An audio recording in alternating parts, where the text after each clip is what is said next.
It's so cold. I wish I could exist in bed for the rest of time.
Hello everybody, how's it going? Today we're going to learn how to stay alive, and I think that's going to benefit us dramatically, really. I think maybe it might change our life by keeping it alive. Hello.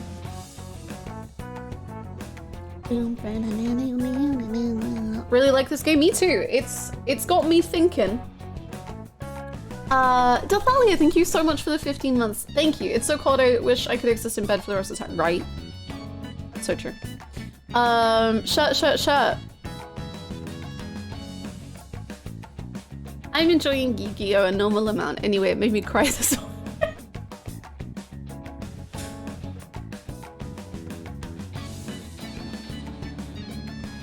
Anyway. That does what it do. Poor AJ, man. I just want, we're gonna begin today with a public apology to AJ, who for the last 12 hours has had to deal with me just going, that does what it do, about everything. We were playing Bloodborne. Well, I was playing Bloodborne and AJ was watching. Oh, actually, AJ did play. So we were playing Bloodborne.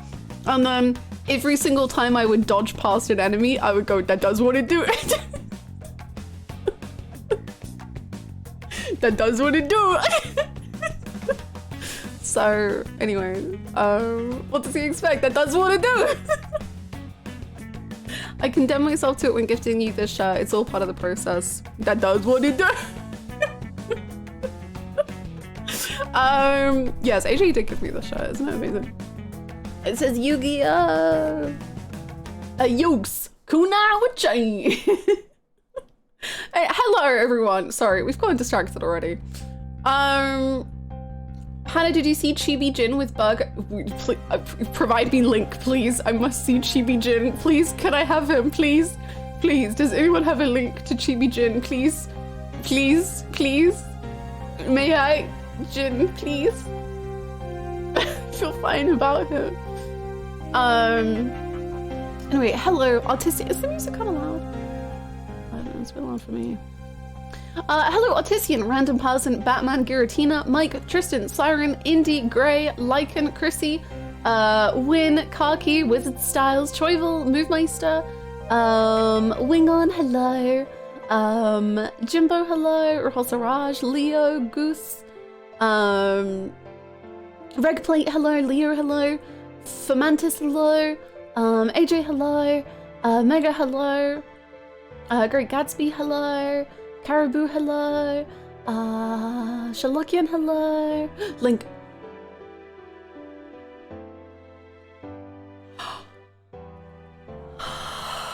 They Shinji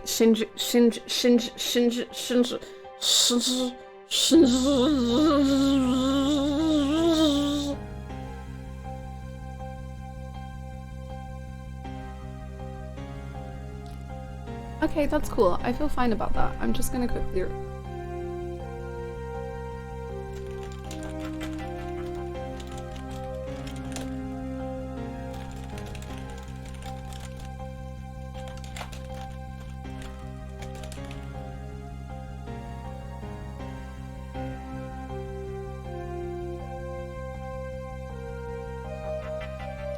Sorry, just need to quickly reply.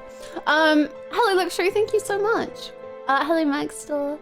I didn't get a chance to catch up on the VOD. Wow, now I'm not sure I want to after I saw the Discord announcement. Where is this song from again? Ghost Trick. Ghost Trick. Well, you know, things occurred and happened in like very quickly. Yesterday. Like, it started off pretty bad, and then it, like, somehow got so much worse at, like, every kind of twist and well, actually it got better for a while, and then it got really bad.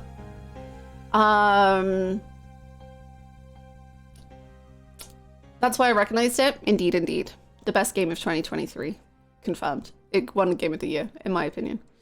Oh, more Ghost Trick. Hi, Tori, how's it going? The car honking music from the end yesterday has been haunting my dreams. I was thinking about it earlier. I was just thinking about how funny that music was. Like, it was really good music, but the car honking was so funny to me, and I don't think I'll get over the what music. Basically, the music that played in the ending was like a car honk or a train honk, and then it but then it broke down into like really like good like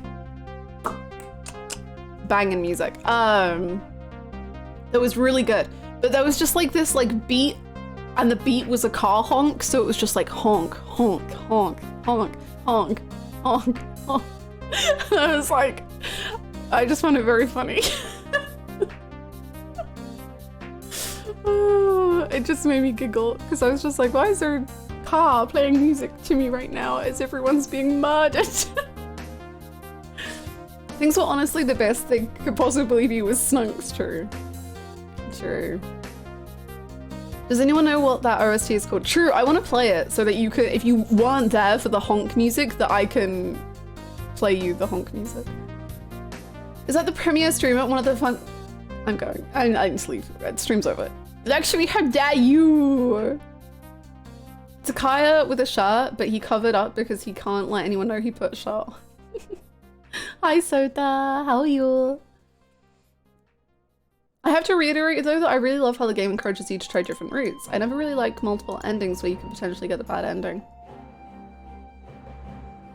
I don't even know if I've played. Great vegetables. Great vegetables. Okay, sorry. There are multiple endings. Welp. This game got a lot more exhausting to try and catch up on. Also, are the vegetables really that great? Are they? Yes, they're the great vegetables. Tajima would never lie to us. Thank you for the 150 bits, Xylia. There are multiple endings, but it's not as exhausting as you would think to get them. Which I can't, I mean, I can tell you why, but I don't know if that, I don't think that that's a spoiler, but I'll just keep it secret. But it's not as exhausting as you would think to do the endings.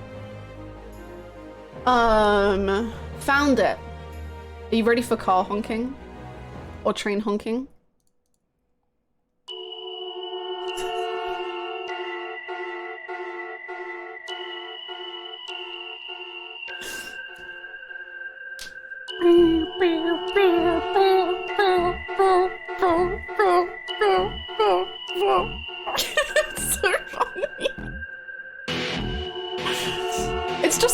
a traffic jam and I'm turning up my radio.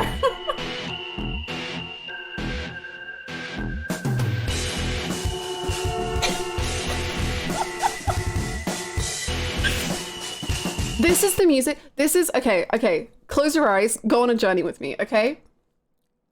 You've been in a traffic jam for so long that you've kind of closed your eyes. Like, you're kind of like honestly drifting off a little bit.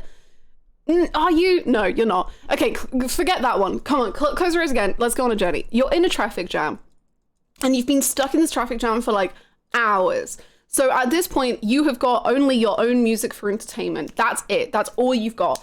And now because like you don't have anything else to supply you with entertainment, you're like, let's just turn that sucker up a lot. And you turn up the radio or your OST, your aux cord, you're pumping that music.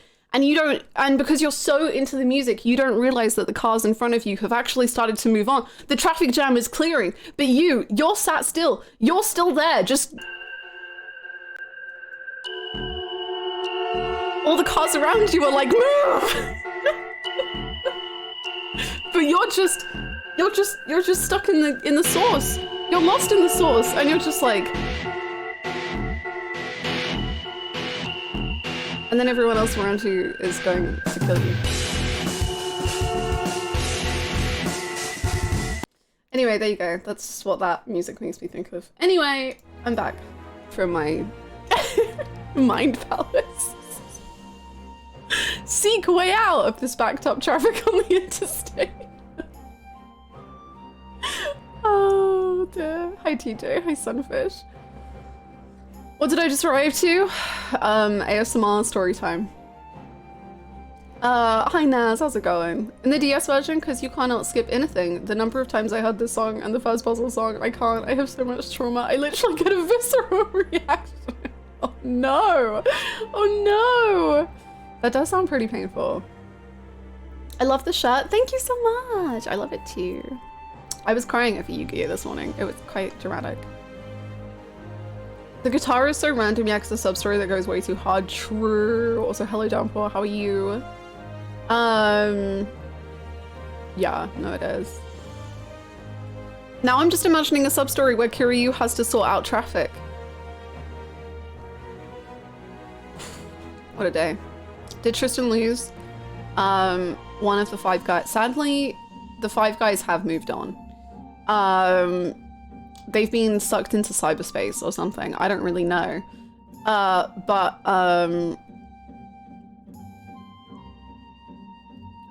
Things have gotten emotional. Things have gotten emotional. Things have gotten...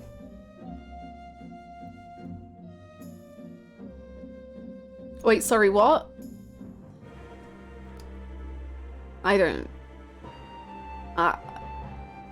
They're like legit. I think if I tried to like tell the story of what happened in the most recent episodes, the funny stuff I wouldn't be able to do it justice. But let's just say that this boy died and then his dad, well, he didn't die, but his brain, his body died, but his brain didn't die. So then his dad put him in a computer, and then his dad was like, for your birthday, you can go to Mars. And then the boy was like, you know that dog you gave me? I made it a robot dog. And then the dad was like, what the fuck is wrong with you? And then adopted 2 other kids. I don't see, like, and that doesn't do any of it justice at all. Hello, I missed a couple of streams for work and we're talking about endings? What's going on? I thought we only played 100-hour long games here. Right? Well, hopefully we'll hit 100 hours, but we'll just do it over the course of many endings. But we've got 1 out of 6, so time for all of them. I want an escape room sub-story in Yakuza. That would be incredible, like legitimately. I like multiple endings as if either 1, the game is relatively short, like Silent Hill 2, or 2, the endings are easily accessible from the same save file, like in P3.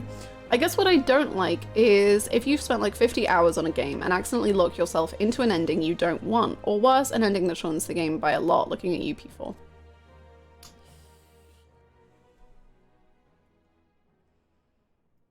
Is the P4 ending the one that you're talking about, the one that happens when you have to get the words right, or is it because you are so easily locked out of the true ending?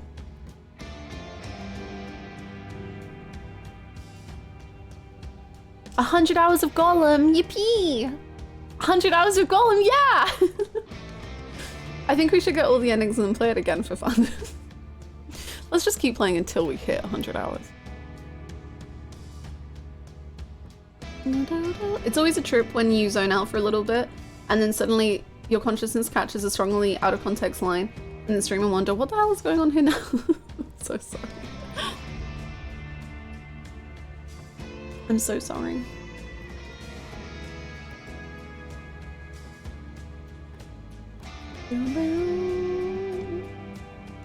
Yeah, I like legitimately love the endings in P4, so I'm trying to think. I think when I don't like multiple endings is when the endings are not done in a way that allows the endings to be satisfying without other knowledge. I don't know if that makes sense. Like, the ending I got yesterday, Fire Emblem 3 Houses. I didn't say names. I didn't say nothing. I think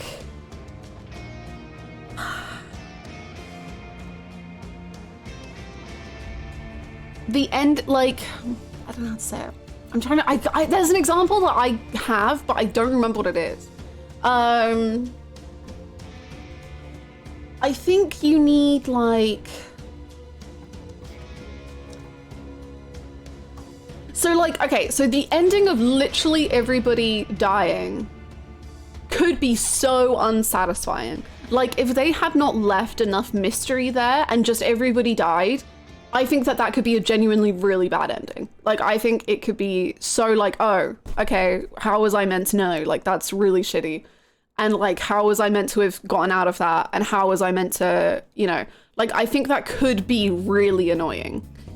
But they balance the mystery side of it so well that it's like, oh, that happened, but now I want to know more. Whereas, and I think that's a pretty delicate balance to kind of walk. So I think it's very possible to miss on multiple endings.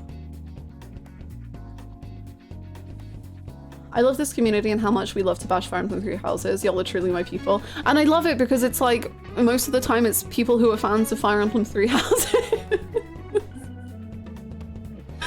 Arcane knowledge information provided outside a game's interface can be super annoying. Yeah, no, I get that. I think it depends, like, if that's something that really annoys you or not, but I can understand. I love 99 because when you end up getting all the endings, everything clicks together. The bad endings are so good, they make sense. Yeah, you can definitely see it being like that. Because now, because of the ending I got, I have opened up a notepad and started like writing down questions and theories I have. And last night as I was going to sleep, I was being a little detective in my brain and being like, well, if this and then meow, meow, meow, meow, meow. So I think that's a very good ending. At least that ending feels like an ending. We'd love to see it. Yes, I am a fan of Fire Emblem 3 Houses and I bash it all the time. It's truly a game. P4 is such a minefield with missable content that I might have mixed it up. I think what I was thinking about was missing an entire optional dungeon and story content if you don't maximum use social link in time. But now that I think about it, I don't think you can be locked out of Golden Ending permanently.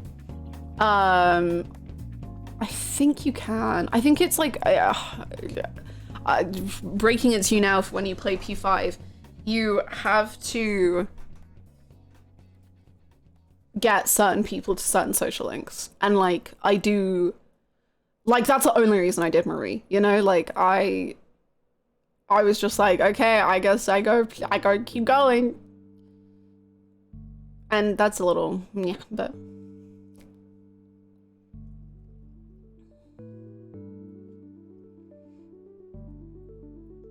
As long as you aren't playing on one save. Haha, imagine playing on 2 saves throughout Persona 4 Golden and then losing 30 hours of content. That would be...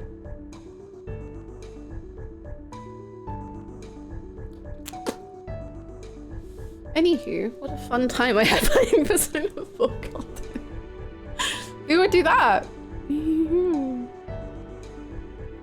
I feel like this is one of the few games I've been trying to avoid anything on because I'm so intrigued by what could possibly be the truth that I want to experience the sheer insanity that is finding it out organically. I was not expecting to be this obsessed. I'm glad you're being obsessed with me. That's so fun. It's really, really fun that there's people who know everything and there's people who, like us, know nothing at all. Like, I didn't know that there was multiple endings until, like, I think when I saw the 3 Clover, Snake, and Ace dead, I was like, oh, this feel like that was when I first thought, like, I think there's multiple endings because killing that many people was like, where do we go? Like, I don't think there is a way to continue now. And that was the first, like, suspicion of multiple endings I had, which is like right at the end, so that's kind of cool. Joe was literally on the floor. It was so funny how I went from like absolute just like shock and horror to when they revealed Lotus and Seven. I think I just snorted of laughter because I'm like, yup. Here we are, we're dead. We're dead.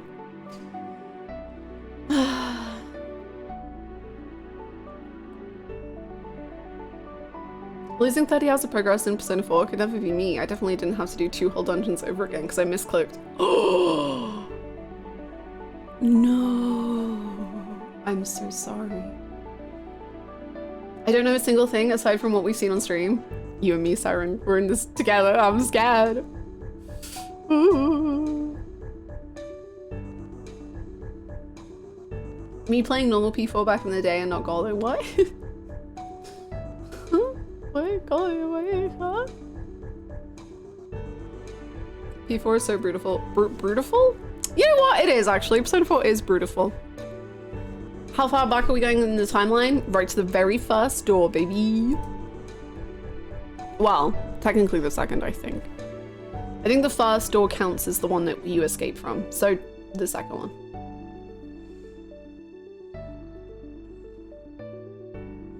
P4G like crashing on me in the final dungeon, middle of the final boss. No. Frick. That sucks. I don't remember if I got any crashes in Persona 4. That sucks, so I'm sorry. Like the Yu-Gi-Oh shirt? Thank you! Thank you so much. Hi, Dalish. I'm certainly not an expert, but I'm just obsessed with these characters. In my opinion, I like it when games have multiple endings, like this where it feels compelling enough to want to know more as a result of getting that ending, rather than games where the endings feel like they're written as a conclusion and like it's done, but you don't know so much information still.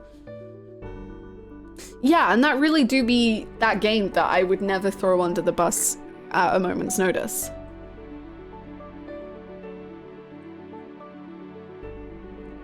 Hi, Abaddon, how are you? No, that's a good, I think so. I think that's a good point.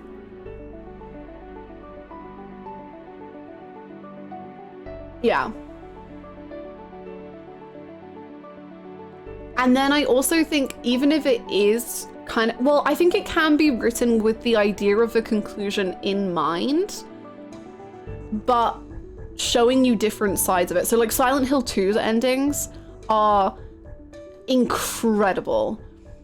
And each of them is a conclusion, but it's a conclusion in a different way that makes you question the other end. Like, they just all complement each other fantastically. Like, it's so good. Yeah.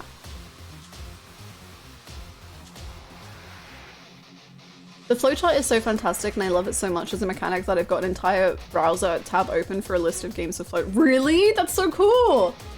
I didn't know that. I don't even know what games would have that. It's my first time, I think, experiencing a game kind of like that. Like, they all make sense, yeah. And each of them make you question something new. Like, I don't remember how many words it was. I think I wrote like 1,700 words in the Silent Hill 2 Discord spoiler section after like just analyzing each of the endings because I was just like, I can't stop thinking about them and I need to like release this energy somewhere because I was just like, James! Hi, sweet. It is! Yugi boy. Yugi boy.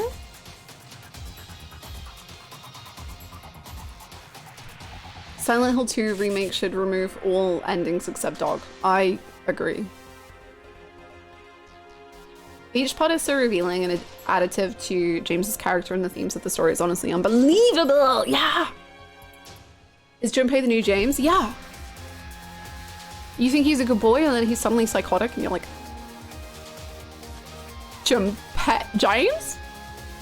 Did we ever answer if Yugi is sharp or something? This is sharp Yugi.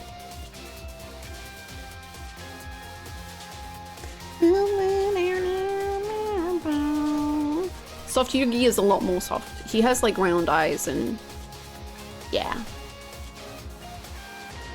Did Hannah ever do that other section? No, but I was thinking about it the other day and I was like, damn, I really want to do it. I think I didn't want to do it immediately after playing the base game because I was like too in the emotions of that. But now I'm like getting that feeling where I kind of want to play it.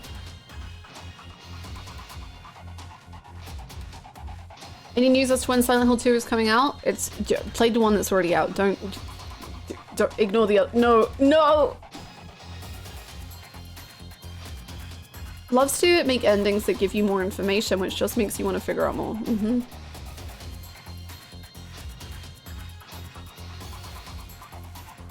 I want to play Ring Toss with Yugi's ass. Just catching up on the 999 Last VOD. Gosh, I got that same first ending too on my first playthrough this week. It's such a good first ending. It's amazing. I'm glad you also got it. It's juicy. I think how satisfactory an ending is and whether or not it shifts your perspective enough is also important. Yeah. That's a really good point. Both of your points. Because like even like Persona 5, the bad endings are incredible. The royal endings, the bad endings are like, and they make you think and throw up and cry. JJK gave me a brain rot. I'm spouting nonsense. Forgive me when I do that now. I didn't know. I understand. You see my little JJK shelf back here? I have things on the way soon to add to that shelf of hell that my brain can't compute in. What did that mean? I don't know. P5R bad end is so important to me. It's one of my I think it's like my favorite Persona 5 ending. I love it. Like it's so good. Speaking of JJK, I saw things on Twitter last night. I'm so I don't even know what you could have seen. Well, to be fair, okay, I was gonna say there's not really been like crazy spoilers this week, but the last like 20 weeks, I guess, yeah, any of those could have been pretty bad.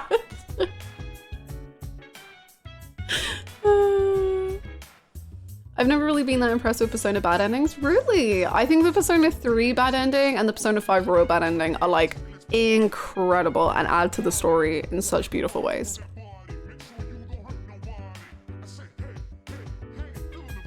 Some bad endings are my true headcanon timeline. I love that. That's fun.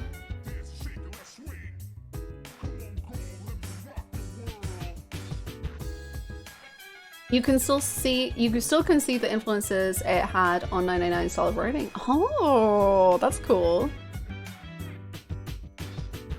The P3 bad ending rocks so hard. It's amazing. Oh, it's so good.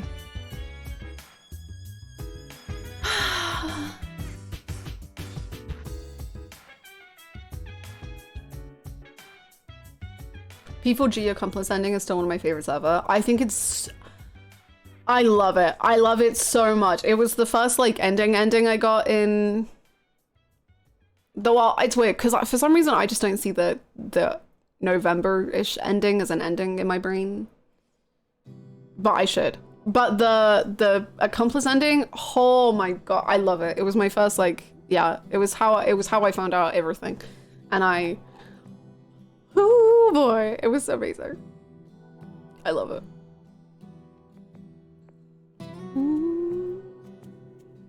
I'd love for the Persona bad endings to be longer with gameplay one day. I guess the P4G accomplice ending kind of has. I mean, it's not like game. I mean, you're choosing options, but yeah. Me when Adachi calls us partner and I feel my stomach turn. Me when that beautiful man starts giggling. And I'm like, uh-oh, what have I done? Oh no.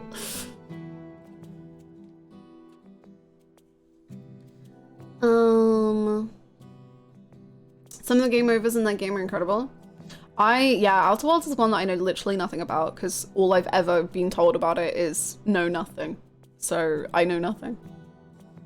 This is the first that I know that game overs can differ in Outer Worlds. I have no clue about Outer Worlds. We got Adachi's phone number, but at what cost?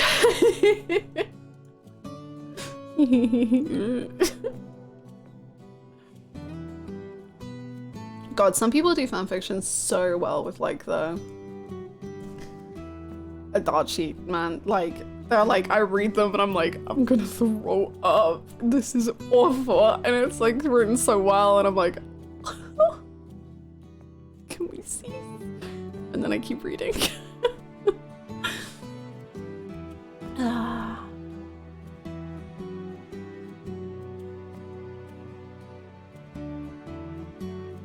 Do Marth games have the baby dimension?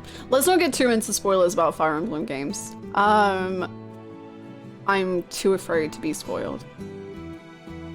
Like that, don't worry, that's all good, Artisan. But just in general, let's slide on before we get too into talking about it. This song, right?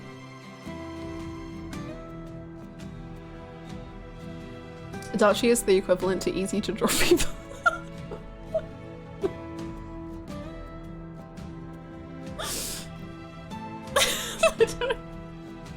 He is easy to draw. I could draw him in a second. I stepped away for a second. I had baby dimension. You can never escape the baby dimension.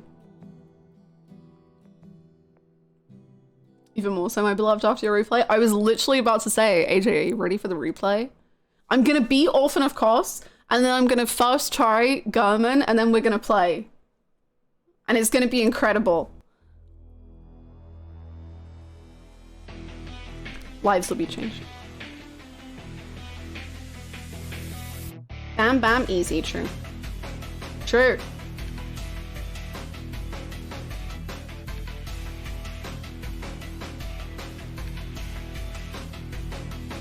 The P5 bad ending makes me lay in bed writing an essay in my head at 3 AM instead of sleeping, so I think it's pretty neat. I love games that do that. I keep erasing what I want to say because I just want to talk about all the endings I experienced last night, but that would be spoilers, but man, can't wait for you to see them smiley face. The smiley face really do be. Jamie says Erisburg makes her look like a deer and I simply don't see it.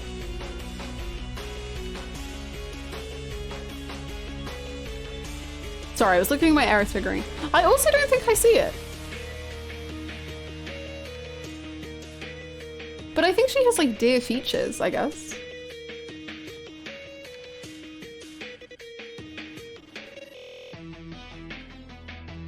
Joker, can we please move on from the Fire Emblem talk? So just in general, let's drop the Fire Emblem discussion. Let's, you know, we'll find the baby dimensions when they find us.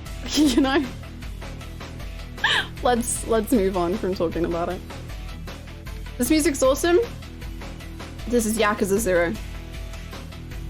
Which does have one of the best OSTs ever.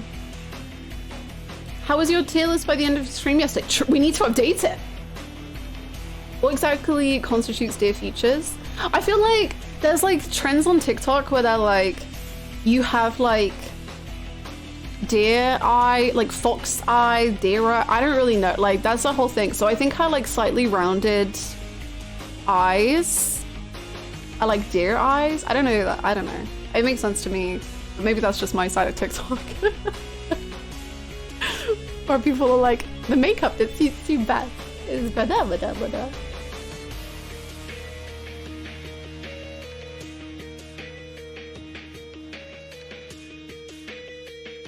I guess I'll go play 3 more 999 and we'll see how we appreciate these games of stuff with things. Nice! I hope you enjoy, Zelia. I'm ready for no one to die this time in stream. Me too. Indeed.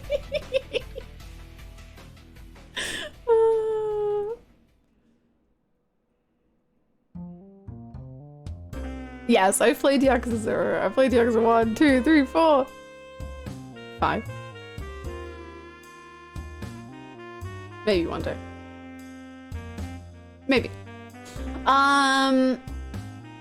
Thank you, Sminch. Hi, Evan. TikTok is tiring. Sure. Okay, do we want to do the tier list and then we can do my thoughts and my feelings and then we can jump into it? Let's do that. Hello, I saw the notification about the big oopsie, so I'm gonna go back and watch the VOD. Have fun! We'll see you when you're done. If you can join, I don't know. I don't know how long you're gonna watch. How long would it take me to finish 0 to 4 hours wise if I'm not big on side quests? Not long at all, honestly. I think you should do side content. I think it's pretty, like, vital to the Yakuza experience and the characters, but not long if you don't want to do it. What's the deal with Yakuza 5? Do people dislike it? Yeah, this community as a whole just like hates it. No, people just ask me to play Yakuza 5 every day of my life. Every day I'm asked about Yakuza 5, and every day I say one day, and every day someone new is like, hey, are you gonna play Yakuza 5? And I go, yes! And then the next day someone's like, are you gonna play Yakuza 5? And I'm like, yes, I'm gonna play it, I promise, I'm gonna play it! So I'm dealing well with those questions. I heard the words play in Yakuza 5. I'm gonna play Yakuza 5! Help! Spoiler chat is asking you not to play Yakuza 5 now, so they don't have to split time between 8 and watching you. I will, you know, I'll take that. I'll take that sacrifice. I won't play Yakuza. How long, can you ask spoiler chat how long everyone is planning to play Yakuza 5 for, and then I won't, Yakuza 8 for, and then I won't play Yakuza 5 until the very end of the last person playing Yakuza 8.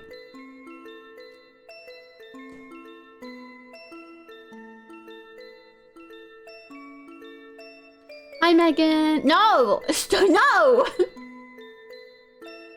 Gonna be a long time? That's up to spoiler chat. I would never play Yakuza 5 before spoiler chat was done with Yakuza 8. Never. Every time I see a comment on the VOD channel, every day I take a shot of water.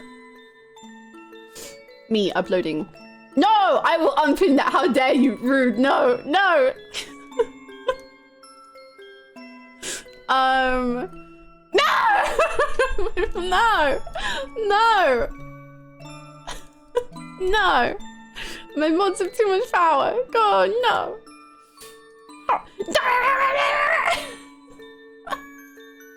Boom! Yeah! Now what are you gonna do, huh? I just looked at the message. Huh? How can you do that? Wait, what? No! Oh, it's a different message. No! I'm timing out my mods. We gotta end this. No! We gotta go. Okay. Please focus up. We gotta tier this to tier. You better stop. You better cut it out. You better, you.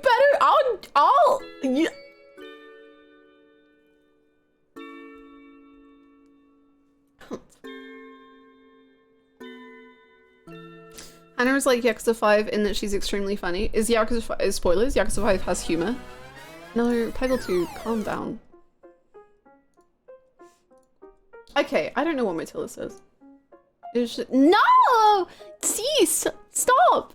Stop! Okay, I'm gonna do the tier list and not look at chat, and you can do whatever you want. Okay, Junpei is still my favorite.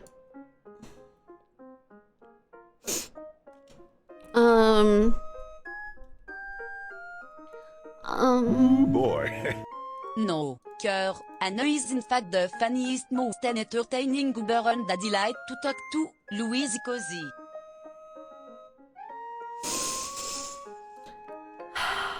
Who's number one on my tier list? Twitch.tv/stream. Thank you for the 100 bits, my gun.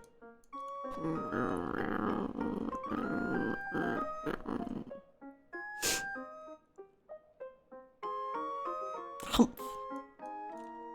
Yeah, that's what I say. Humph. Humph.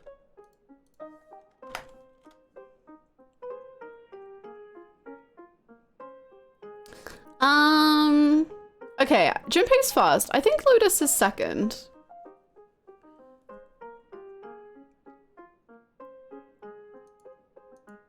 Snake third. Feels right. Ace fourth. Feels right. I'll put June above Santa, I guess, for now. But that might be because the June in my brain is very fun. But I don't know if she's gonna actually be like that. But in my brain, June is the best character in this game.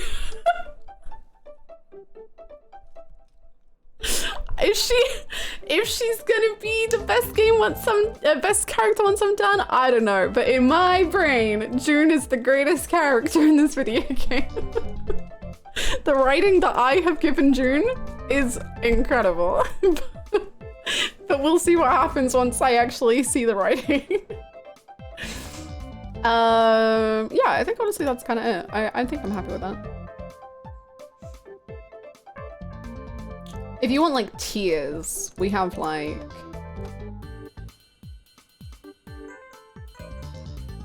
this.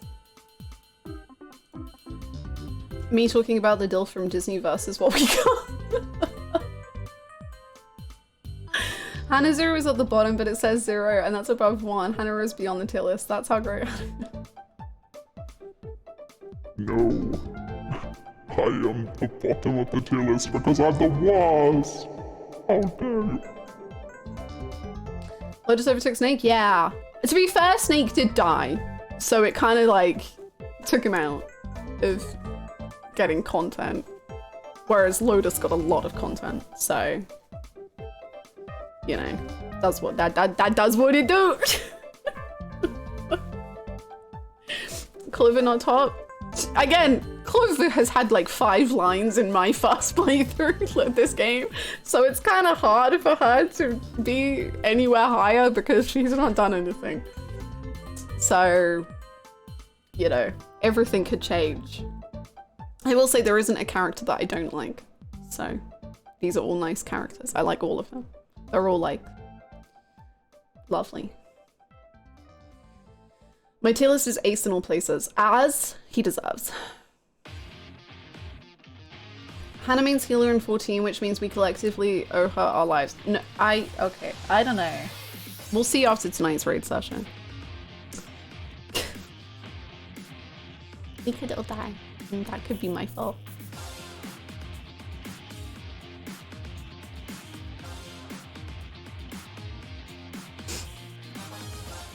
To be fair, Snake shouldn't have 1 ranking at this point. You should rank the chunks individually.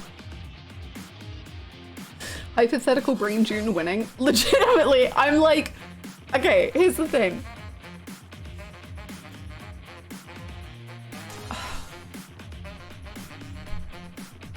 Would you do me a favor? Depends on the favor. No, sure. Yes. What would you like? Would you add Snunk? Sure.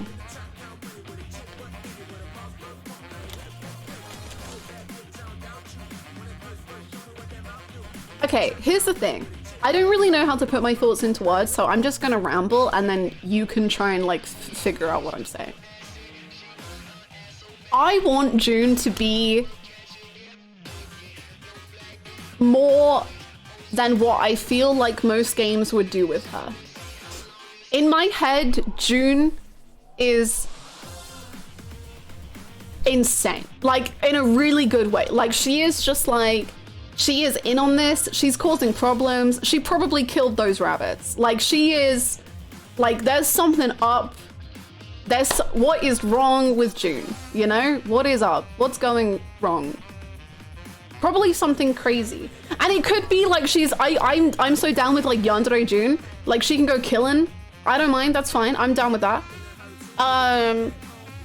But I feel like there's a chance that that is genuinely the case, which would be sick as hell. But I feel like so many games that I have played and like anime, and like I guess that kind of like vibe, is that they will play it so safe with her and she will be like just the love interest. And whilst that's like cute and fine and I'm chill with that happening, I think it would just ultimately leave me probably more on her, or like just liking her, whereas she could have been everything. She could have been this like crazy cool like Junko if she was good, and like, or like wasn't it Sakaya from DR1, like these like cool ideas and just like, oh, like she like just like expanded upon throughout a whole game. I think it would be so cool if June was that. I want that so bad. Anyway, let's go into my theory about June as a murderer. Anyway, so I think June murdered Junpei above the submarine. I think there was 2 murderers, and I think it's June's one of them. That's just because I want that to be true. Okay. I'm so living for these thoughts. Good. I'm going insane. Hey, Strawbelly. June murdering? I'm so proud of her. She deserves it, right? She deserves it. I support women's wrongs.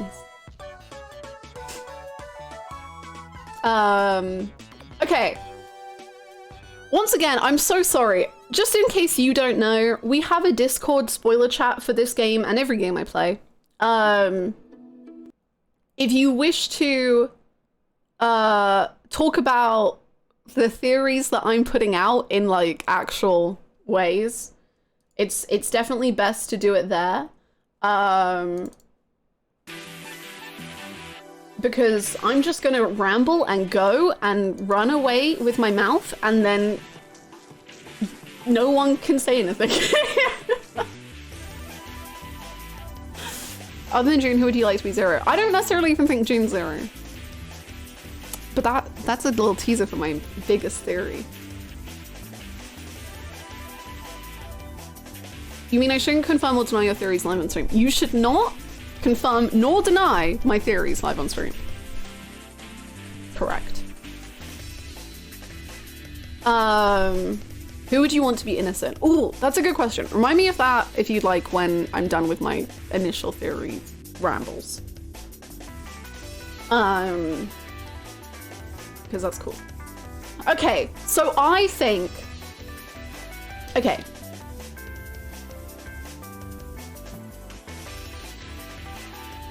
I don't even know how to begin talking about theories. Anyway. So, because some people... There were 2 groups of people who were stabbed together. So there was Ace, Santa, and Clover in one murder pile. And there was Seven and Lotus in one murder pile. I think that, the killer has to be someone that they know. Because if it's 3 versus 1, that doesn't add up to me that person could be so strong that they just successfully murder all 3 people without even a fight being put up, you know? And we didn't get told anything about the bodies looking like they'd put up a fight or anything. The first one looked like Clover and Santa were trying to turn and run and then died, and Ace got killed first. And then Seven and Lotus were literally next to each other.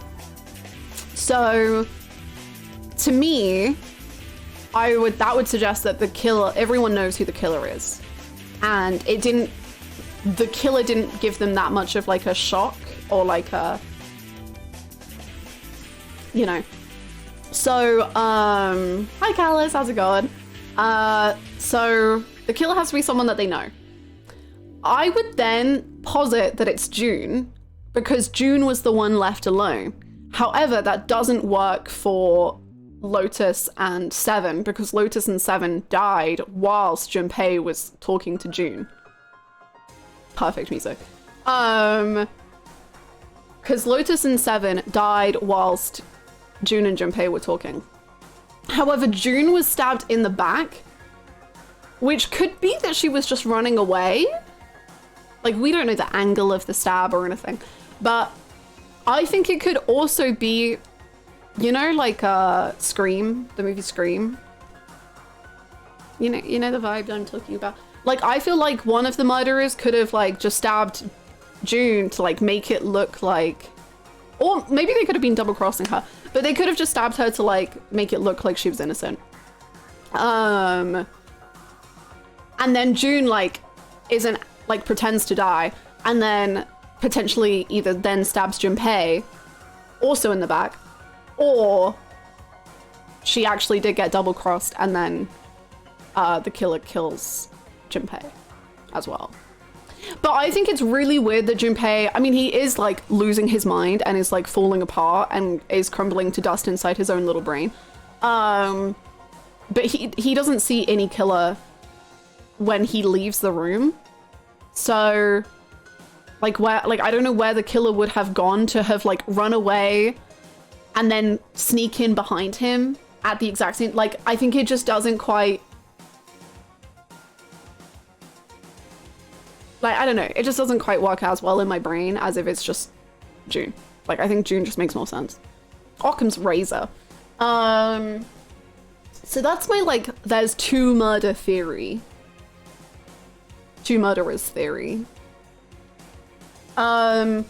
I think there is something big to be, I think like a big note in my brain is the fact that the ninth man said he lied. Like, whilst he was dying, he was like, he lied. I've been lied to. Because I think the ninth man was being honest in that moment. But we obviously don't know who he is. So I think that's a big point.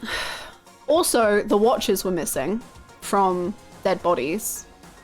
And that's something. And I wonder if you use somebody else's, like, could you put on multiple watches?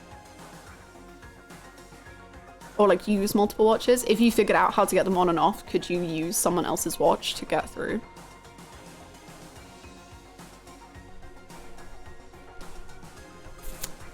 And what's the truth about the bombs? What is the truth? I feel like a theory board is gonna make a comeback soon. I'm gonna make my freaking Kingdom Hearts whiteboard all over again. Yeah. Only if you hadn't played the pronoun game. See, he didn't remember everyone's code name. God damn it. The Lord returns. Yeah! Oh my god, I need to buy a whiteboard again. Time to break out MS Paint. Oh no. I can't believe everyone on this ship spilled their bolognese, right? Everyone's obsessed with spaghetti bolognese. Kind of crazy. Me and the Ghostface voice, do you like visual novels?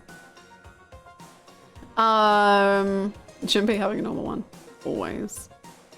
I will say with the beauty of the flowchart is you can rewatch scenes as you wish. Indeed, I was actually planning on doing that.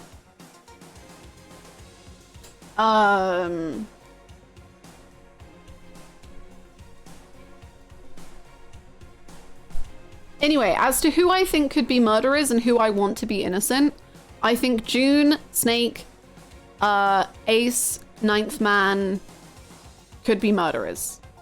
I think likely not. Oh wait, do I think Ace is? I think I just want Ace to be a murderer. I think that would be fun, but I don't think he actually is. As to... Also, I don't think that it's certain that one of us is 0. I know that they think that, and I think that that could be the case. It's definitely an option. But I see no reason as to why one of us has to be 0. So I think it's like one person could be in league with 0, and then 0 is still another person. I don't think one of us has to be 0. So like it could be June and 0. I just don't see the need. Personally.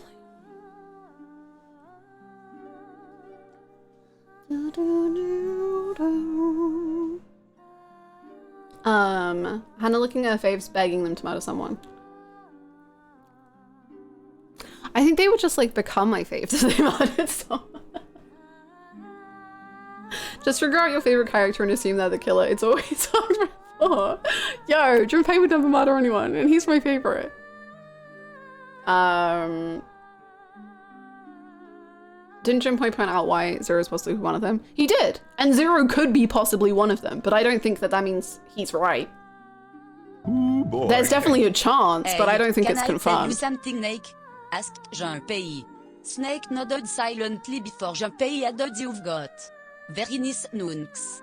Snake suddenly blushed, not knowing what to say. Oh, Junpei worked closer to Snake, holding his hands and whispering, oh please. Calm Junpei. He smiled, but unbeknownst to them, June was witnessing the scene. Call me Runpei. No. No, thank you for the 100 bits. Oh no.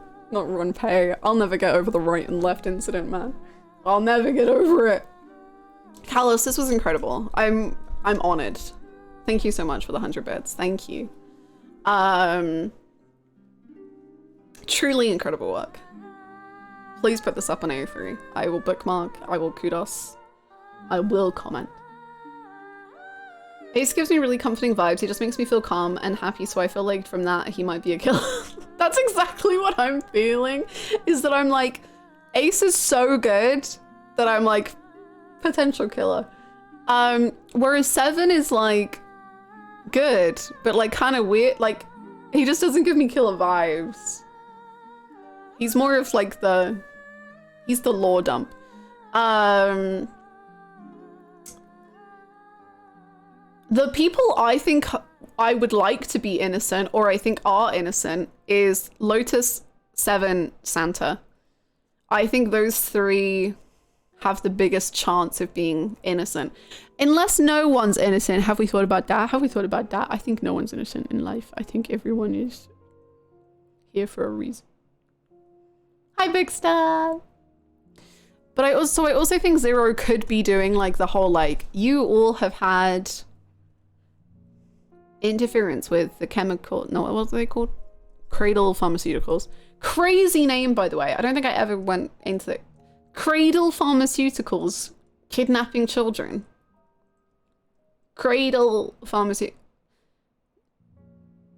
Right. Sure.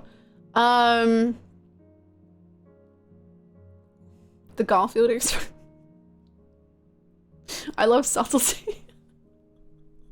No way. The Cradle Pharmaceuticals are robbing cradles? What? But anyway, I think that's most of my theory thoughts. Naming your company Cradle Pharmaceuticals is like hanging up a sign saying we experiment on babies, right? Baby Snatchers Incorporated. Kidnapping LLC. When does nominations for Louisi Gamer Awards 2024 start? I would like to nominate Snunks in so many categories. You need to start, like, you need to put it into the Louisi Gamer Awards Discord channel, and then, so we can remember it. Like, you can just use that as an archive, ready to go for when it's nomination season. Can't believe they were restricted to kidnapping children. Safe space. Snunpei. Snunks and Runpei, my biggest ship. I forgot to take my ADHD meds. Good job, me. Um.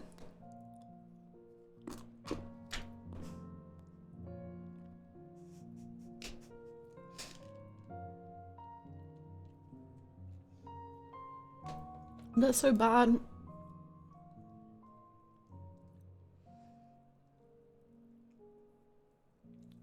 Oh my god, Ty, that's so exciting!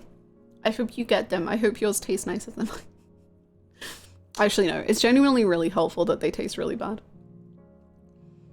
Because it means I can remember if I took them. Because I just like, if it gets to a certain hour in the day and I'm like, have I taken my meds? All I have to do is be like, did I taste horrible tastes today? No, I did not. Okay, nice. No matter how mysterious 999 can be, it will never match up to the sheer intricacy that this case presented. True. Leon. Oh, 1103. Huh? I really love the new headcanon we are establishing for Zero in this playthrough.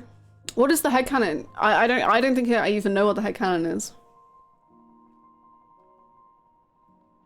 I have a new med appointment next week so I can start back up on Adderall consistently. Woohoo! Would love to stay out. They taste really good. My melatonin tastes so good. And like, I haven't needed them for a while, which I'm very happy about. But, man, they taste so yummy. I'm just like, delicious treat. And when I was back in the UK and I was really coldy, I was taking this cold medicine that was like a syrup and it tasted so good. It's just like, damn. Why can't I just take spoonfuls of this every day? Like, this is yummy. It's just when a yummy, yummy medicine. That he likes Yu-Gi-Oh! True. How's it going, Millie?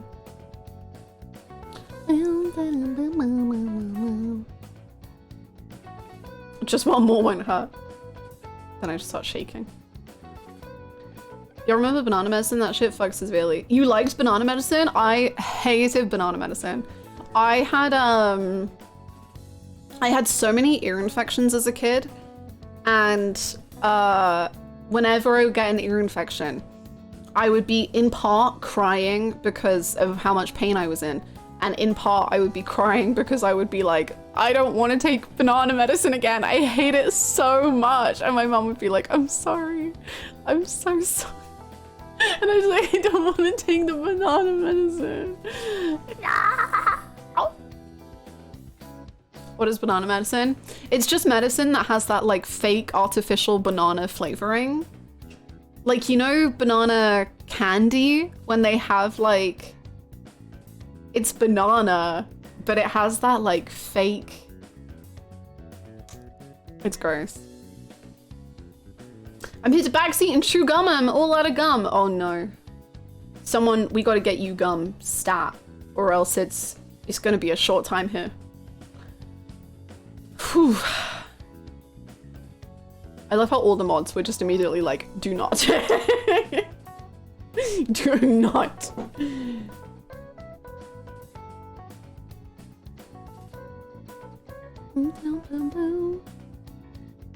I remember the medicine I took for pink eye one time as a kid tasting super good.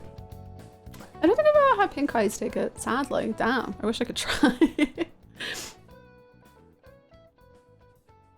Here to chew gum and get banned, you say? Hi, Oda Alexa, how you doing? He was playing last night. Did great. That's my guy. I loved the banana medicine. I would be just sobbing over how badly my ears hurt, and then my mom would be like, I'm sorry, you have to take this again. I was like, give it to me. Oh my god, I'm so jealous. I was just like, because I knew that like I could maybe get my tonsils taken out because of how bad my ear infections were, I was just like crying over hating how much the banana medicine tasted disgusting, and then also crying because I was just like, I don't want my tonsils taken out. But so I am forced to have this banana medicine, and then just spiraling and having a hot water bottle in my ear and just being like, please. God. A lot of childhood upset in those ear infections, my lord. How are you feeling about the Pascal tray? Very bad. I was very sad yesterday. You know, OG and I mean, Precious and Flynn could go. I'm fine with that. Every time they entered the call, I was like, here we go. So they can leave. I was very sad about OG, but I came to terms with it. And then they took away like my favorite player, or like one of my top 3 favorite players. And I'm very sad about it. Yu-Gi-Oh shot! Yee! Hi, Bachi. The tags told me you love Junpei. Well, weirdly enough, I forgot that tag was there, but also that was Junpei from Persona 3. But Junpei is also my favorite character in this game, so we can keep the tags for now.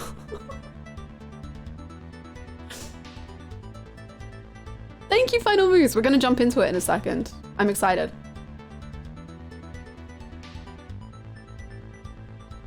Licorice is so gross. Oh, I'm sorry, Soda. Icky. I've had my tonsils out twice for chronic ear infections. Twice, yes, twice. Some people have what's called directly translated, not medical, fake tonsils that look like tonsils but aren't actual tonsils. What?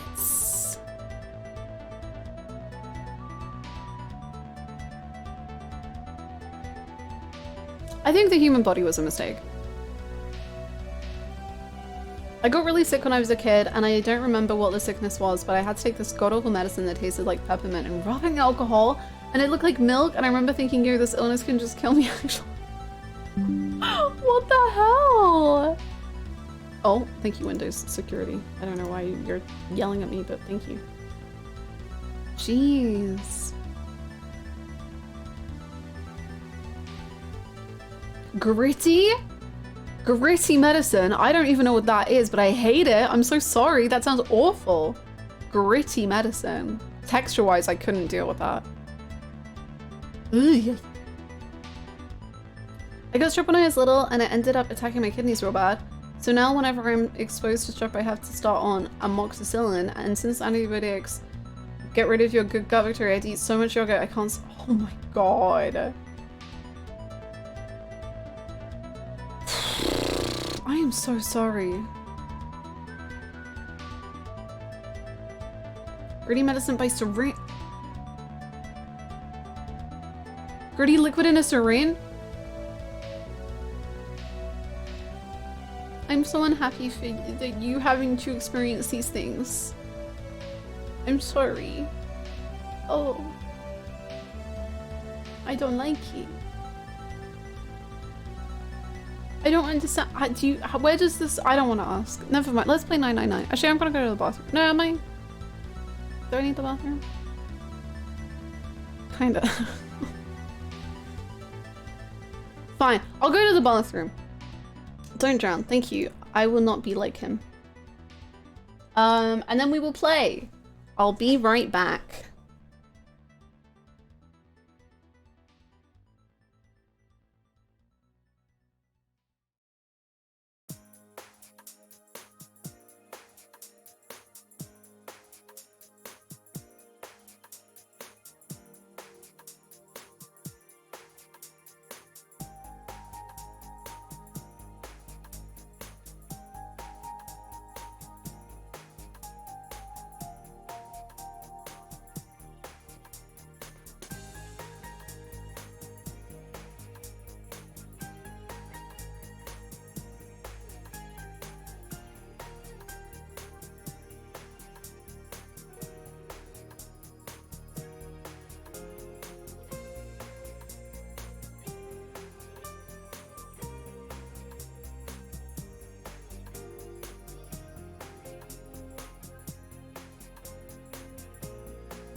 Hello.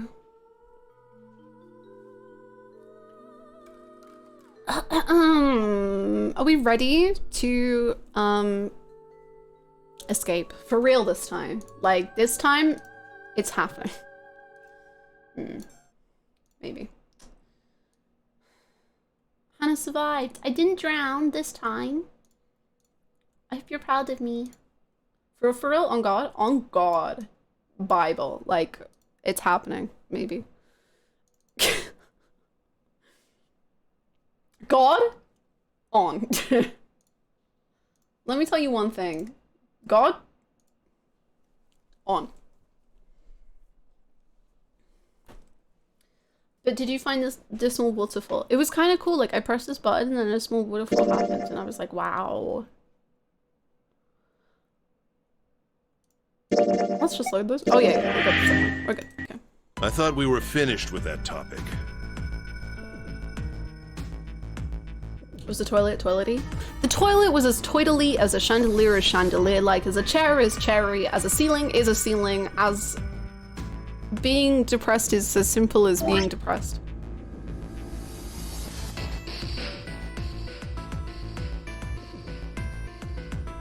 Are you shutting us down? Right? Stop your silliness. Cease.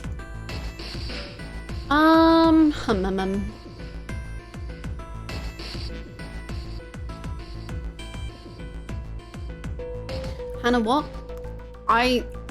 If you're still asking Hannah what at this point, I don't know how to help you. I'm just being Junpei. Like, I'm just literally talking as the game is written. I don't know what to say. Like, see my latest see my tweets if you don't understand.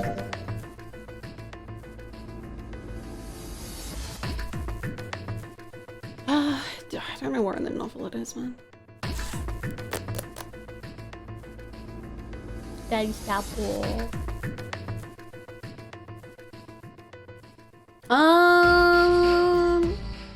have a question. Which novel part would the zero explanation be in?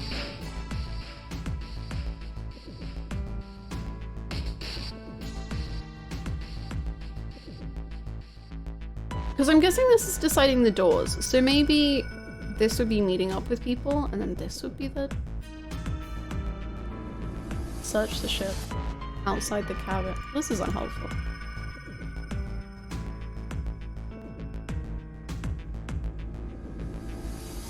Descriptions. I'm gonna go with the second one then, just to see. Whoa! Whoa. Damn, How did I make water this level skip? keeps rising like this. We're all gonna...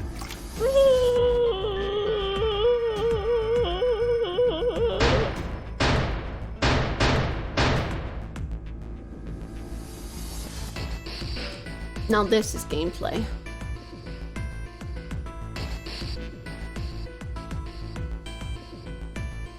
The ceiling. windows. The hospital. The hospital. Oh, you mean the. Hey! Shut up! But Okay, this is all the nicknames. Oh my god.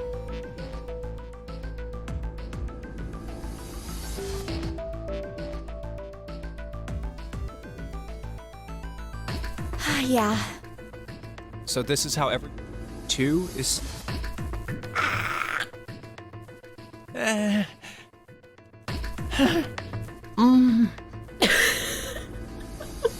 Thanks, man, ASMR. Oh, cut! Oh.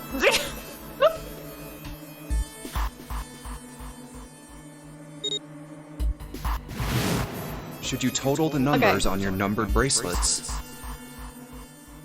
Only 3 to 5 people can pass through one numbered door. All those who enter must leave. Oh, wasn't it on was it on Snake's thing? I think it was. Okay. And find that the digital root of that number.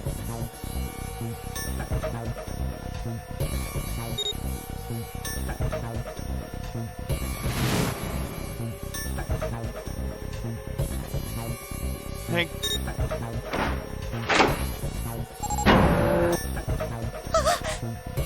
Okay, actually, maybe it would be good to I'm going off ahead now. re-listen to this, actually. Well then. Goodbye. Clover! Yeah, I'm fine. Okay. Damn it! That bastard!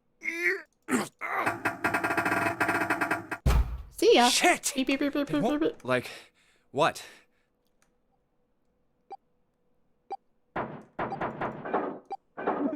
This wasn't supposed to happen. This is wrong.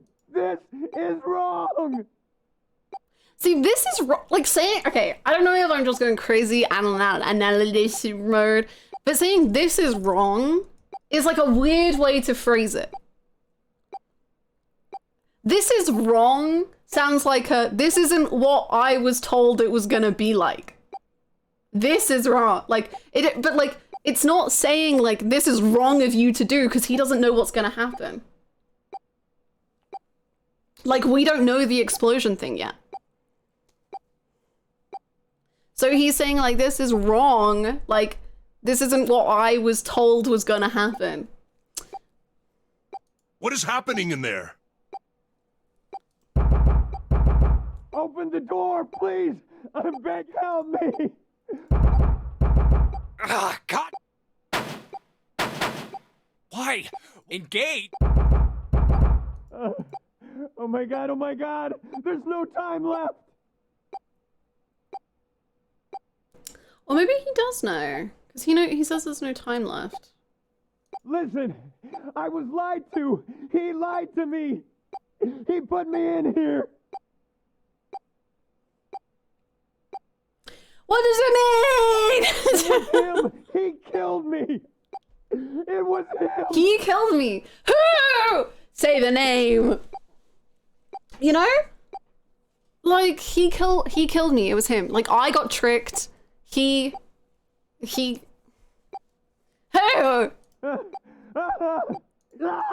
get over it.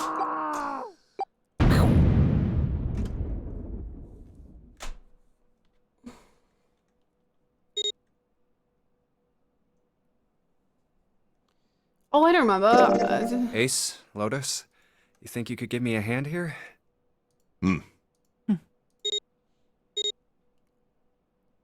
5 + 1 + 8 = 14. The digital root of 14. This should do it. Now we just need to pull the lever on the side. You guys ready? I'm gonna open it.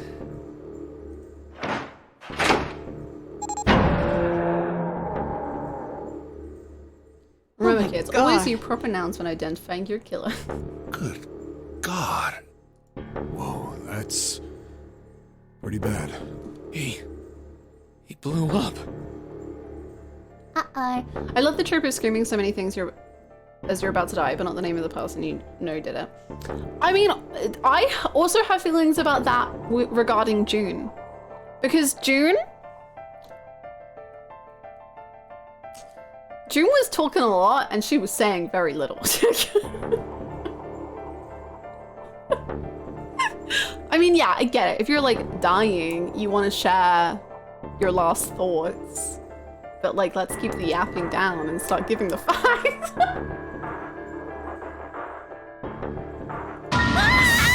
Oh god. But no, like, I feel like, I don't know. June, are you okay? I do feel like, I don't know. If you're, like, I get being like, I'm in love with you, but I would also be like, I don't want you to die if I wasn't a killer. So I'd be like, watch out for... But she was stabbed in the back, so maybe she doesn't know. I don't know. What the hell? Where'd this fever come from?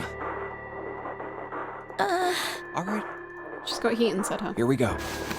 How are you? Why did this happen?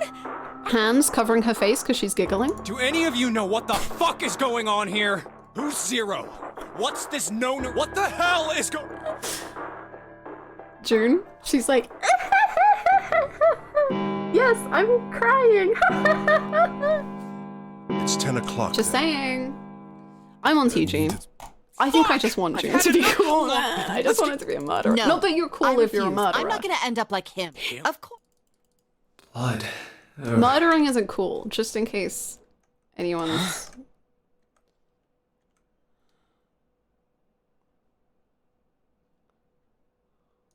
All those who enter. Oh, I think it's grayed out because I've done that before. I That understand. seems- Okay. Come on now, what's the point? Okay, right, this is it. This is Braille. Sorry, guys, I can't read this. Here. Okay, that was fun. I found it in my... I can only... From A message! What? Calm, you don't... Bracelet number 2. Since you are not blessed, I shall bless you. I shall tell you... The red is the recognition device. And I recognize that you two are a Yu-Gi-Oh fan. It will verify your number. Beside every numbered door, you will find a bed. The dead is the deactivation device. It does exactly what it says. Once you have passed through the numbered door, you must use the dead to stop it. But perhaps you are wondering, what does this detonator detonate? I am afraid this might be... I have placed a small bomb inside of you, and people who you are about to meet. You swallowed it while you were unconscious. I have no doubt, by the time you read this note, the bomb will have passed your stomach and found its way to your small. In other words, you will be unable to regurgitate it.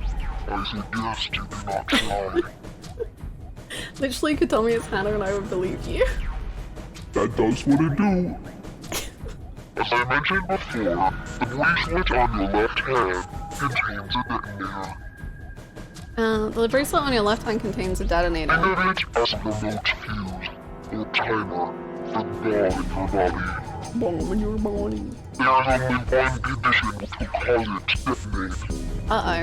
Okay. That condition is that you enter a numbered door. Once you have done so, the timer will activate, no matter who you may be. You will have 81 seconds. If, after that time, the detonator has not been deactivated, it will send a signal to the bomb in your body, instructing it to explode.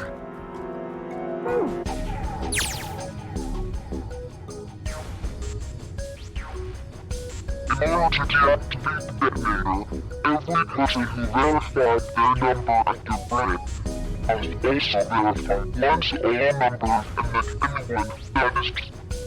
You must also, so long as the door is open.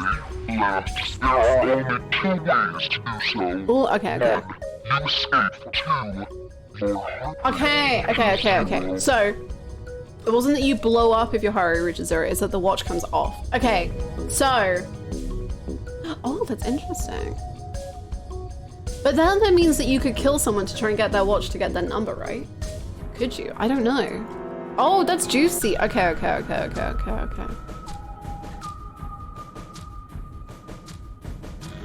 I think we should steal everyone's watch. I think that would be fun. I mean, we would never. Anywho. Okay. Let's see what else he has to say just in case. Once the bracelet is taken outside the confines of shit, there is no other way to if you attempt to force it off. Understandable? Okay, This cool. is all... How you choose to Okay. use it is for you to decide. Thanks, Snake. Right. I think we're good. I think we're all caught up. Okay. So we can steal watches. That's fun. We can also kill people. That's fun. We can also suspect the love of our life as a murderer. That's fun. I think that's all the fun we're gonna have.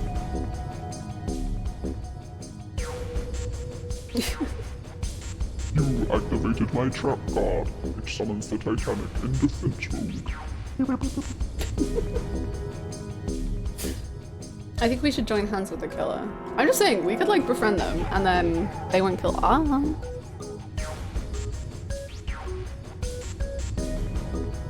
I can't believe someone chunks Snake just add to their watch collection. Sad? Okay, ugh, I want to believe this so bad and like run, but his watch was broken. But I think that's because they were trying to fake who the they were trying to like hide who the body was. Anyway, that's a theory. That's a film theory for another day.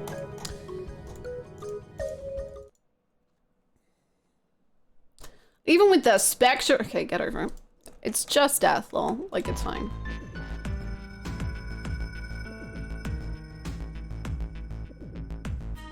Failed attempt. Maybe it was an attempt though.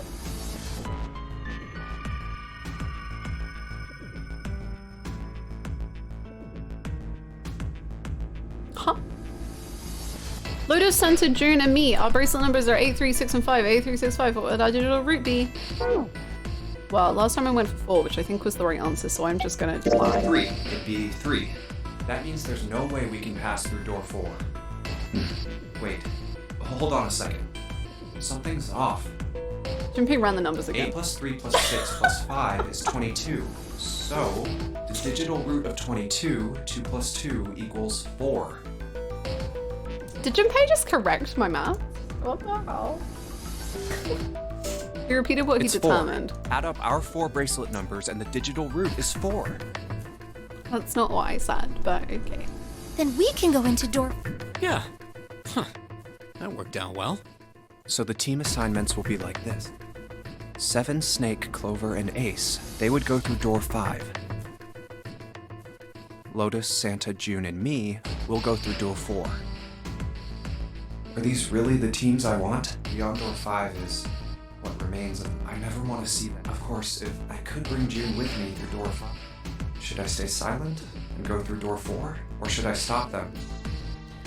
As he spoke his options over and over in his mind, Ace spoke up. All right then. It seems we've reached a conclusion. Shall we go? He began to walk toward door 5. I'm going through door 5. Clover and Snake followed, with 7 a short distance behind. We're over there too, right, Snake? The door's not going anywhere. Slow down. Which door? So this time we're gonna go through door 4. Because then we get to spend time with the love of our life, the murderer June. Decided that door 4 would be fine. I'll go through door 4 with Lotus, Santa, and June. There's nothing to worry about. I just need to stay by her side. June, Akane Kurashiki. This should be fine. It's no problem this way. I should see the other 4 off. Yeah, the fact that he's like, there's no problem this way, I feel like we're gonna die even quicker. I just feel like it's already over. He made no shows of affection, but Junpei saw her as something more than just a friend from his childhood. Looks like Ace and the others are going. He watched the other 4 walk toward their door. Ace, Snake, Clover, and 7. Junpei said nothing as they left. Before long, they had reached door 5. They talked to one another for a few seconds, saying things Junpei couldn't hear, and laid their hands one by one on the scanner panel of the red. Bye! Have fun! Now then. Ace grabbed the lever, his face tight with determination. I'm sad we don't get to go with Ace. He turned over his shoulder to look at Junpei and his companions. Goodbye. Bye-bye. Be careful. Interesting, Lotus. That was very affectionate. As Ace pulled the lever, the door swung open, the mouth of a great hungry beast. So horrible. Beyond the door, Junpei knew lay the sad remains of the 9th man. I'm gonna miss 7, to be honest. We saw so much of it. I know, we had him like the whole way through. We had non-stop 7, so it's gonna be different. What are you doing? We need to hurry. Snake had no such problems, as his blindness made him immune to the horror. He stepped through the horror, through the horror, true. He stepped through the door, his feet making a wet splash in the pool of blood. Snake, your shoes! It's fine. Hurry!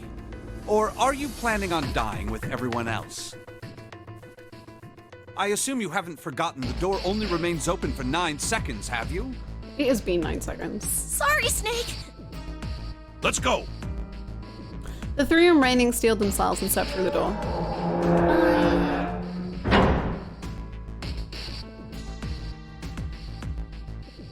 Door 5 swung shut, closing with the heavy finality of metal upon metal. Junpei and his companions scrambled to the door. Hey! How is it over there? It's totally too early for it to smell. I feel like probably not. Well, actually, yeah, I don't know how dead bodies work, but like it did explode from the intestines.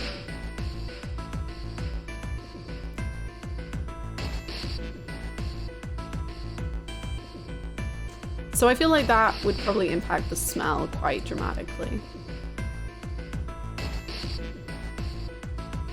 Did you find anything? At least say something, will you? Luxury.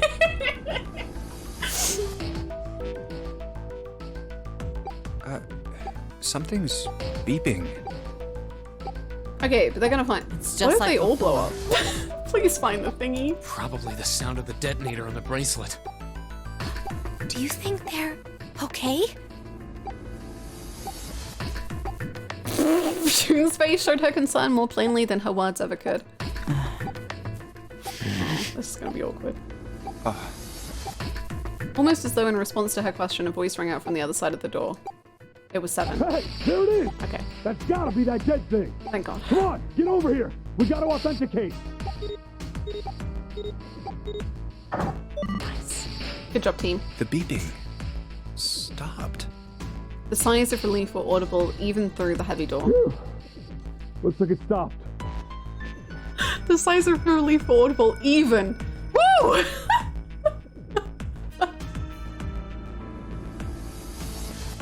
Junpei and his companions leaned away from the door and breathed a collective sigh of relief of their own. Hey, guys! Are you doing alright over there? Dead thing, Iki and Amanaka. Yo, there's that dead thing. No, yeah, we know the body stuff. Please. Yes, we're fine.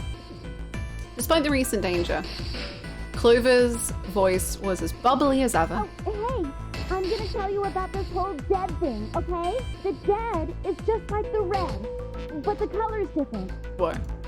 You know how the red was red? Well, the dead is blue. Other than that, it's just like the red. Okay. Authenticating is the same too. Thank you. Awesome! Thanks! That helps a lot. Okay, flirting with other women. Well, we should probably move on now. Okay. You be careful out there. Roger that. Great, let's go. Let's go, team. Door 4. Onwards. Junpei and the others left door 5 and headed towards door 4. Now it's our turn. I'll go first. They stood in front of the red and placed each of their hands upon it. 4 asterisks appeared on the screen. Junpei grabbed the lever and turned around. Okay, we ready? Yeah. Sure. Let's go! None of them looked particularly optimistic, but their faces were set. Junpei nodded to them and turned back toward the red. All right, let's go. With strength and determination, he pulled the lever. June can flirt with others, but God forbid Junpei. Run! The 4 of them leapt through the door together. The moment they had passed through it, each heard a cold electronic sound coming from their left wrist. Oh, Run! Damn! Run! In the center of each bracelet, a red skull appeared and began to flash.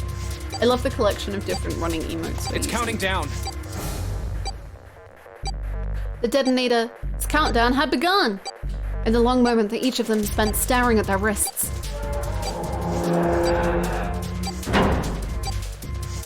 The numbered door behind them closed, sound of metal on metal reverberating down the hallway. We can't go back!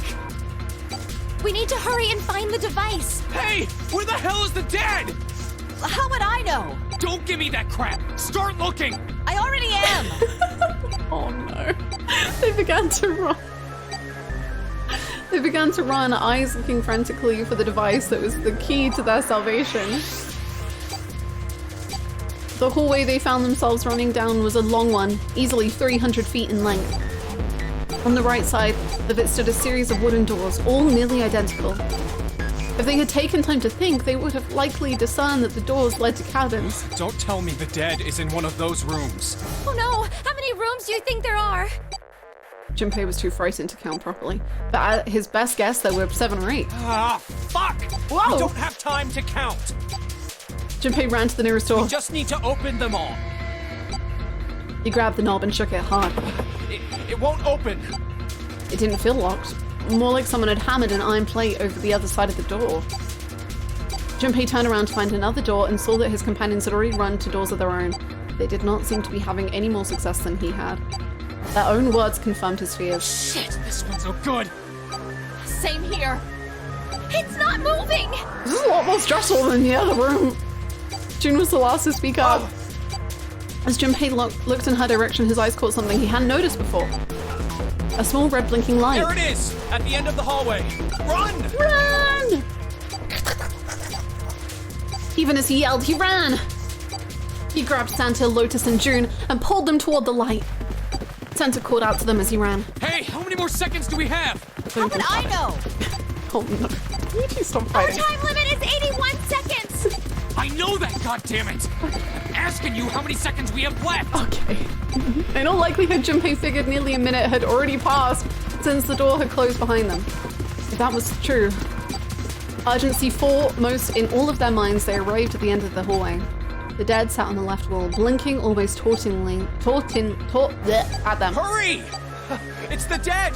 Get over here! Junpei grabbed hold of the machine, his hands slick with sweat and shaking. Imagine if sweat made it hard to read the hand. Ooh. He slammed his hand against the scanner panel. Come on, everyone! The other 3 quickly followed suit. Yay! With a grunt, Santa yanked the lever downward.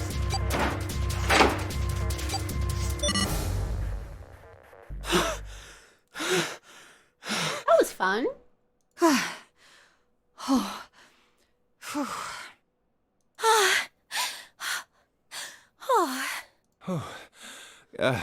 Looks like it stopped. His hands beginning to steady, Junpei wiped some of the sweat that had beaded on his forehead. As they caught their breath, the 4 companions began to look around. 9 pants? There's another door at the end of the hallway. Interesting, June. June had 6 pants and she was like, I can't cope with that. I need everything to be 9. He could see a heavy-looking set of double doors. Set into the walls of the hallway on either side of the larger doors was too small. Let's try this one first. And of course it won't open. How many times had he come across similar doors with similar results, he wondered. Or perhaps, he corrected himself, more a lack of results. Whatever the reason, the door remained firm and unyielding and refused to allow Junpei or anyone else passage. A keyhole. Above the keyhole was a small symbol engraved in the brass. What's this mark? Mail? He wasn't quite sure what to make of it, and stared at it for a moment in confusion. It was June that corrected him. No, not exactly. That's probably the symbol of Mars. Well, technically, they are the same symbol. But I saw a number of similar symbols near the main stairway. That's my astrology girl. The symbols of the solar system. Do you think June knows too much about each of the puzzle systems? Do you think June is 0 because she is the one that used all of these symbols in the escape puzzles and then realized no one else was as into astrology as she was, and now she's like, frick, I have to be part of the... Oh, that's right. The Sun, Saturn, and Earth. June stabbing everyone. It's what the stars said to do. I looked at my magazine astrology reading and it said that today was going to be the first day of my new life and I just have to say goodbye to the old people in my life and it's time. I'm sorry. At least that's what I'm assuming. It's what they wanted. So this isn't the man symbol. It's a symbol for Mars? Hi, my love of life. Welcome. It's because of my Scorpio moon, Jumpy. Look, Jumpy, I'm a Taurus rising. You don't get it. It's my rising moon and sun. It's not my fault. It wasn't my choice to be born this way. I think so, yes. I love the June in my brain so much.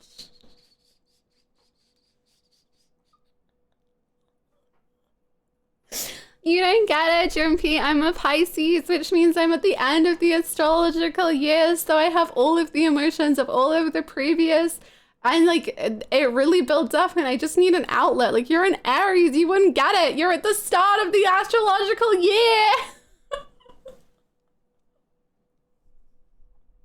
Hi, Grimson. How's it going?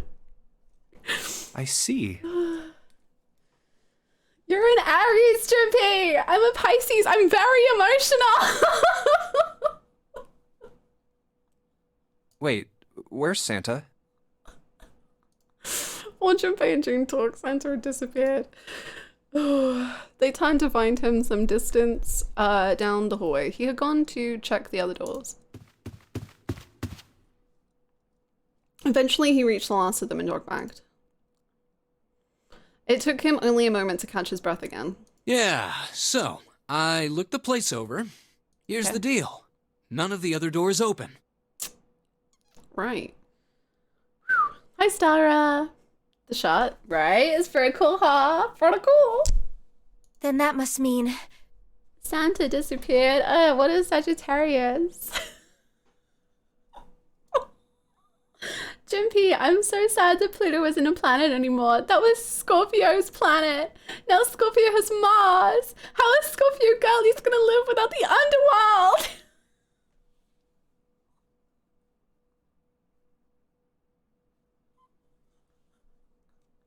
I don't think scientists understand, like, real science. Like, why did they say Pluto couldn't be there anymore? He was just a little guy.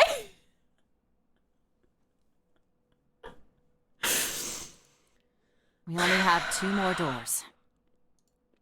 Lotus examined the door on either side of the larger double door. Each one of them had a metal plate attached to it. Maybe it's the room number. The door on the left has a B92. That's so mean to me. And the one on the right says B93.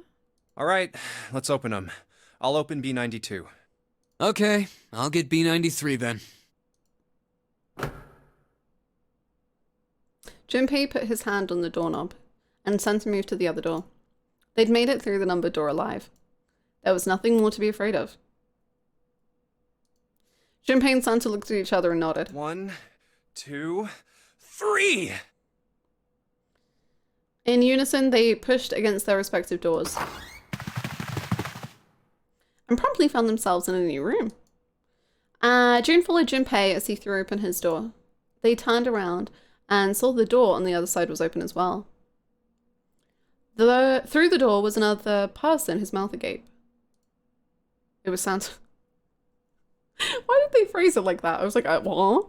Hey, it opened. Yeah, it did. Junpei and Santa looked at each other. I didn't expect that. Junpei, can you stop flirting? June is right that. It was so easy.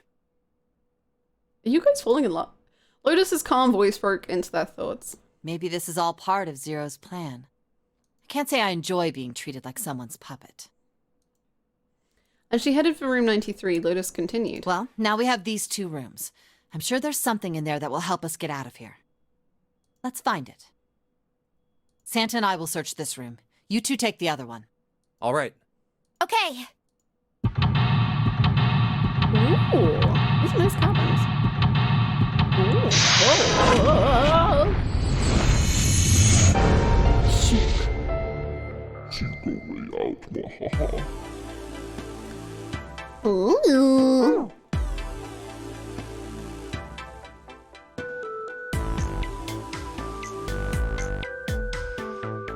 Just got called gay at home.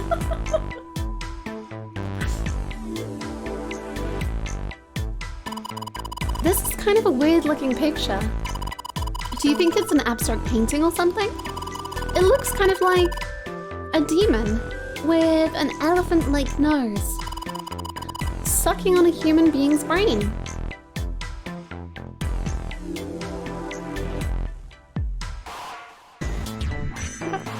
Where the hell did that come from? Her murderous instincts. What's her brain made of? Can't say I'd mind finding out a little more about what goes on in there.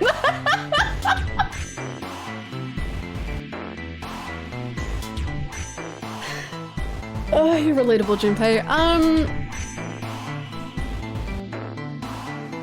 It's a kind of weird looking picture. It's some sort of weird black and white design. Looks like there's a room on the right side of this picture.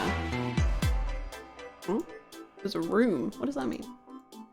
An odd looking picture with a black and white pattern. Hannah and Junpei are merging. Looks like there's a room on the right. Huh? What does it mean? Oh, is there a door? Shower. We love showers here. It's just a shower head. There's nothing special about it. There's a little blue platform protruding from the shower wall next to the knobs. It's for putting soap on.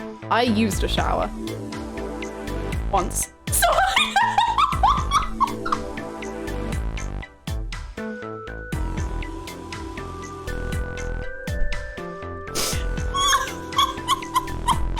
He is like Hajime! He used it once and then he was scared.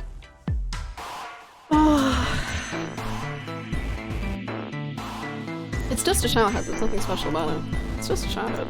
It's just a shower head. It's just a shower head. It's just a shower head. It's just... That's the shower knob. Let's see if anything happens when we turn it. No water's coming out. It's a shower knob. There's no water coming out of the shower. That's the bathroom wall. There are square tiles all over it. The wall's covered with square tiles. They've all got geometric shapes in them. Junpei is exclusively a bath person. Honestly, I can relate to him with that as well. I'm a bath person over shower.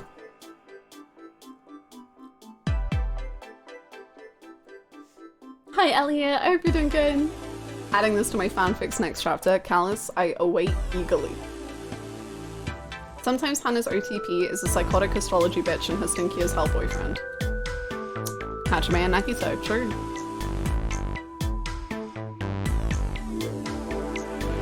Junpei, do you think there might be something on the shower curtain? Huh? Well, maybe.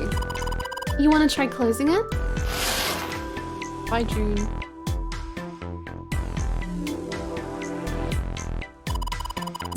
There doesn't seem to be anything here. Yeah, you're right. Let's put it back. Oh my god, June, where'd you go? She's magic.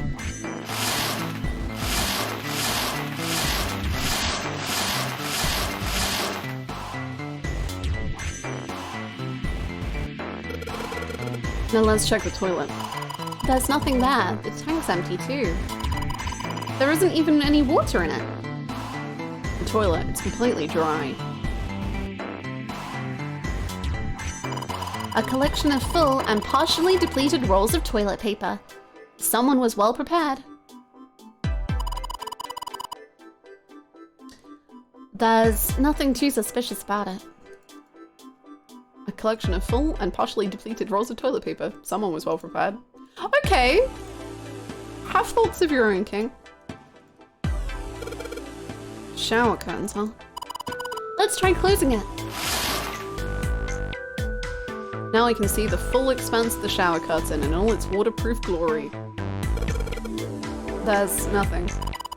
Suspicious. It's just a normal old shower curtain. A narrow shower.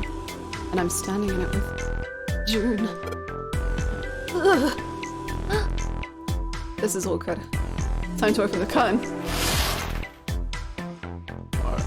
That was into it. Oh, I don't know about you. I'm feeling a little blush going. Oh. Oh. Yeah, why don't we go back out to the living room? Okay, let's go back. Woman. That vase looks expensive. I wonder how much we could get for it. Are you gonna steal it? Wasn't a no. Interesting. Looks like a valuable vase. Empty though. It looks like there's a room to the right of the base.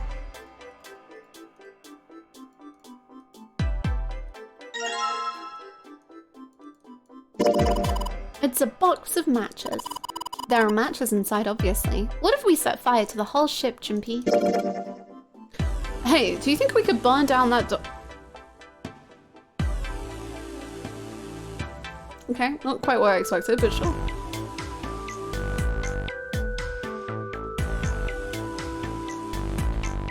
Hey, do you think we could burn down that door at the end of the hallway with these matches? Not gonna work, huh? Yeah. They're matches. I could probably light something small on fire with them. Yu-Gi-Oh! Shirt is so right. Thank you! Thank you so much. Junpei looked down blankly at what he was holding, then up at June. Oh yeah, how's your fever? You feeling better now? Cause I feel pretty hot. No, cause you're hot. Yes, I'm fine. No, you're hot. June certainly looked fine. She looked fine. Let me see your forehead. Oh my god, are we gonna... What's happening? Junpei held his hand to her forehead for a few seconds. Oh. Guess it really has gone down. Oh my god, what is happening? Are you worried about me? No. Don't be silly. Okay, come on, it's not like that. What the fuck? Yeah, I guess I am. Yeah, I guess I am.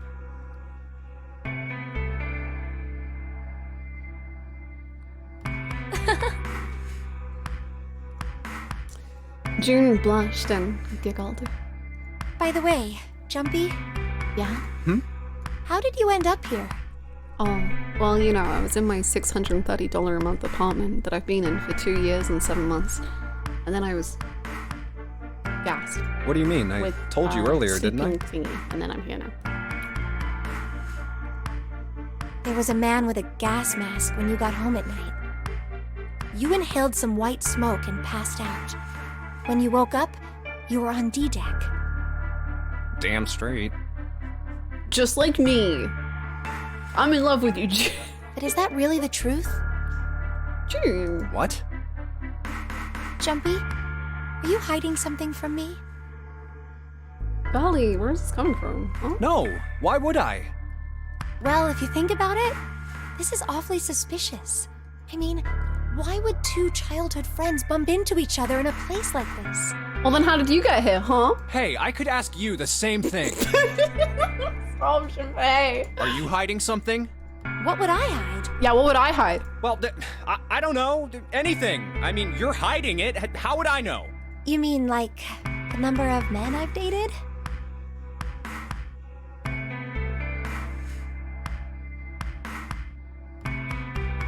Oh, that was like not what I was saying at all. Have you dated 9 men? That would be kind of crazy if you think about it.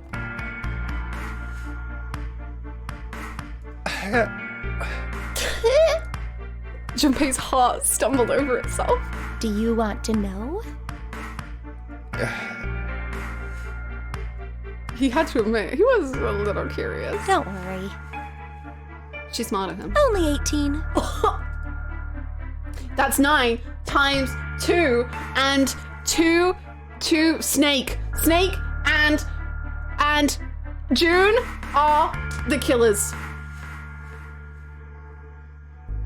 And what's 1 plus 8? What's the digital root of 18? 9? I was hoping that this route would make me convinced that June was not the murderer, but yeah, it is only making it worse. Yeah. Times 0. Oh. Yeah, I guess I just haven't met Mr. Right yet. Oh, that was boring. June looked a little embarrassed and scratched the back of her head in a desperate attempt to seem nonchalant. 0? Times 0? You're 0? Yeah, I see. Junpei coughed quietly in much the same way. Anyway, I'm not hiding anything. Just like you, Jumpy. When I woke up, I was on D-Deck. Well, you do have a point. I mean, why did Zero pick us? We haven't seen each other since elementary school. I wonder. June nodded, and for a few moments she had the faraway look of someone in deep thought. Look for what connects the victims. That will lead you to the culprit. Do you remember Seven saying something like that? Yeah, I do. So? Well, that's what I'm saying. I think this must all have something to do with a classmate of ours. But what about everyone else here? You got any ideas who it might be? No, nothing. Oh, Well, if it had something to do with school, then it could be one of our teachers, or maybe the principal. or the janitor, or the lunch lady. Oh, I can barely remember any of them. Yeah, I know.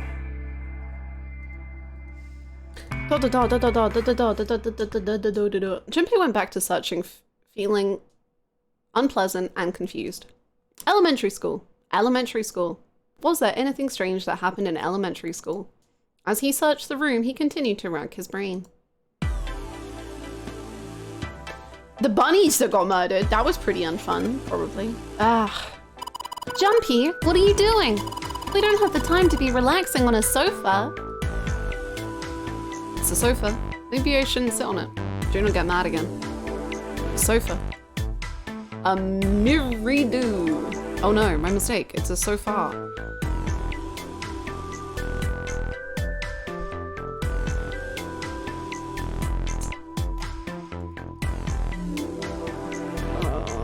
A sofa. The color is a soothing light blue. It's a round wooden table. It's a round wooden table. It's a round wooden table. It's round. It's a display case, but there's nothing being displayed. How sad. Looks like the drawers are empty too.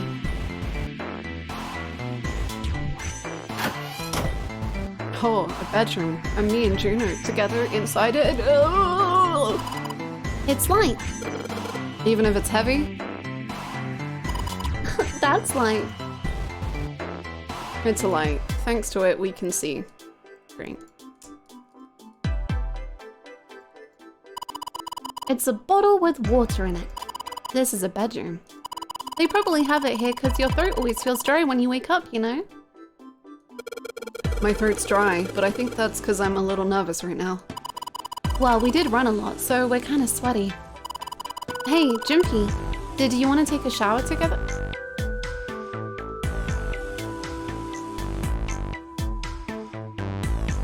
June, we're just like having a normal conversation and then you just hit me with, do you want to know how many guys I've dated? Do you want to take a shower together? What if we just made out in bed? Like what?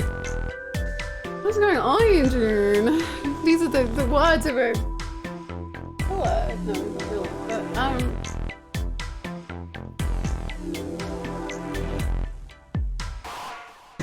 Whoa! Just kidding. Too late to take it back. My brain's already working out the picture. My throat was dry already. This sure isn't helping.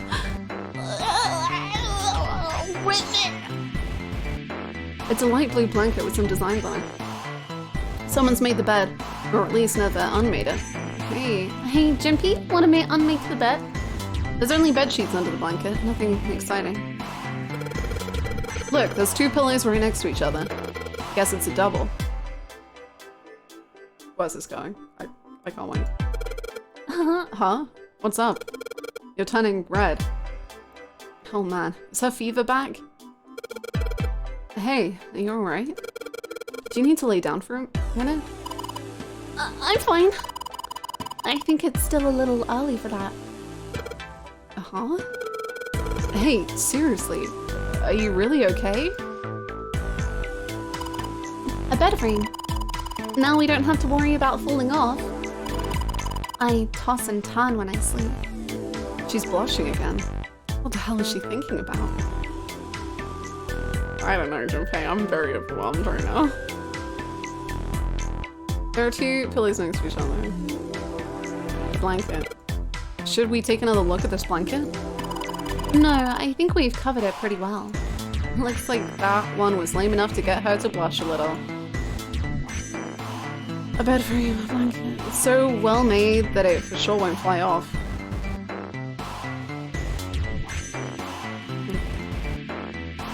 Junpei seems a little aloof.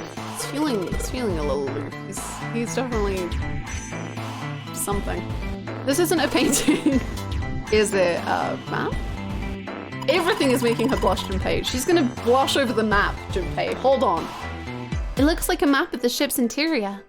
Oh, wow. I like your exterior. Oh, this is a great find. I think it'll be really useful. Let's take it with us. It is now possible to use the map screen. Someone mentioned Zero Escape. What a coincidence! I think Crystal replied to one of my Zero Escape tweets saying about playing it one day, which would be very cool. More Zero Escape people. Yes. One of my favorite DS games. Time to enjoy being mind melted again. Big time. Thank you so much, Melody, for the 7 months. Thank you so much. Thank you for the Prime. Welcome back. Heck yeah, Prime Real Estate. Also welcome in, Artemidian. I hope I said that okay. Welcome. She tucks her hair behind her ear like, actually, as Zero, I organized this game as a dating sim. I want to date everyone on the ship. You want to date everyone? Junpei took one last look at the map, then folded it up and slid it back into his pocket. June looked up as he closed it. This ship is bigger than I thought. Yeah, it's probably about 900 feet long. 900? Must be one of those fancy cruise ships. Of course, it doesn't really look like a cruise ship. Everything in here is really retro. Even if it's just some sort of style choice, there's just too much. Do you remember what Zero said? The famous ocean liner Titanic crashed into Earth. After remaining afloat for 2 hours and 40 minutes, it sank beneath the waters of the North Atlantic. Do you think maybe this boat and the Titanic have something to do with each other? That's a good point. I doubt he would have mentioned it if there wasn't a reason. She points at the bed and that's where Rose was drawn like a French girl. Junpei, do you want to be the Jack to my Rose? Junpei took a moment to look around the room. Do you think this boat Hi, is... Rose. A replica? A replica of the Titanic? A replica? Yeah, you know, like a copy of the actual boat. Who on earth would make something like that? Fans. Crazy Titanic fans. No way. Do you even know how much money that would take? June, the year 2023 is gonna blow your mind, June. June, you don't understand. People are gonna spend so much money to just go in the sea, and it's gonna be awful, and it's... No idea. But all they've got to do is break even, you know? Break even? Yeah, they could use it as a cruise ship. Climb aboard a piece of history, sail around the world in the resurrected Titanic. Why would anyone... Hell, with marketing like that, they'd probably have more customers than they'd know what to do with. Do you really think people would want to ride on a ship with such an ominous past? It's the site of the worst accident in history.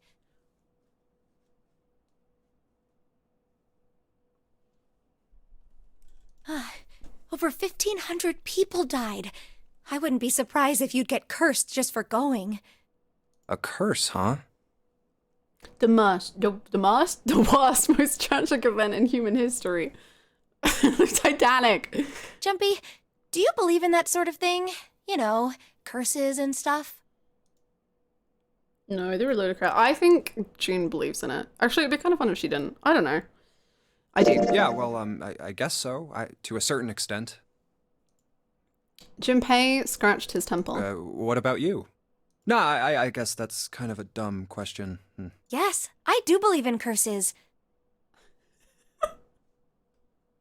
I don't know why, her just standing like straight dead on smiling. Yes, I do believe in curses. I believe we are all cursed and inevitably will end in horrific deaths. In fact, I think it was a curse that sunk the Titanic. Oh. What? A curse sank the Titanic. Okay. The curse of the Egyptian mummy. Ooh, okay. I personally believe that there were some Millennium pieces that were made in Egypt, and each of them have a person inside of them, a sharp version, you could say, of the person that owns that piece of the Millennium. And then if they were in a puzzle, and then if I put a Millennium puzzle, and then I had some cards, and then Supposedly, the Titanic carried the mummy of the priestess Amun-Ra, which was stolen from a pyramid. And they say that the mummy had a history. Everyone involved with it died mysterious deaths. Come on, I'm sure you've heard of it before. Those who open the coffin will be forever cursed. Haven't you ever heard that one? She's telling the story, I love it. So you're saying the Titanic sunk because of that curse? That's right! June's eyes had lit up with excitement, like a child with a new toy. That mummy, the priestess, supposedly, she was special. Oh yeah? What do you mean? Well, supposedly, she was really pretty. Pretty? Yes? But she was a mummy. That's right. MILFs are real. She wasn't all shriveled up or rotten or anything. She almost looked alive. Oh, okay, I get it. Okay, it's that thing. I don't remember the name. Where your body turns into some kind of wax? Yeah? The fat in it turns into something kind of like candle wax, right? And... Yes, saponification. But that's not what it was. Huh? That's not it. She wasn't wax. Then what was it? They say that she was frozen. What? Frozen? That's right. The whole body was frozen solid. You know how a human body is more than 60% water? Well, all of that water was frozen. The story says that from the time of its discovery all the way through to when it got put on the Titanic. Even though it was carried through the desert, her body never melted. That's crazy. I think so too, but maybe it's true and That's we just crazy. didn't know about it before. I didn't know? Yep. Maybe it's common sense to eat shaved ice in the desert because it lasts forever.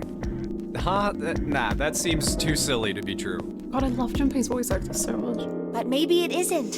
It just appears that way because you didn't know it was true. Well, yeah,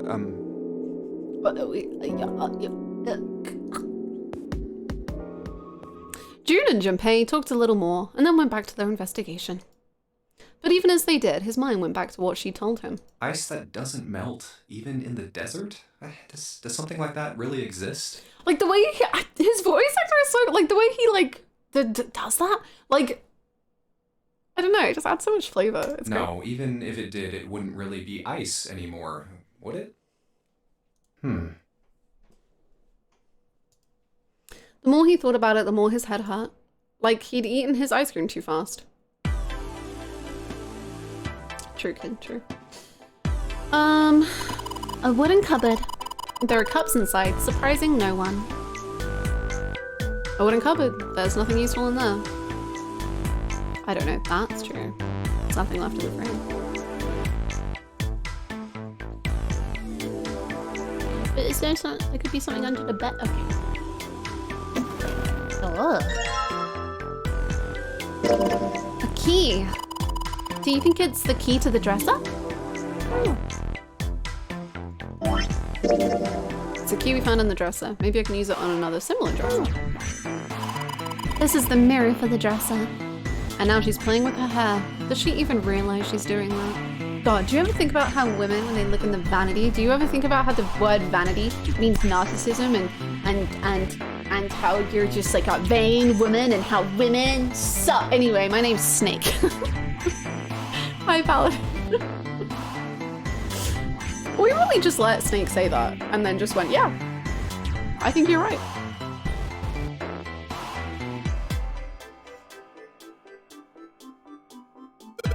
Hey, we don't have time for that. Come on, it's not like there's anyone here you need to impress. Yes, there is. Who? Well, you know, Ace. What? Why are you so quiet all of a sudden? Ugh, forget it, Jumpy. It's a dresser. There's nothing on top. Well, polished mirror. A dresser. There's nothing on top. A chair that goes with the dresser. There's nothing particularly interesting about it. Delight. Thanks to it, we can see. I would nod and smile and then mute him on socials. Honestly, very valid. Okay. Jumpy, where are you going? I was thinking of going over to Lotus's room. Why? What do you mean, why? I'm just gonna go check up on them. Is there something wrong with that? Well, no. Come back soon. Sure thing. I'll leave the rest to you. Sure. Leave it to me. Alright, off to the other room.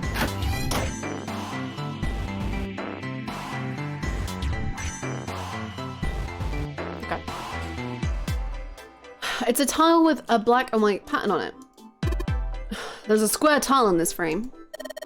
It's glued in there quite well. I don't think you can take it out. There's a tile in the frame. Those empty areas seem kind of suspicious. Looks like a valuable vase. Empty though. There seems to be a room on the left side.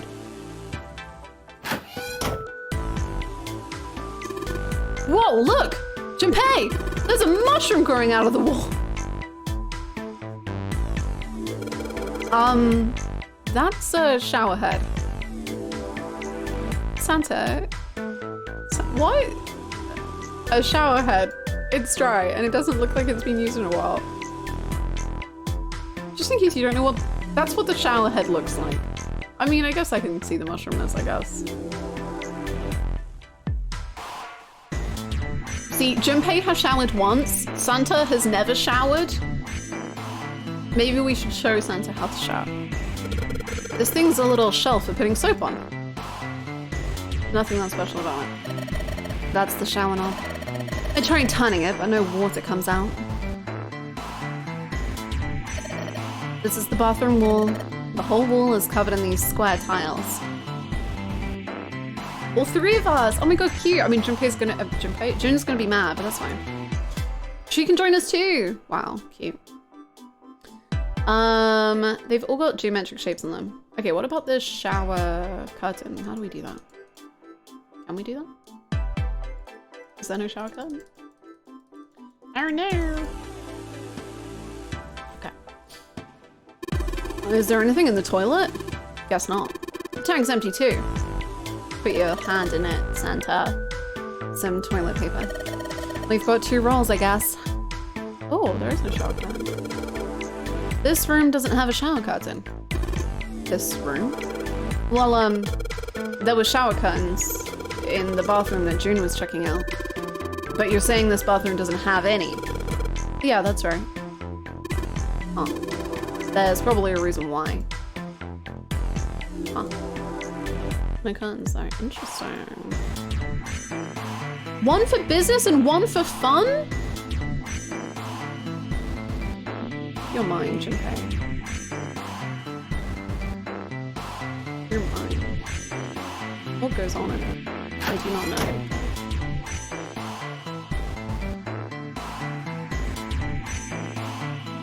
Oh, I can light that! A candle with a candlestick. This might come in handy. I have things. It's a candle, Junpei. It's on an iron candlestick. That's a pretty big candle. If we light it, it'll probably get really bright. Oh. If we light this, it'll give us some light. Hey, check this out. This is a pretty nice sofa. I know. It's a shame I can't take it back with me. Huh? What's the matter, Santa? Why are you examining the sofa? Oh, it's nothing. Don't worry about it. This sofa looks pretty expensive. Santa, what are you doing to the sofa? I must know! It's around one table. Well, this is a display case. Check it out. These plates and shit look really expensive. You want to take a look? Come on, you stupid thing. Open! It's locked? Yeah, it looks that way. Then we need to find the key that opens it. He's rubbing it. What did Snake say? We need to say what Snake said to Santa. We need this. Shit! It's not opening! Alright, you grab that side of the table, and I'll get the other. Let's smash this bitch open! I don't think that's going to work. That looks like tempered glass. I don't think throwing a table at it is going to break it. Well, we can try. Hi, is it Charisk? Hello, hello. It is very Danganronpa-like. The maker of this and the maker of Danganronpa are buddies, so yeah, there's definite vibes.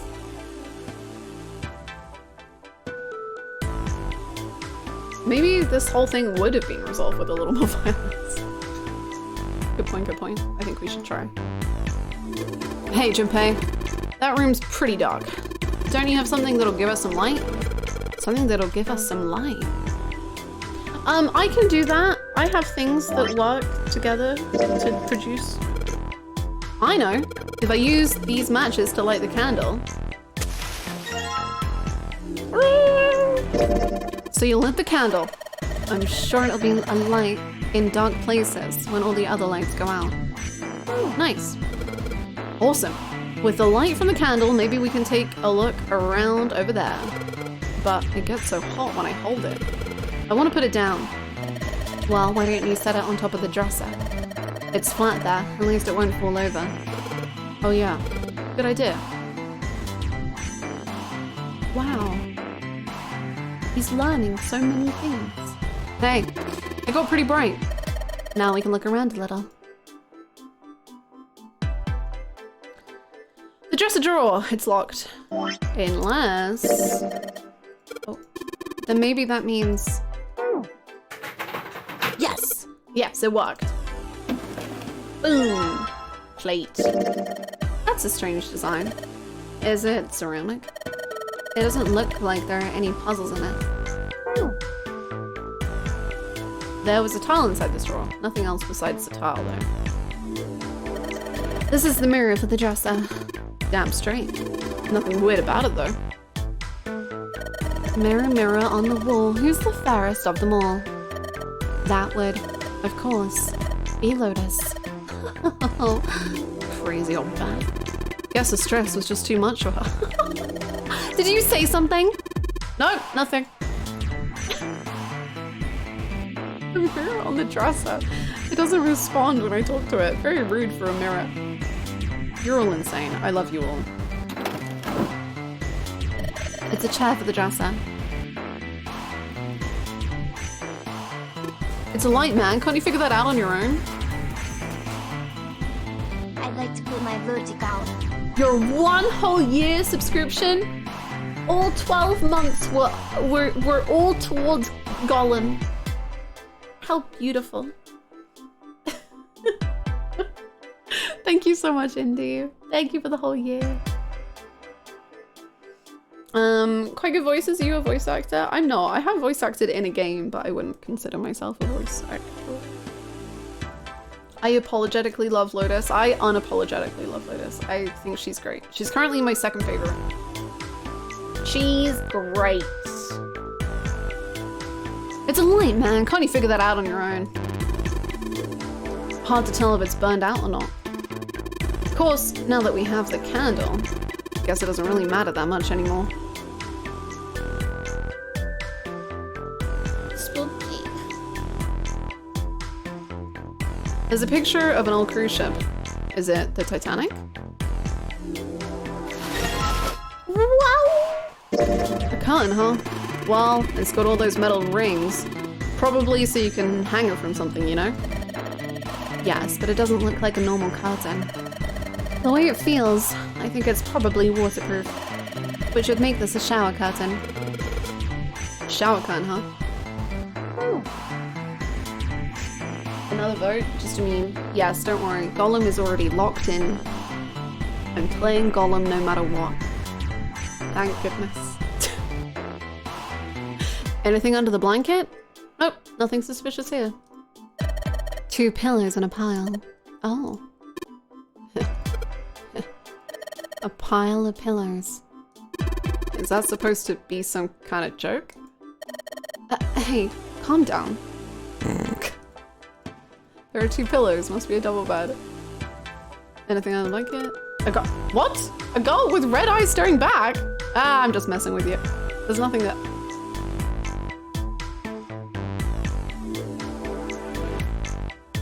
Did my own brain, like what? What does that mean? Did my brain just do that? Or did Junpei do that to himself? Or like, as in my brain is just... No ghosts or girls either. Nope, still nothing. No ghosts or girls, okay. Didn't I look at the blanket individually? Oh, well, okay. Ah! Oh, the candle. Hey, what the hell? It just got dark. Just got dark all of a sudden. Maybe the candle got blown out? We should go see. Oh. There's a candlestick covered in melted wax on top. That went so quickly. Hey, what's this? The top of the candlestick looks kind of weird. Wait, Golem has a 0. Golem has an O in his name. Zero has an O in their name. Coincidence? Petition for Hannah to do Golem voice with the 0 voice filter. Please. You're right. It's all bumpy. This part of the candlestick where the candle goes looks like a key. A key, huh? I think I ran into a lock I couldn't open earlier. Am I gonna have to practice a Golem voice before we play Golem? It's too dark to search for anything. Okay.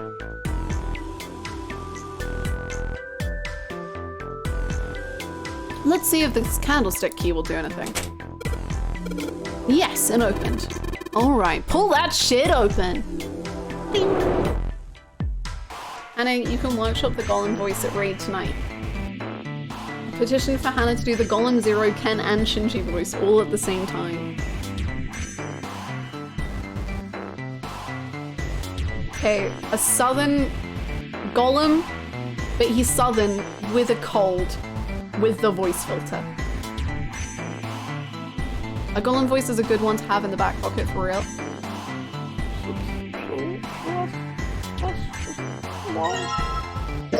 Hey, don't you think the pattern on that tile looks like something? What's that blue light coming? It's my light down there. I can tilt it away if it's annoying. I think I saw it somewhere. Hey, Junpei, you got a minute? Hit me up, Santa. Santa had shown up out of nowhere and gave Junpei no small start. Here, take this. Santa pulled something out of his pocket. A bookmark. Aww. Oh, clover. It looked like a bookmark. It had a 4-leaf clover in it. What is this for? Do you want me to read a book? I found it in between some of the cushions on the sofa. Oh. Pretty sure it ain't gonna be any help to us, but I figured we might as well hang on to it anyway. Hi, Sleepless Cheshire. Good. How are you? Then why don't you hold on to it? Santa gave him a wry smile. I'm not the main character. You know what I hate most in the world? No, tell me, what do you hate most in the world? Books? Reading? Literature? I got 4 things. Okay. Hope, faith, love, and luck. Okay. That's cool. I'm gonna go, and I've just decided that you're insane, but like in a fun way that I quite like.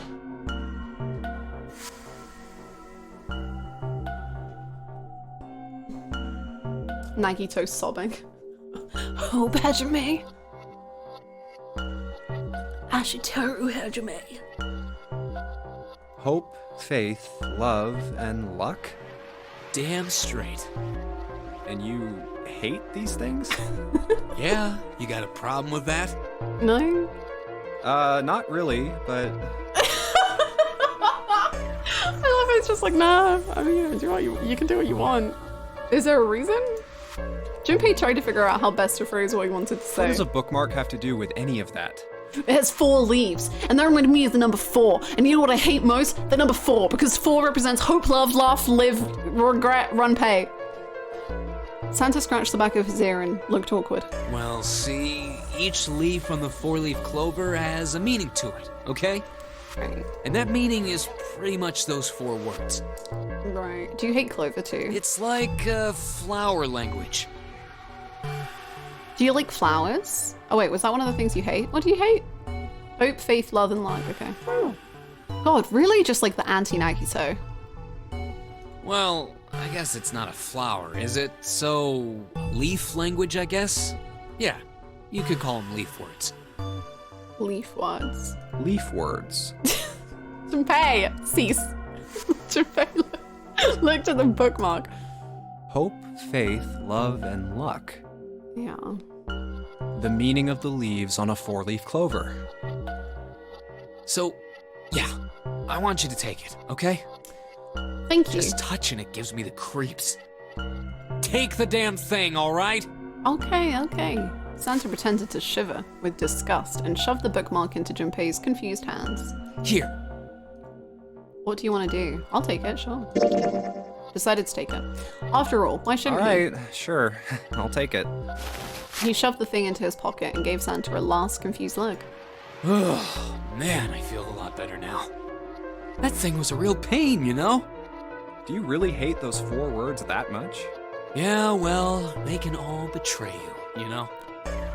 Hope, faith, love, even your destiny.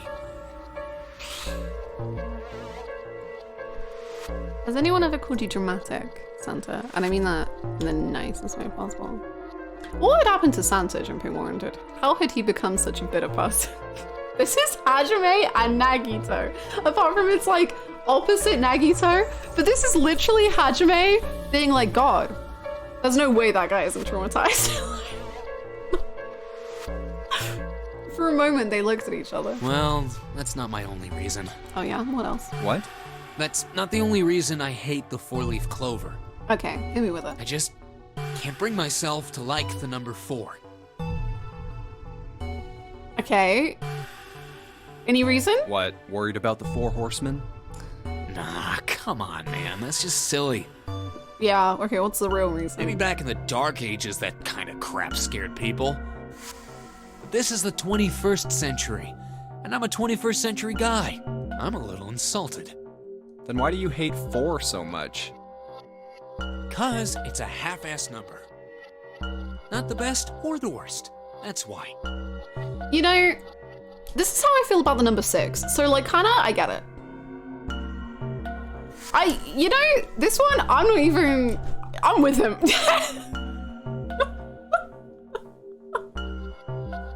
You know, like sometimes you just don't vibe with a number, and 6 is that number for me. And he's 4, and I get that. I understand it. What? 9 is a way better number. Oh, Santa, don't do that. Don't do that. So what if it's last place, right? Guess it's not some lame-ass middle number. What are you... Are you 0? Santa's explanation made no sense. Junpei was even more confused than before. You play? Play? You mean like the stock market? Yo, I love when numbers go up and down. Have you had a crypto, bro? You mean like the stock market? like the stock market? Nah, that's not what I mean. Oh. Why the hell would you think that? Oh. I mean, yeah, I do stocks too, but...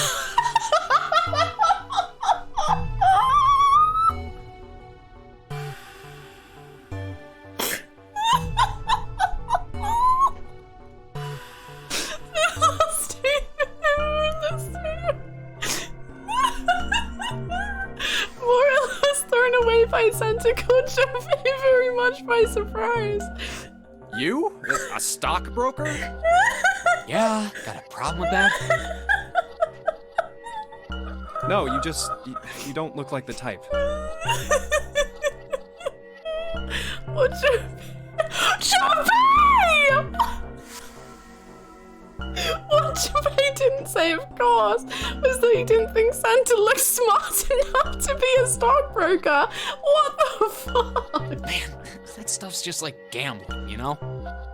All you gotta do is bet on the winning horse. Nothing that hard about it. Right. You sure sound pretty confident. So, are you betting on winning horses? Oh my god. Of course I am. Oh, that was quite a chuckle. You remember a couple years back when the stock for Cradle Pharmaceuticals shot through the roof? Santa, what's happening? I feel like I just got flashbanged by Cradle Pharmaceuticals. What is going on? Santa, who are you? What's going on? Stacked a few bills over that, if I do say so. But that's another connection to Cradle Pharmaceuticals, I'm just saying. So, Seven, Lotus, and Santa all have connections. Uh-huh. Was all Junpei could think of. He'd never even heard of Cradle Pharmaceuticals. Fortunately, he was saved quickly from further embarrassment. Hey, how long are you gonna stand around wasting time? Stop screwing around. Yo, you wouldn't get it. We're talking about the stocks. We're talking about the money that goes up and the money that goes down. We're talking about... have you heard of graphs? Like, graphs are sick, man. Like, when things are up, things are up. And that's... You wouldn't get it, Lotus. The voices screaming at them from the other room was unmistakably Lotus. As Junpei and Santa looked at each other.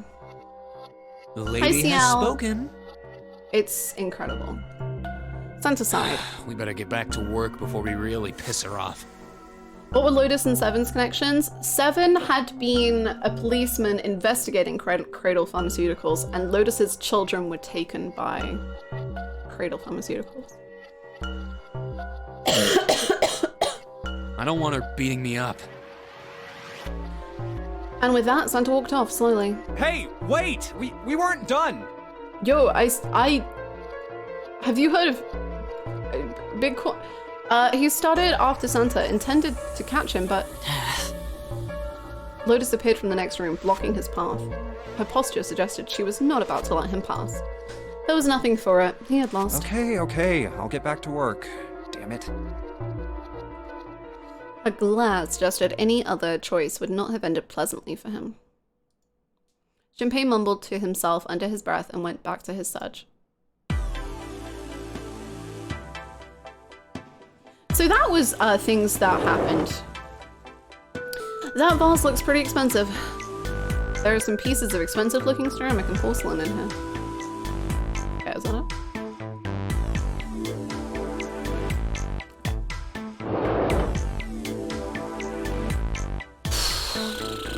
That was crazy. Time to move Santa up the list. Yeah. Yeah, easily. Santa and June.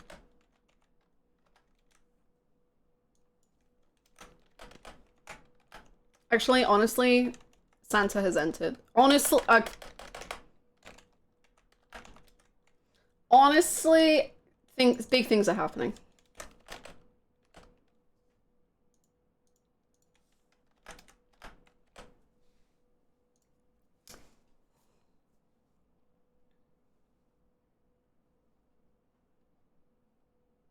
Snake downfall? He's not downfall. We're not talking to him right now.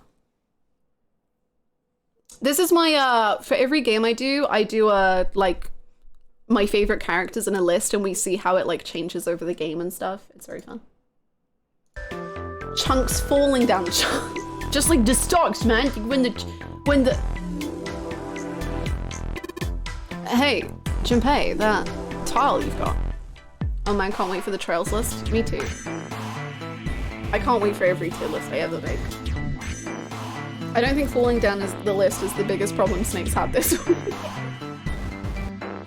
So that tile you've got. You think maybe you're supposed to put it in one of those empty spaces? I mean, the pattern does look kind of the same, doesn't it? He's right. I think so too. But if that is the case, you're going to need to collect all 3 tiles, right? Don't you think we should collect all of them before you start putting them in? Hannah, my dear, are you getting perhaps attached? I would never get attached to anyone. I'm fine. I'm not gonna get hurt. There's no way. There's a curtain rod running along the ceiling. Let's put that shower curtain on those hooks. Let's try spreading the curtains. There's a hole. Wow, those are pretty obvious people. Somebody's really dedicated. Oh. Well, with a hole this big, you gotta wonder if maybe they wanted to be caught. So you're saying maybe the one getting spied on was into that shit. Maybe they were into, like, those home invasion fantasy. Home invasion? Interesting. I see. You two are real idiots, you know that? Okay. Oh, that was an interesting and enlightening conversation. I absolutely suspected one definite Hanako, one maybe Hanako, one I hope is Hanako, but I also think someone else is gonna surprise me. I need to know what you predicted, like, when it's safe to do so. I'm very curious.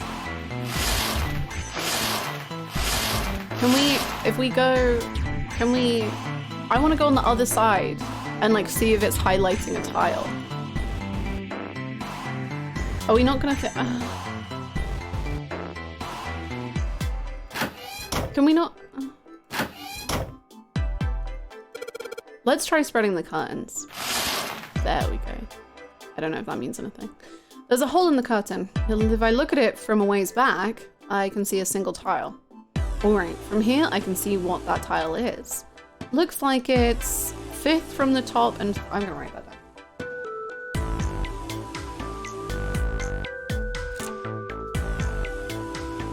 Where is my pen from yesterday?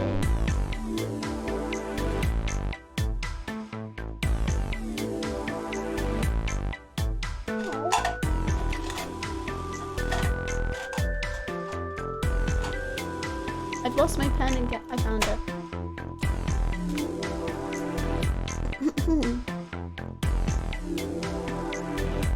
I don't think we can say June and normal stuff.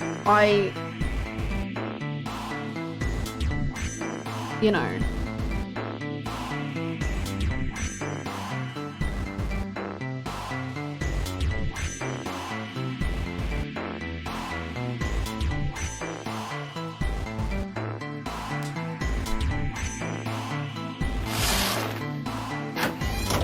Okay. I don't really know what I'm gonna do with that information, but probably something. Let's go see if June's doing it. What's up? You're going back already? Well, I can't just leave June there by herself. What, you think you're her knight or her protector or something? You're creeping me out. Whatever, man. I'm going. June, sweetie, is everything okay in here? The sofa. The color is new. June, how do I talk to you? My angel. Come back to me. In the bathroom in Lotus's room, I saw a particular tile when I looked through the hole in the shower curtain. Maybe if I look in the same place over here. Alright, now where was it? 5th one from the top, 3rd one from the right. What are you mumbling about, Jumpy? Oh, sorry. Could you be quiet for a minute?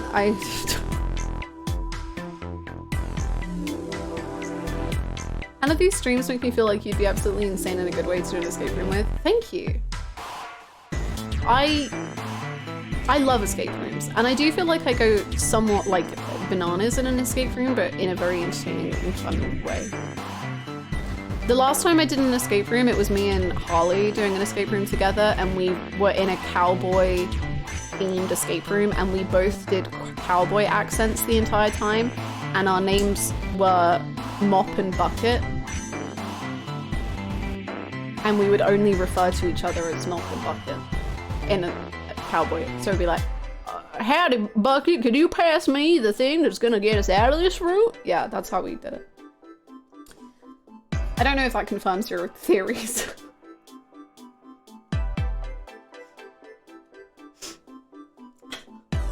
Thank you for the follow. Could you be quiet for a minute? I don't want to forget this. 5th from the top, 3rd from the right.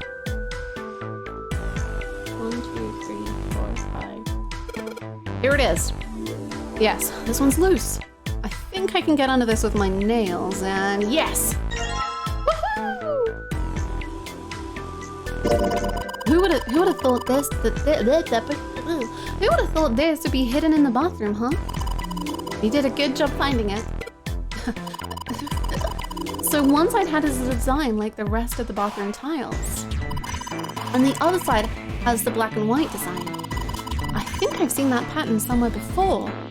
Yeah, it was the place where you said it was a human's brain getting sucked out.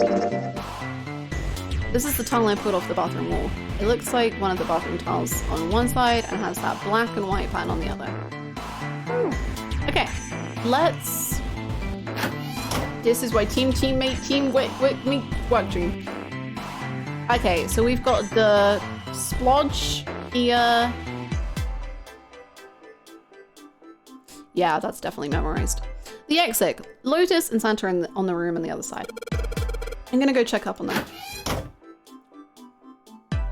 Top 5 characters from any game that you would want to see doing an escape room together, or that you would want to see solving life-threatening puzzles on a sinking ship together. Your pick.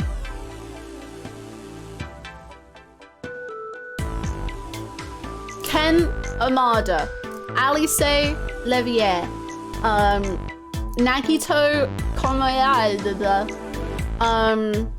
Adachi Toru,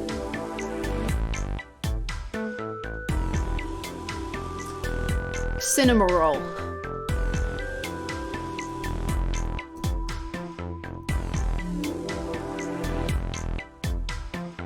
Or, genuinely, like, many groups of friends from many, like the whole, like, Persona 3. Like, Yukari, Junpei, Arki, Shinji, Ken. Incredible. Like, the Scions, incredible. Hello, how's it going, Uza? Dream blunt rotation. Cinema Roll, important inclusion. I think so. Poor Alice wouldn't be able to deal with Nagito. And that's exactly why I want it, because I think Alice would probably kill all of the others, apart from maybe Cinema Roll.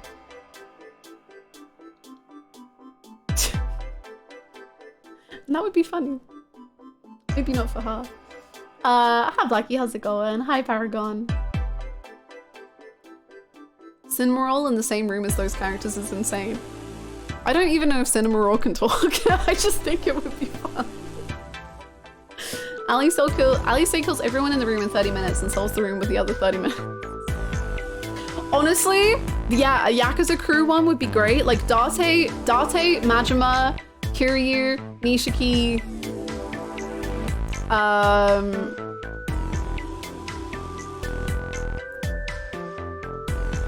Haruka.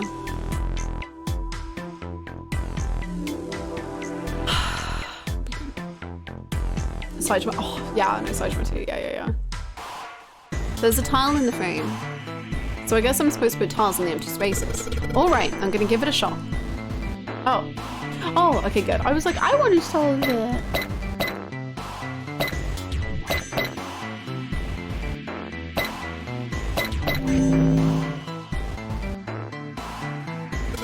Yes, I did it. There, picture complete. And there goes the frame. What's this? What do you mean, what's this? Pretty obvious, isn't it? It's a hole in the wall. Like a hidden safe or something, you know? Anyways, let's take a look. I think there's something inside. A key. We did it! Junpei messed around a bit with the key he had and looked blankly at the picture that slid down. What's the deal with this picture anyway? Santa had only been mumbling to himself, but it drew Lotus's attention. She looked at the picture and paused. I think it would be so freaking funny if she was also like, wow, it does look like an elephant, and then something being sucked brains out of. I think I've seen this picture before. Where? In a book. There's a British biochemist named Sheldrake. He has a rather interesting theory. How did these characters know these things? Why does every single character just randomly go like, oh yeah, you know what? Actually, no, this science experiment that I know everything about. I saw this picture in his book. What's this interesting theory? Morphogenetic fields, which relies on the theory of morphic resonance. Man, I can't deal with this. Just listening to you talk about it is giving me a headache. UK reference? Santa put his hands on his head as though he were in great pain. To be fair, Hannah, if all of a sudden a Yu-Gi-Oh card was on the ship, I can safely tell you that whilst I am wearing a Yu-Gi-Oh shirt and I did cry over Yu-Gi-Oh literally this morning, if you presented me with any Yu-Gi-Oh card, I would have no clue what to do with it. Not a one. Not a single idea. It's not a difficult concept to grasp. In essence, he states that the shape of living organisms and their behavioral patterns, just pot of greed, that does what it do! That does what it do! Are transmitted through a field not visible to the eye. What part of that isn't difficult, exactly? I would simply hold Dark Magician up to my lips for a kiss. That's beautiful. Lotus did not look pleased. All right, how about this?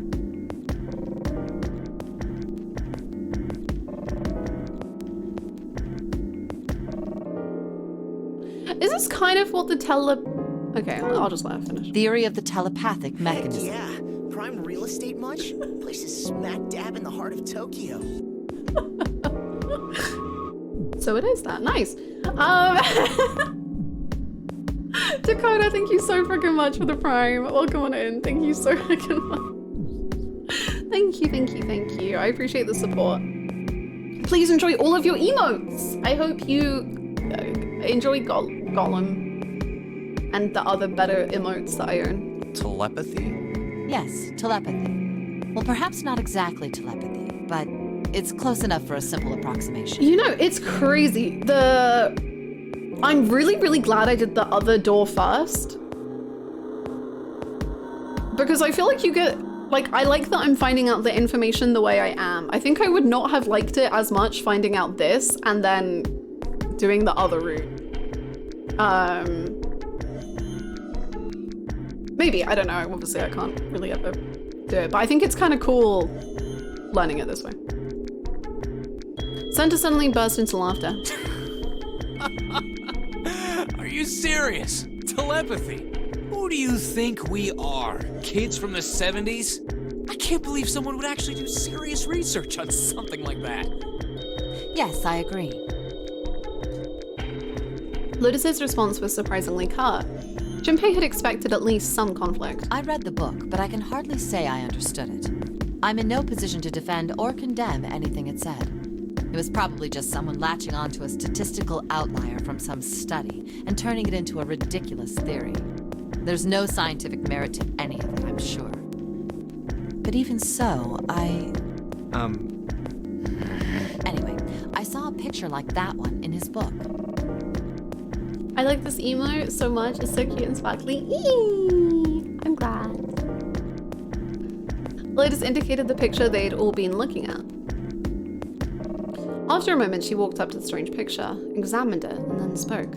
Hey, what do you think this picture looks like? An elephant with a braid human. What do you mean? Isn't it just like abstract or something like that?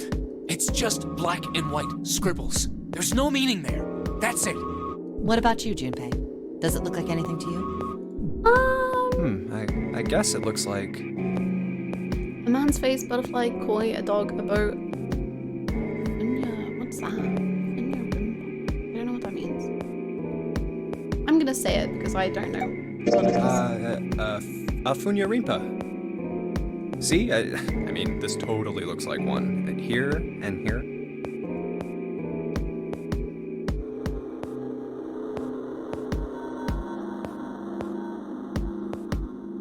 Why does everyone say Funya Rinpa?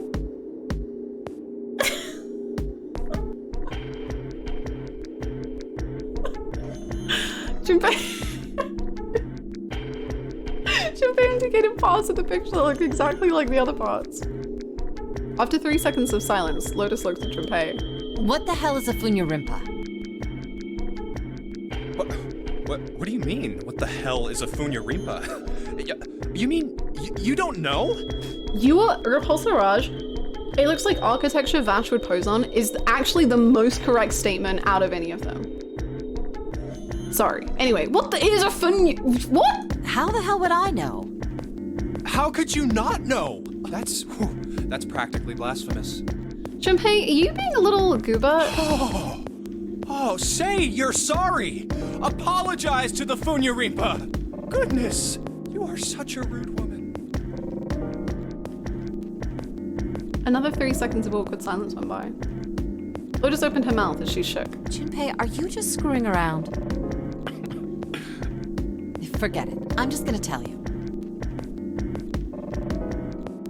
What is it? Is it just a what? This is a dog. Oh. See? Like this. Lotus point. What? Lotus. What?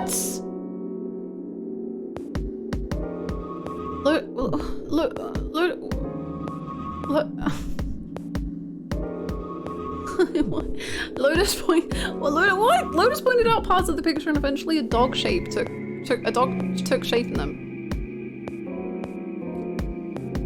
I mean, yeah, but that's a different picture. Like, just like she had a point. I mean, okay. It was a dog. Santa also nodded in agreement. So, now we know what it's a picture of, but I don't see how that helps us. Lotus nodded and began to speak. A TV show from Great Britain did an experiment once. Great Britain? They took 2 similar pictures. Both of them were difficult to identify, initially. They're saying far too much things about the UK and I'm very uncomfortable. But once you figured out the answer, you couldn't see it as anything else. Oh, like the duck or rabbit thing? These 2 pictures. The first was a woman wearing a hat. Oh, the woman wearing a hat or the other thing? The other one, well, to make it easier, let's just say it was this picture of a dog. So, their experiment. First, they sent the picture to other parts of the world outside the reach of British airwaves. To Ireland, the US, Africa, Europe, etc.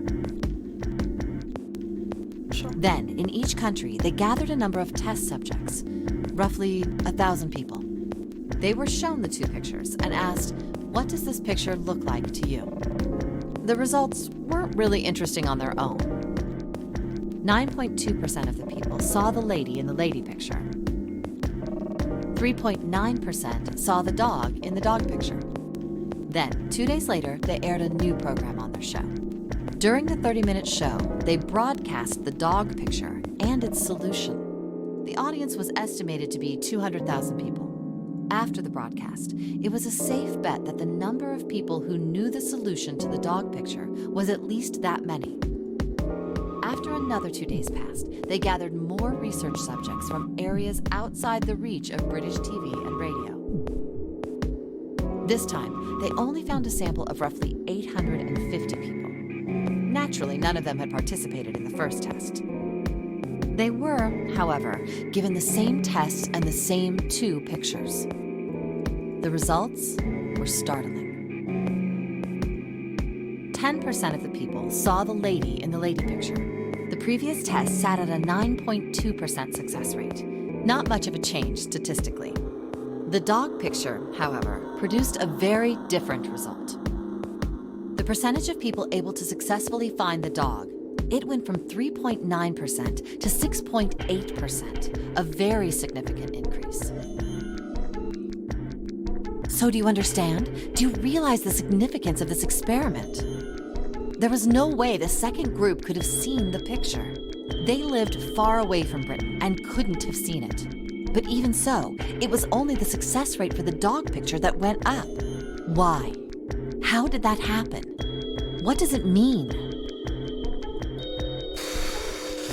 Lotus looked back and forth, from Junpei to Santa and back again. Normally calm and collected, she looked now as though she was very nearly possessed. And there was something manic about her manner. Yeah, she really sounds insane. Santa took an involuntary step backward. You're crazy. Junpei didn't budge.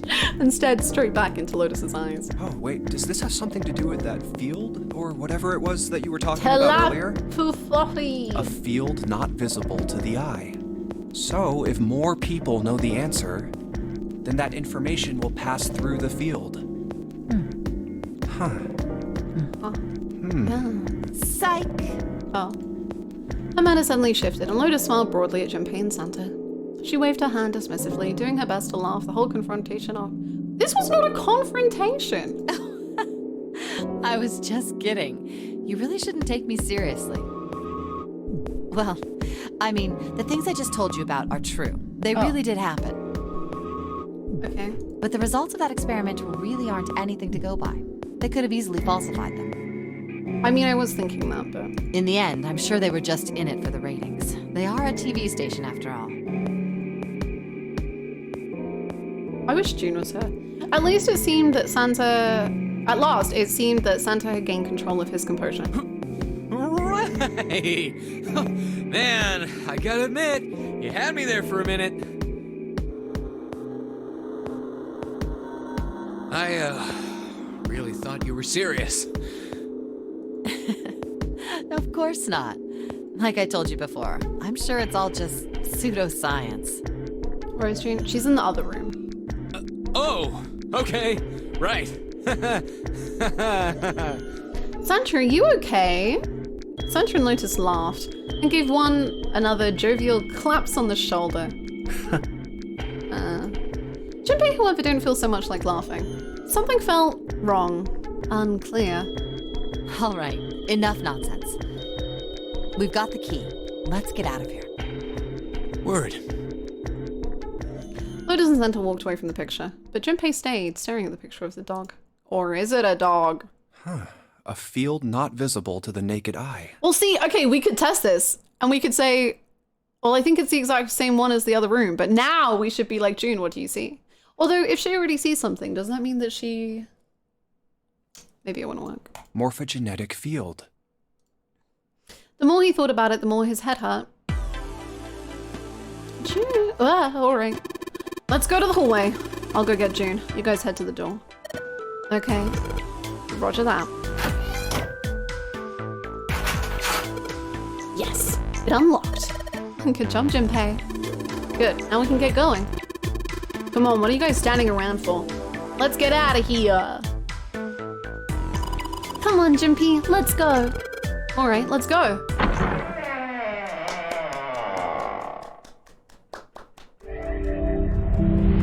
You found it. I love dogs.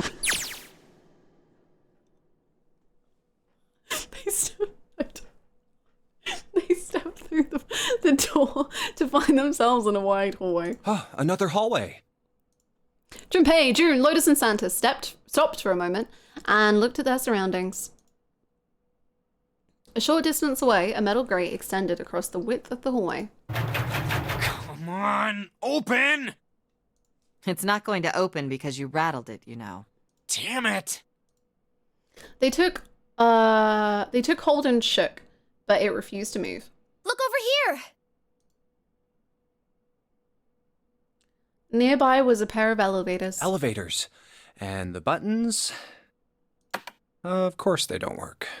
The power must be out here too, just like by the staircase. That leaves this door. Well, looks like we don't have any choice. Yeah.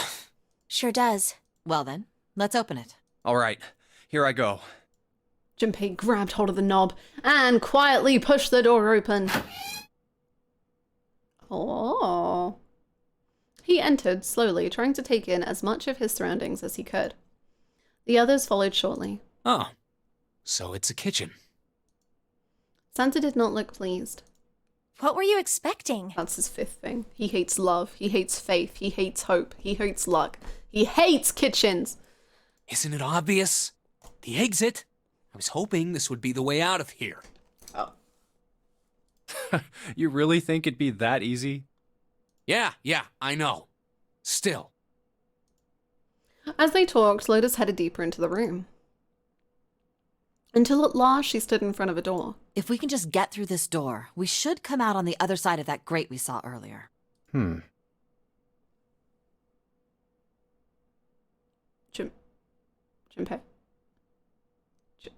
Junpei, you're lying. Junpei?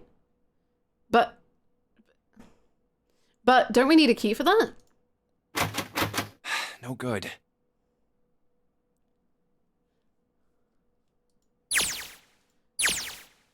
Junpei, you're going off script! Sorry, I guess that wasn't very constructive. Neither Junpei nor Lotus looked terribly happy. Junpei. I don't think Anyway, let's take a look. Oh, he's back. Good job. Junpei dug the ship map from his pocket and spread it out in front of him. As he did. Hey! What's that? Huh? Oh yeah, I guess I forgot to tell you. I found this a little while ago. It's a map of the B deck. Before Junpei could finish, Lotus snatched the map away from him. Let me see that. I was literally putting it out so we could all see it together. She ran her finger across it, muttering to herself. See? Look. Yes, yes, hold your horses. Junpei did as he was told. What did you figure out? Huh? Santa and June moved over to look at the map as well. This is handy. See? We came in here. Now if we go out there, then we'll be on the other side of the grate. With her finger, Lotus traced a path on the map. How about that? She's right. We can get out through there. I forgot to say it yesterday, I love the BRB screen. Thank you. You can thank Megan as well as me. Megan did the main thing and then I added a lot of Junpei's. There we go. Here, you can have it back. Satisfied that she had been correct, Lotus folded the map and handed it back to Junpei. Thanks. He took it and slid the valuable piece of paper back into his pocket. There's a card reader on the right side of the door. And that means the key card is somewhere in here, right? That seems the most likely. All right, we know what we need to do then. Let's get moving. First off, I say we split up and look for clues. Okay. Okay. I love this stuff. Thank you. Thank you very much. New BRB screen, can't wait to see it. Well, guess what? I was about to go to the bathroom.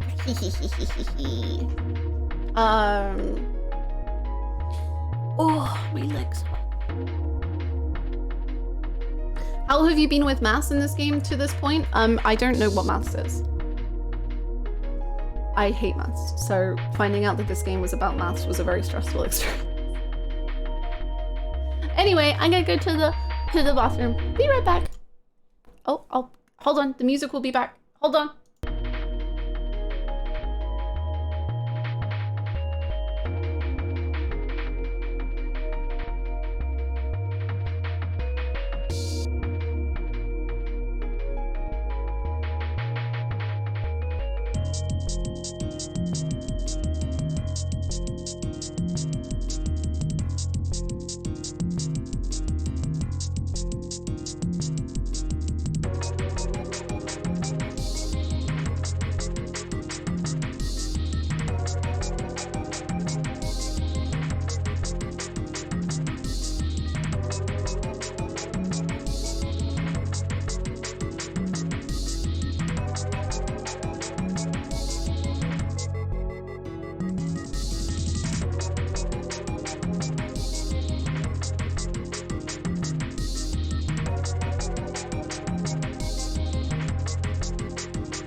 I return.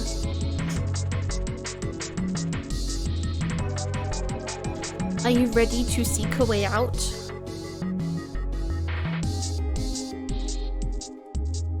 Looking back at hi. Hello, how's it going? Ooh, sorry, I'm putting on lip balm and it's spilling over.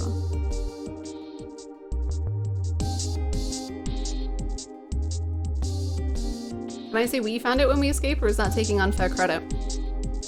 I mean, you can say we found it as a collective, but we all know who really found it. Junpei.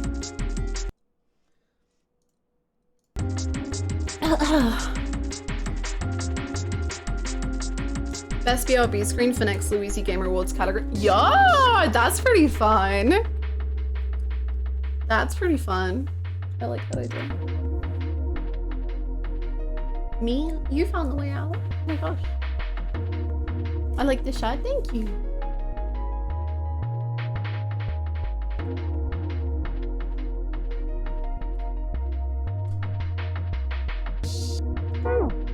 Okay. A voucher. It says appetizer 9, meat dish 10, soup A, seafood dish F. A voucher, it says. Okay. Are these plates? These 9 plates look pretty expensive. They're plates for appetizers. Remember, appetizers usually come on square plates. If you say so. Okay, okay. Well, excuse me, princess. Down, Junpei. I see you. 1, 2, 3. There's 10 of them. If you flip these over, they look like hats.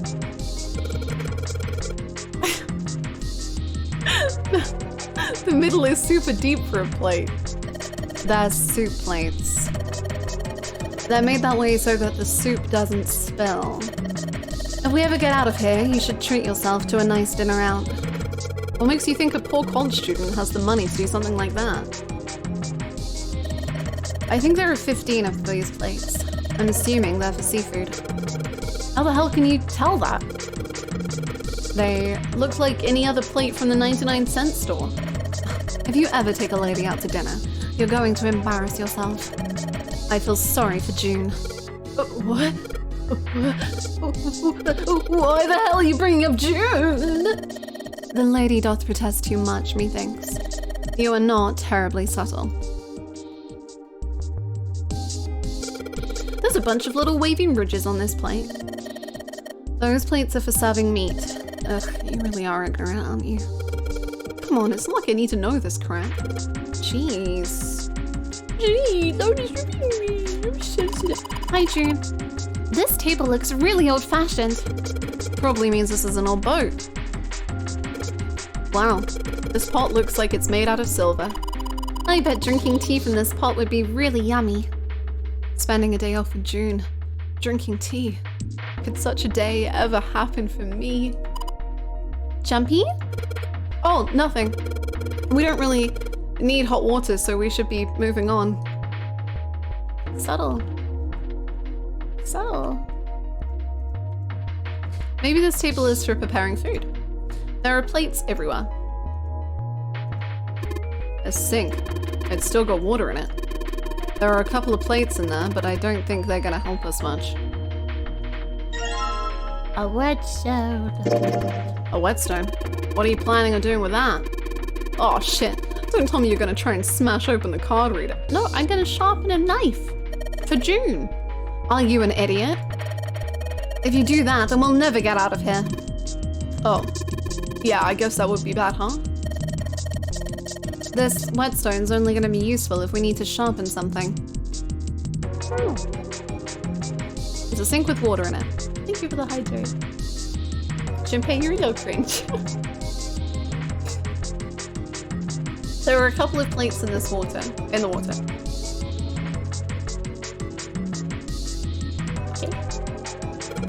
A trash can. There's nothing inside of it. Well, better than being full of rotten food, I suppose. Yosuke, where are you? We need you. Damn it, there's nothing in here. Hey, Santa, digging through the trash really suits you. What the hell did you say? Listen, lady, I did you a favor. I knew you'd just piss and moan, so I did it for you. Piss and moan? Oh my. I don't recall asking you to do anything. Ugh, I ought to throttle you. Excuse me. Does it feel colder in here? No, it's fun. I like the energy. I don't know who's gonna kill who first. Oh, a countertop. There's a rolling pin and colander here. This is a dynamic I love. Me too. I'm into the dynamic. I'm enjoying it immensely. Nothing useful. A big bucket made of tin. There's nothing inside. A big bucket made of tin. Alright, it's going... Do you think this was all part of Zero's plan? Probably. Kinda hard to believe there's a chef on board somewhere. It's a grill. There's some coals down here. They're bright red. Touch it, Junpei. I wonder what this drawer is. You see the metal grate on top of the grill. They make it like that so the fat and juices can drip off the meat while it cooks. I'm just watching here. This game can't hold my focus, so I watch instead. Welcome. I hope we can provide you with whatever this game does. There are journeys. It looks like the area under the plate opens up. No, you can't. I already checked. It's sealed shut. I think that's where the coal goes. This game is definitely gaming. Like, out of a game. Fun Yarinpa. They're lights, buddy. Nothing weird about that. Lights to light up the room. They're doing a good job.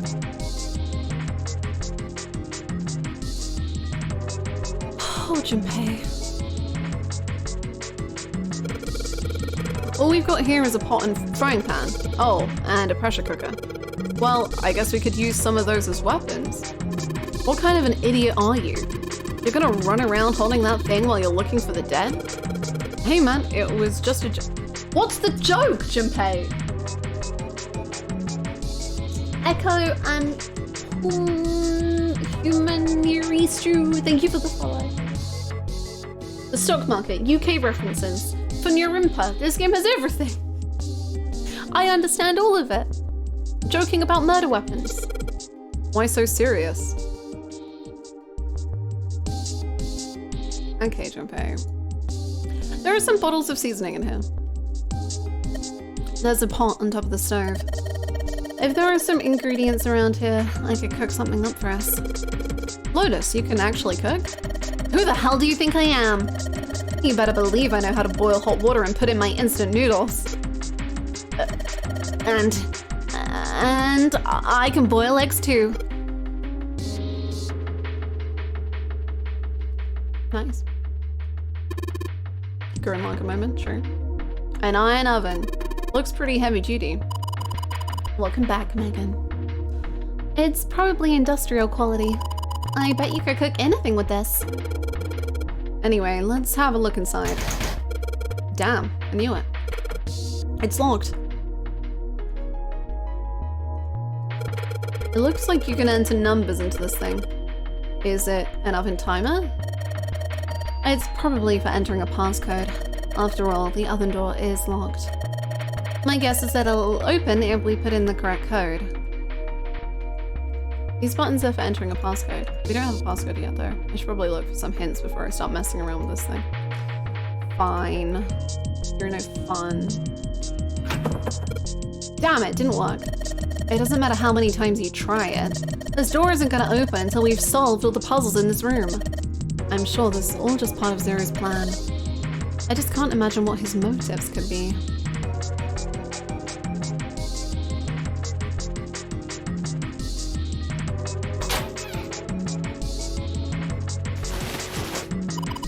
There's so much stuff in here. A whole lot of cans. This is probably a pantry. There are cans lining every shelf in here. Wooden box on the second row though. Knife! A rusty knife? Fun! I don't think we'll be able to use it while it's like this. Well, we have a whetstone. The knife seemed important, Junpei thought, but it wasn't going to be much use the way it was. It's futile. Futile? You know, a waste, useless, pointless. Oh. Any particular reason you wanted to bring that up? Oh, no reason really. I was just thinking about futility. Oh. Huh? Okay. She wasn't making much sense. Junpei tried rephrasing his question. Why were you thinking about futility? At last, she answered. Well, it has something to do with the Titanic. Oh. The Titanic? Yep. She's so quirky. She's kind of like random XD, you know? Have you ever heard the story that the sinking of the Titanic was predicted? Girl, if you talk about Nostradamus, I'll say no, I haven't, because then, you know, her hyperfixation brain gets to pop off. No, I haven't. What is it? In 1892, 14 years before the Titanic sank, a novel was published. It was called Futility. Oh, okay. It was written by an American novelist named Morgan Robertson. The story was about a big cruise ship colliding with an iceberg and sinking. Of course, if that was the only similarity, there wouldn't be any reason to mention it. It wasn't, though. She's a conspiracy theorist. She's an astrologist. She believes in everything. The name of the ship, its nationality, course, departure time, size, displacement, maximum speed, number of passengers and crew, the number of lifeboats, even the location of the accident itself, and the cause and the location of the damage. Bet she's all up in those conspiracy theory forums. Do you think June would love certain sides of Reddit? Because I kind of think yes. Is the world flat? Probably. Everything matches the Titanic almost exactly. It was almost as if he'd seen the whole thing happen. Almost. Did you know that in 1997 there was a movie called Titanic about a ship? What? Sorry, my light is annoying me.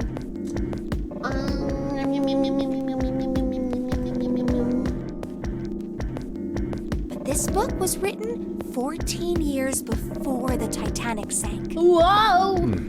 But that's not all. It wasn't just futility that predicted the sinking of the Titanic. There were two other similar stories written by a man named William Thomas Stead. Both of them before the accident. One in 1886 and one in 1892. Stead wrote two stories that had striking similarities to the Titanic disaster. In one, two ships collided. Many of the passengers died because there weren't enough lifeboats. In the other, a ship collided with an iceberg and sank. June, do you think they wrote about this because, like, it was something that could happen, and then just, like, through happenstance, it did happen? And that, like, frequently there weren't enough lifeboats for the number of people on boats around that time, so that they just wrote that? No? Okay.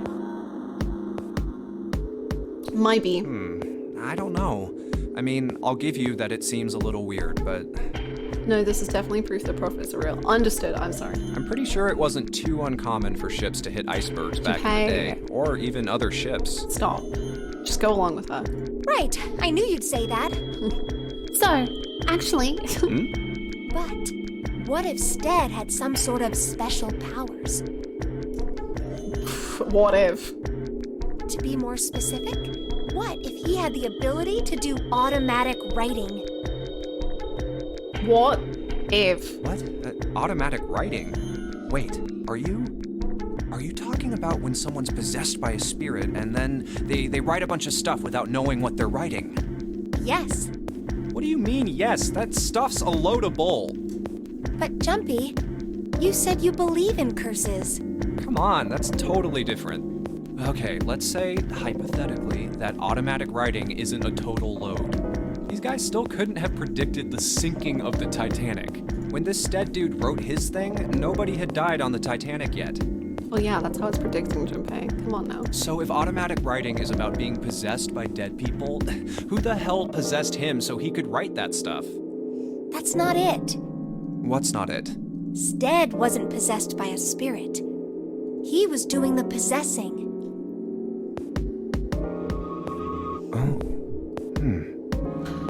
What are you smoking? Junpei, we are trying to wife her up. You've got to stop. You gotta stop. You gotta just go with it. You just gotta be like, damn, either I accept that this won't work or I've got to just engage in this girl's beliefs for the rest of time. William Thomas Stead was a passenger on the Titanic. What? He just wrote down what he saw with his own eyes 20 years before it happened.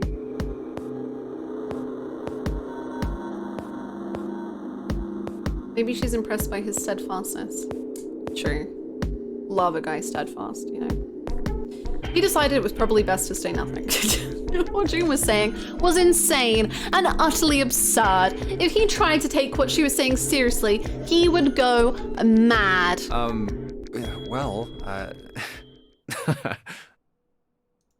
Junpei smiled uncomfortably. Well, why don't we talk about this some other time, okay? Huh? But... Her voice trailed off and she glanced at the floor, troubled. Come on, let's get back to it. Junpei, now she feels anxious talking about her hyperfixations. You've ruined this. Junpei tapped June gently on the shoulder and awkwardly reached around her to pick up the knife from the box. Actually, wait, does she say anything about the knife? We're really in trouble. I tried to figure out which version is mirrored. Who's to say? Is this the real one? Is this the real one? Is this the real one? Is this the real one? Is this the real one?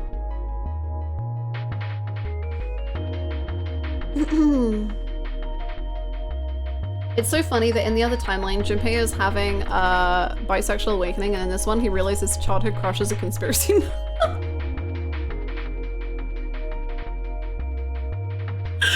I know I'm just repeating myself, but this is really a futility moment. That blade is so rusty. Yeah, I know. We can't cut a damn thing with a knife like this.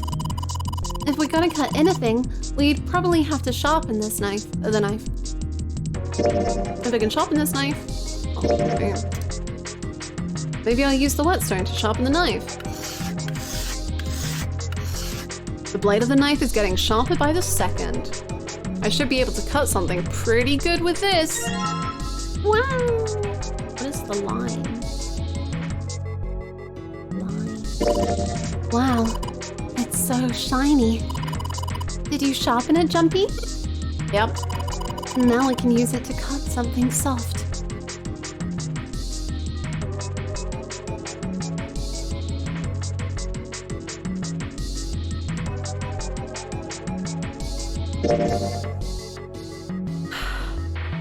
The knife is nice and sharp again. I could probably cut something soft with it. Cheese! We could cut cheese! Hey, there's something behind the cheese. You're right. Why don't we move some of the cheese? Alright guys, time to move it. June and I need to look behind you. Oh, he's talking to the cheese. I thought he was talking to me, and I was like... There's a little green bottle back there. Bottle of oil. Oh look, cooking oil. You could probably use this to make something slippery. Like the floor of room 3. I ignored that was blood. A bottle of oil, originally intended for cooking. It also might be useful for lubrication. Junpei, getting ahead. A bottle of oil, originally intended for... Okay. There are a number of cheeses lined up on the shelf. This is Gouda cheese, the most famous Dutch cheese. If you don't cut open the casing, it usually won't go bad. So, you can store it at room temperature for quite a while. Have you heard about cheese wheels, Junpei? They say that in 1855, 30 million tons of cheese sunk in the Atlantic Ocean. Ryuji Gouda cheese! Oh my god, I miss him. Oh, I miss him. Okay, so we can eat this. Most likely. I'm not hungry at all. I guess it's hard to get hungry in a situation like this. I want to cut it anyway. There's cheese on the shelf, sweet. There's cheese on the shelf, sweet. There's cheese on the shelf, sweet. There's cheese on the shelf, sweet. There's cheese on the shelf, sweet. Okay. There's milk in here. A milk in an iron barrel. Judging by the rust, it's probably really old. Maybe we shouldn't open it up. I don't think it'd be a pretty sight. Hannah, I don't remember if this is funny or not, but click on the cheese under the... Okay, well. Thank you.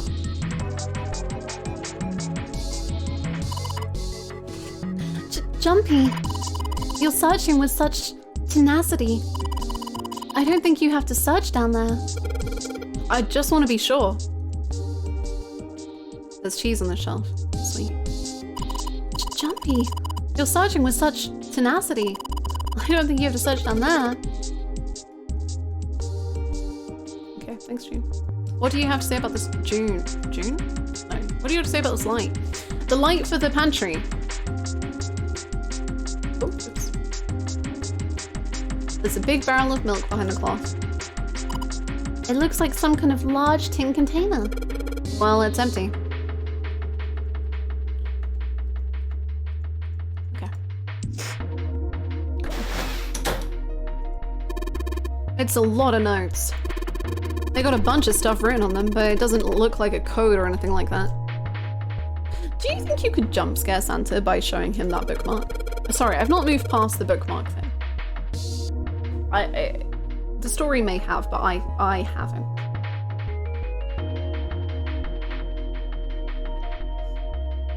Looks like a bunch of instructions for using the cooking utensils.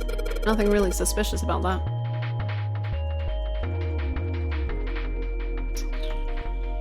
Hope jump scare. You would hate Danganronpa 2. And I mean Danganronpa generally, but especially Danganronpa 2.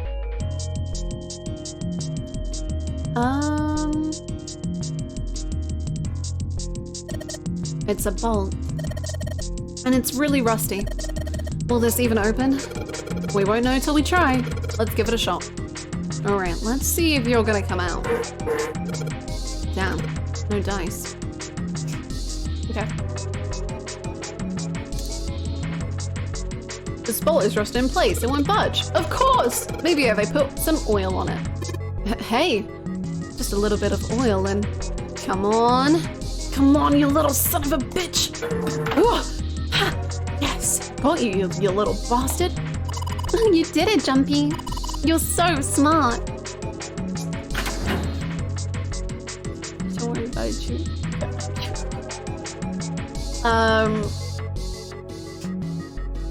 Maybe if we put some slices of cheese on it. Sweet.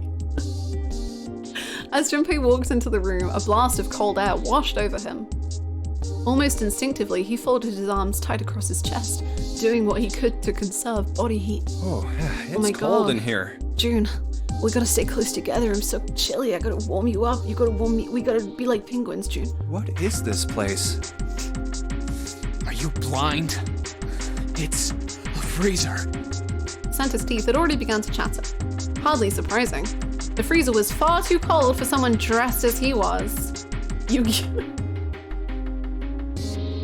And yes, I decided to put a freezer into the kitchen because it represents my favorite Yu-Gi-Oh character, the penguin. Lotus, however, was in an even worse situation. Oh, no way. That's way too cold for me. I'll freeze solid in seconds. Sorry, but I'm afraid I'll have to pass on this one. I'm going to leave the rest to you. That's okay. And with that, she ran out of the room. As Lotus left, June came in. Oh, whoa. It's really cold in here. White puffs of steam hovered in front of their faces as they talked. June had already started to shiver. Oh no, seeing her look so cold makes me hot. Hey, you don't need to be in here. You had a fever just a little bit ago. You should stay outside. We got this. No, I'm fine. My fever's gone now. But... Junpei had scarcely opened his mouth. Baby Junpei, don't you know what penguins have done? June asked, pulling up her phone and opening ready. They say on the Titanic, the penguins moved the iceberg in the way of the Titanic. Was Lotus not cold just now? I mean, she literally said she was cold, and that's why she was going. So I would say yes. Thank you so much for the 100 bits, Wing On. Thank you. What's going on in Hannah's current arc of Yu-Gi-Oh? I have no idea. Noah, oh my god. I'm not over Yu-Gi-Oh from today. Okay. Like I was watching Yu-Gi-Oh and I was doing my makeup and I was literally worried I was gonna cry and be late for stream because I had cried off the makeup that I was putting on. So I had to keep putting like my makeup brush down or whatever and just be like, do not cry, do not cry, do not cry. Okay, I can proceed. Yu-Gi-Oh! It's fine. Junpei had scarcely opened his mouth. Huh? Oh. Okay, now we really do have to huddle. It's gonna get real chilly in here. Did Lotus lock us in? That would be kind of funny. I can hear a little waterfall! When the thunderous sound of metal upon metal rang out from behind them. In unison, they spun around to find that the door they had only recently come through was closed. Junpei rushed to the door. No! Why did it suddenly close? Desperately, he grabbed hold of the doorknob. Ah! It was cold, beyond cold. Merely touching it was painful. The knob's frozen! But why? They quickly deduced that the pipe next to the door had ruptured. It looks like the pipe next to it broke, and... Water released by the rupture had hit the door and frozen instantly. Dang, that sucks. Senta shoved Junpei aside and pounded against the door. I think I'm gonna ship Lotus, Junpei and Dora. You're out there, right? Open the door! She wasted no time in responding. What do you want? What's going on? The door won't open! Try opening it from that side, please! Oh my god, saying please? Who is he? Oh, fine. If you say so. Hold on. Soon, they could hear Lotus on the other side of the door.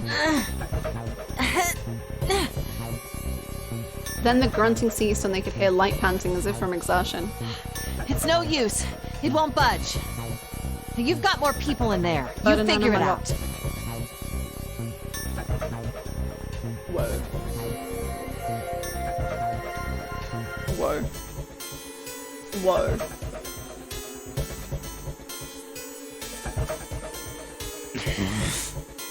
Oh. Wow. God damn it. Santa was shaking like a newborn deer. June was hugging herself and was shivering violently. Even Junpei, with the heaviest clothes of any of them, was clearly feeling the cold. With every breath they took, they could feel the cold working its way deeper and deeper into their bodies. Anyway, let's find a way out. If we don't get moving, we're gonna be permanent residents. Two heads are better than none. I'm sure we'll figure something out. Yeah, you're right.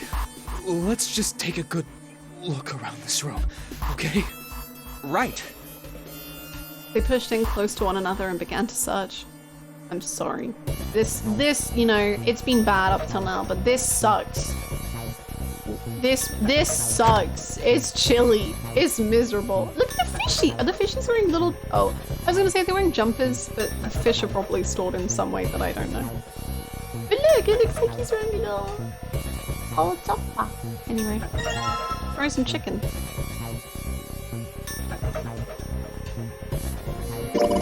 It's really hard. It's frozen stiff. Hey, June, can you say that again?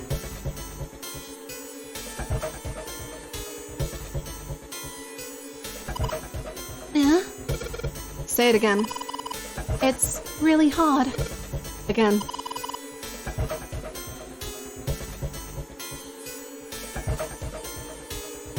Is this a reference to Steins Gate, or is this like... they just want Junpei to do this?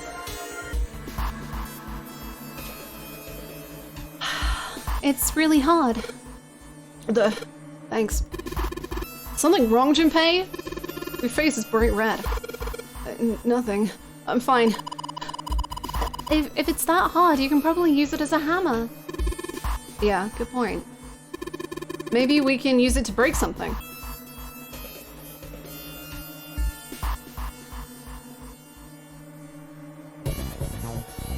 Junpei Danganronpa. I genuinely can't tell. I feel like it's a reference to Steins Gate because, like, there's a running bit in Steins Gate where, and it's one of the reasons that Steins Gate makes me scream, is that, like, with all the women, if they say something, like, they'll be like, they use a banana, and it's like, oh, the banana is soft, and like they'll be like, say that again, and it's like, I think that that's the reference that they're going for, and it's bad in Steins Gate, and it's...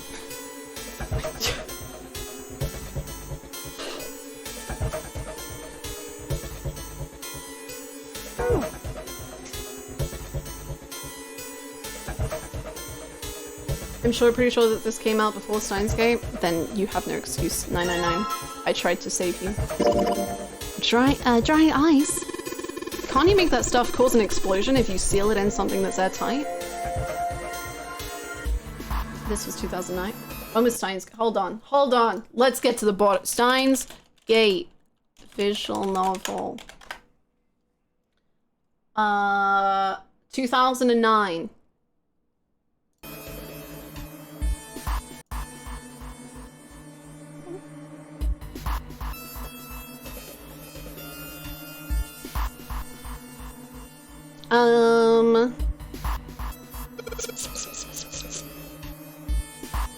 Explode. Yeah, didn't you do that in school? You should never underestimate the power of expanding gas.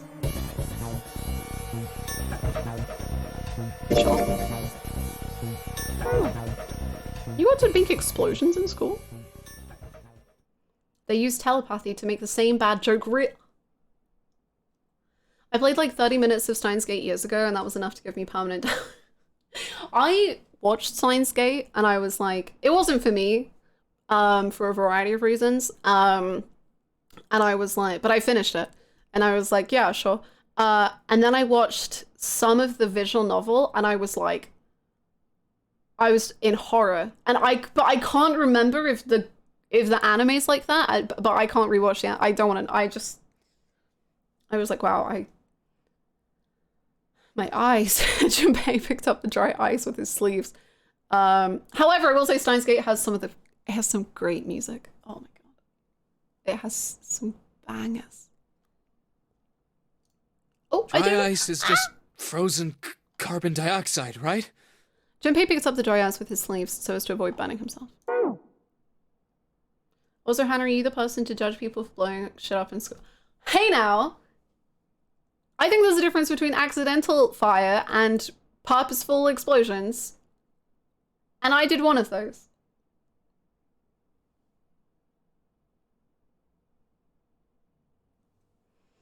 Yeah, it is.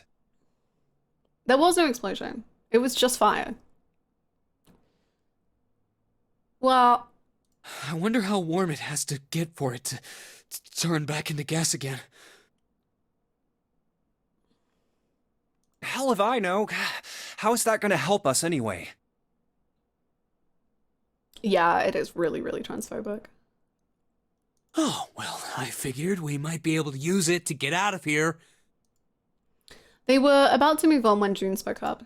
Carbon dioxide sublimation point is negative 109 degrees. Any warmer than that, and it'll turn into gas. Any lower, and it becomes a solid.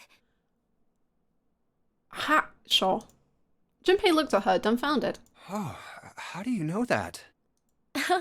Despite my looks, I'm the the queen of random knowledge.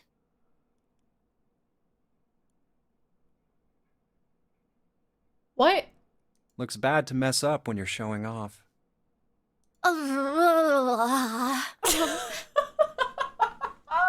She's so cute. Stop. Oh, you're so cold your mouth's going numb? Yeah, that's right. Can't you just like lift up your thingy? You're just doing that on purpose, aren't you? June giggled and did her best to hide her guilt. At least she was still feeling good enough to joke around, Junpei told himself. Come on, guys. Don't you think that's kind of weird? I wonder why it doesn't turn into a liquid first. Santa was now shivering at an astounding rate. I thought that was happening in the game. Wow, huh? It makes my mind go. Louise Elurk. I was like, what is happening in the game? Julia, hello. How's it going? Thank you so much for the 500 bits. Thank you. It's lovely to see you. That scared me. Junpei, he wanted out the freezer now. It did seem rather odd. I don't think I understand science enough for this. Doesn't it? Isn't it? Why doesn't it turn into a liquid first?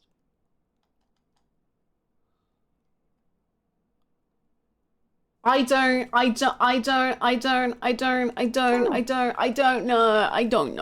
know. I've been lurking for hours, but June's noises reminded me of that. They are quite similar, actually. Their voices are similar as well. Ugh. Why is this man locked in a freezer shivering? That's strange. Go on, June. Explain. It is kind of weird. June answered. But it can turn into a liquid. Carbon dioxide turns to liquid if you put it under high enough pressure. But at 1 atmosphere, normal air pressure... It won't turn into a liquid, right? That's right. Instead of melting, it'll do what's called sublimating and change immediately from a solid state to a gaseous one. See, that is weird. Gaseous. Water's a liquid between 32 degrees and 212 degrees. So why isn't that the case for carbon dioxide? June replied with an answer that stunned both of them. There's a kind of ice that doesn't turn into liquid when it goes above 32 degrees. Hmm? Huh? I heard about it. Fahrenheit is Its melting point is 96 degrees.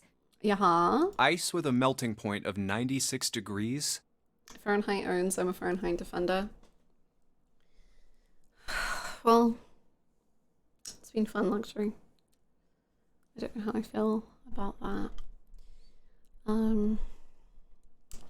If you could pass in your moderator badge. Eesh. You mean there's water that freezes at 96 degrees? Yeah, well, you could also look at it as ice that won't melt until it's 96 degrees. You know what is melting? My brain. What are we talking about? Water that freezes at 96 degrees. Ice that won't melt until it's 96 degrees. Junpei was cold as hell, but this was too interesting to ignore.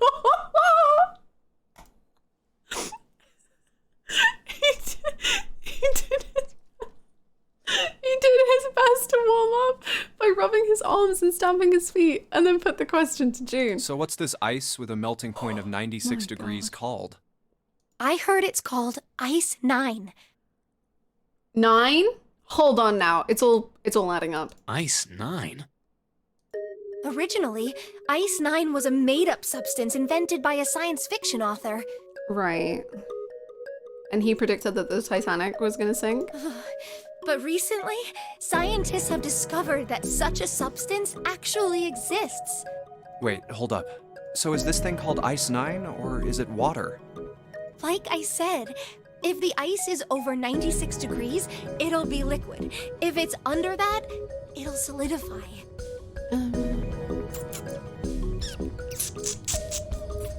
So you could think of it as a polymorph of H2O. Here, think of it like diamonds and graphite. Sure, that'll make it more simple. Go for it. They're both made of carbon, right? Yeah. Depending on the structure of the crystallization, the hardness and structure are completely different. Yeah. But have you heard of like the stocks? Like me and Santa know about stocks, so don't know if you know about that tune. So you're saying normal water and this Ice 9 are like that? Yup. Have you heard the story about the crystallization of glycerin?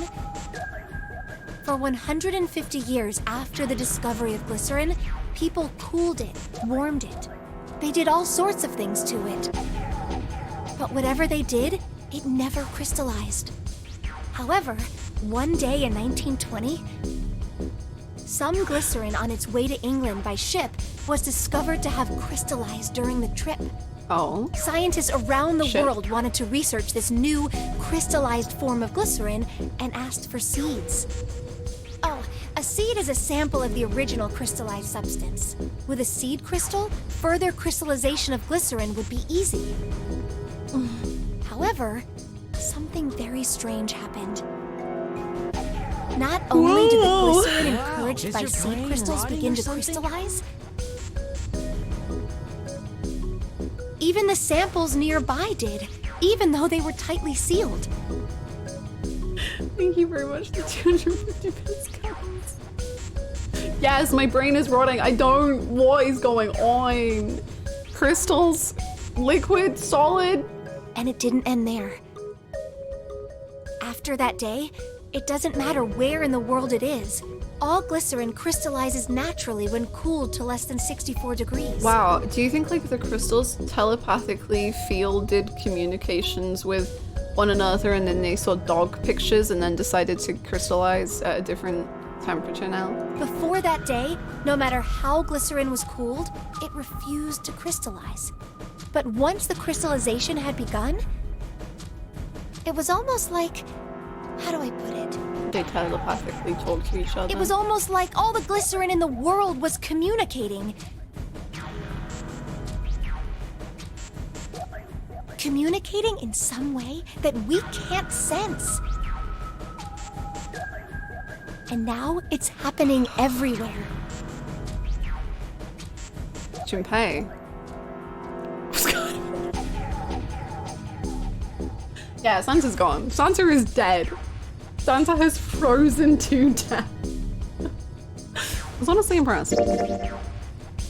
It was, in fact, a pretty interesting story. Wow, that's pretty interesting. But, what does that have to do with Ice 9? To his surprise, it was Santa's alive! And not June who answered. What she's saying is that it's a lot like Ice 9. What happened, I mean. A lot like? Oh, that would be bad. If water everywhere started freezing at 96 degrees? Man. I don't know what that means. I don't know if that is crazy, but I'm gonna go by their reactions. Yes, it is. It'd be the end of the world. Oh my god, it would be very bad!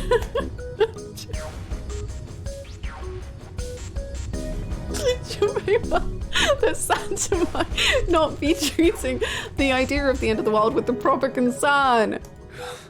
At any rate, we're not gonna have to worry about the end of the world unless we can get out of here pretty damn quick.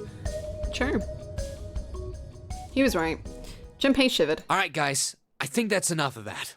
I didn't think we'd get quite this far off topic. Me too. I mean, I know I'm kind of at fault here, but we can't be screwing around anymore. So seriously, I might go by the name Santa right now, but I didn't grow up in Iceland. Sure. I freaking hate the cold. So let's get cracking, all right? Yeah. We gotta find a way out of here. He hates love, faith, hope, luck and the cold.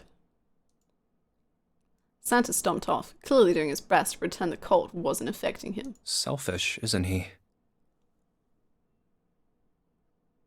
I'd listen to your info dumping, June, whenever you want. Still, Santa was right. And it was high time they got back to their search. Ice 9 is interesting and all, but we can discuss it more once we get out of this freezer. Junpei looked at June, nodded, and resumed his search of the room. Santa is a himbo. I don't feel like Santa possesses any himbo qualities at all. Because himbo is big muscle, big kind, and big stupid. And I don't think Santa is stupid, big muscled, or kind. Heck Sadly. yeah. Prime Thanks, real estate Makoto. much? Place is smack dab in the heart of Tokyo. As a fun you're into, I love Ice 9. I don't. Thank you for the prime. Thank you for the 4 months.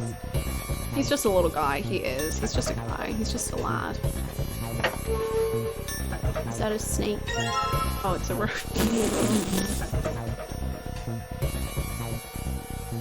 Sorry, I really miss him. It's a rope. It's a rope. Well, we could use it to attach something to something else, I suppose. A sturdy rope. I could probably tie things together. There's so much stuff in here. Why don't we take some of it out, Jumpy? Okay. Here's a water bottle. A water bottle. Yes, it is. It's an empty water bottle. The neck is pretty small. I don't think I could fit anything very big in there. There isn't anything else here that looks useful. Okay. This thing's frozen solid. This pork? Yeah, seems like it. What's this thing? It looked like a tag or something. Pork. Jumpy, is there a slip of paper in that meat? I think there's something written on here, but I can't read it like this. If we try and pull it out, it'll probably rip. You need to defrost that. Don't think we're gonna be doing that in this room. Nice.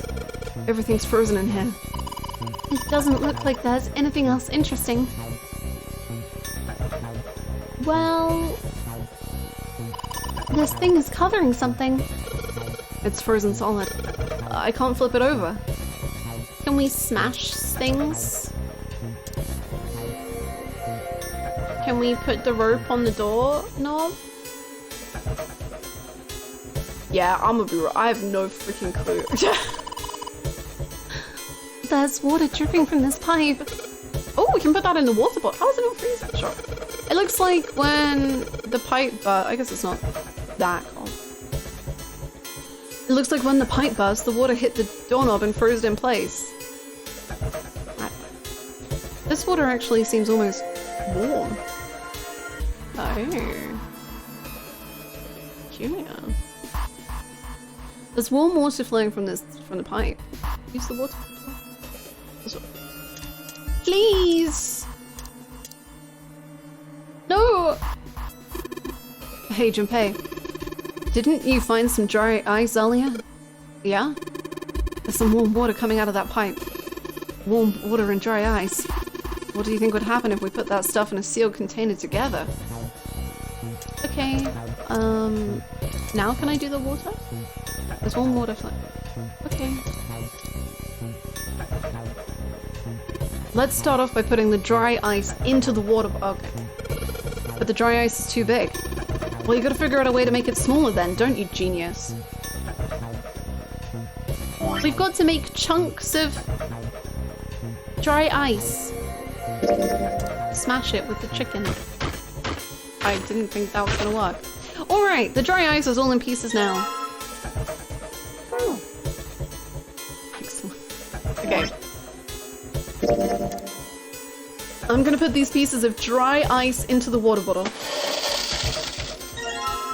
Water bottle with dry ice in it. So you put the dry ice in the water bottle, Jumpy. If it explodes, it could probably blast away the ice on the door.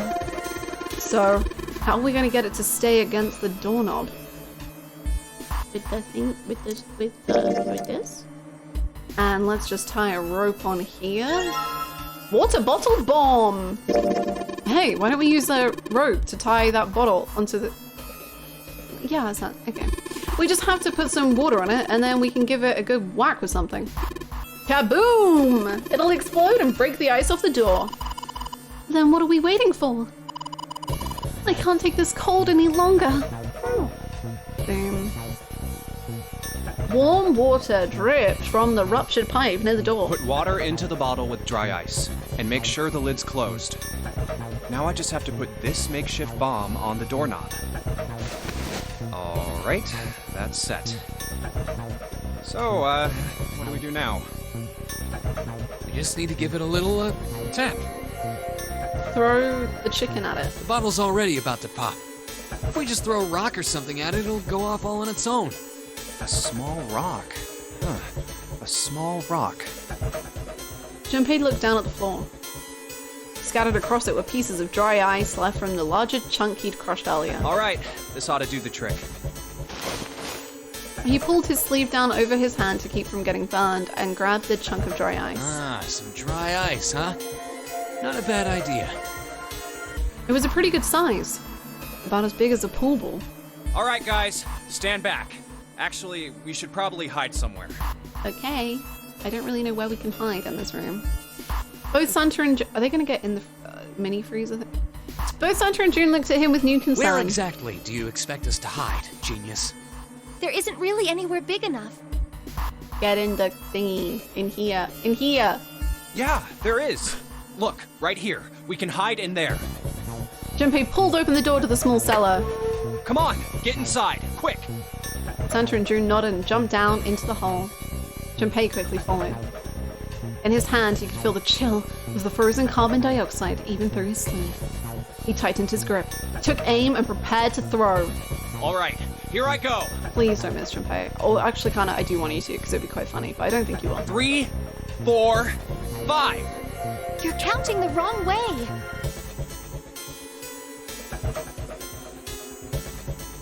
Oh, oops. That is a really sad excuse for a joke, man. Sorry, dude. All right, for real this time. You guys ready? Yes, whenever you're ready. Just throw the damn thing. All right, here I go. 3, 2, 1. Junpei threw the chunk of dry ice as hard as he could. With the same motion, he ducked down into the cellar with June and Santa just as... Whoa. Junpei leapt up out of the cellar and ran to the door. Jumpy! The ice on the door! Is it gone? Yeah, it's gone. Wow. The blast must have shattered it. Yes! All right, let's see if it opens. Junpei grabbed the knob and pushed with all his might. Wow. The door gave way easily, and all three of them tumbled out of the freezer at once. Hooray! We're out! June, relieved, collapsed onto the floor. Move! Santa shoved past Junpei and ran straight to the grill, which he immediately grabbed. Oh, god damn it! On your hands. He proceeded to kick the grill in a futile, June reference, but amusing fit of rage. Well, you did just grab the grill. What did you think would happen? Hey, where's Lotus? Oh, God, she's dead. She's gone. Please don't actually be dead. Okay, she was sitting on this counter. What do you mean you lost her? Like, what? She's just in the room. It took Junpei only a moment to find her. She was sitting on the counter, idly scratching her chest. Oh, welcome back. I was starting to get tired of waiting for you guys. Did you look around whilst we were... No, you shouldn't have to, my queen. With a great yawn, Lotus lowered herself off of the counter. Junpei clenched his teeth and walked toward her. What were you doing? Queen shit. What do you mean, what was I doing? I was waiting. We were gonna die! Yeah, but you didn't. Oh, yeah? But you didn't. So everything worked out all right, didn't it? What the hell? Just kidding. It might not look like it, but I was really worried. Uh-huh. Oh, don't give me that crap. I'm telling the truth. I mean, if you died, then I'd be in trouble too. If you died, then I'd be stuck here, and I'd die too. See? I did all I could. I even looked around to see if there was anything I could use to pry open the door. Hana was Uchikoshi all along, and therefore I must confirm Snake is a gay.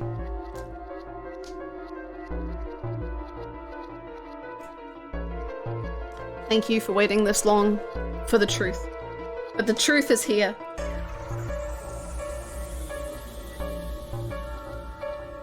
But I couldn't find anything. So, all I could do was wait. I mean, what else did you want me to do? Call the cops? It was true that there wasn't much she could have done, but something about her tone. Junpei gritted his teeth. Fine. But there's one thing I have to ask you.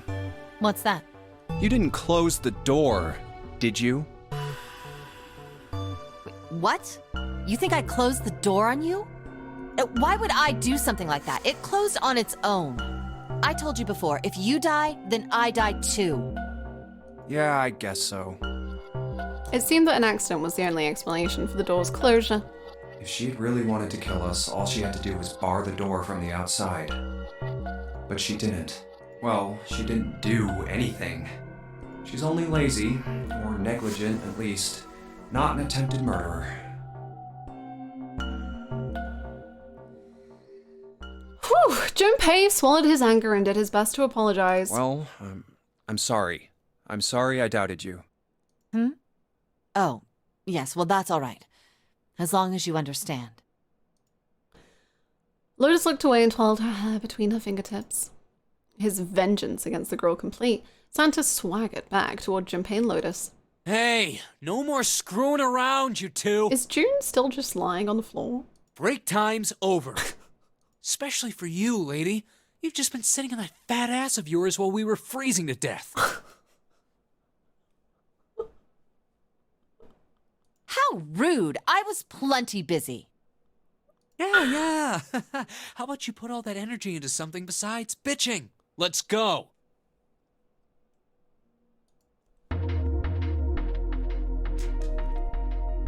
Santa, no offense, but you are like by far the bitchier, surely.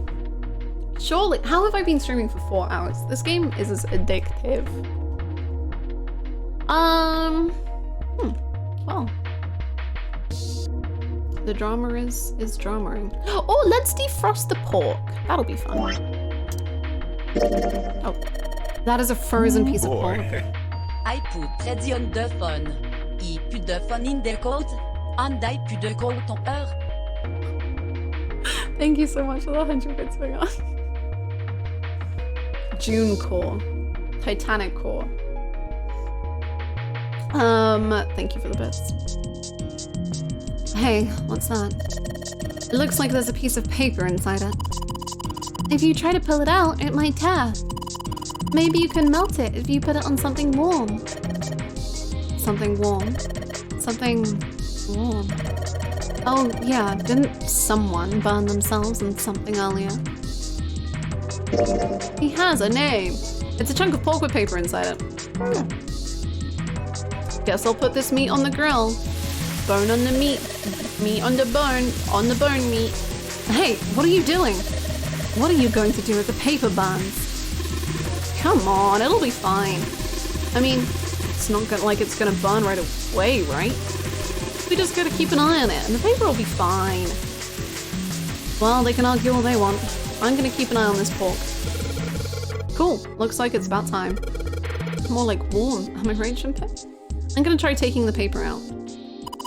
Jumpy, be careful. Sweet of her to care, but I know what I'm— Ow!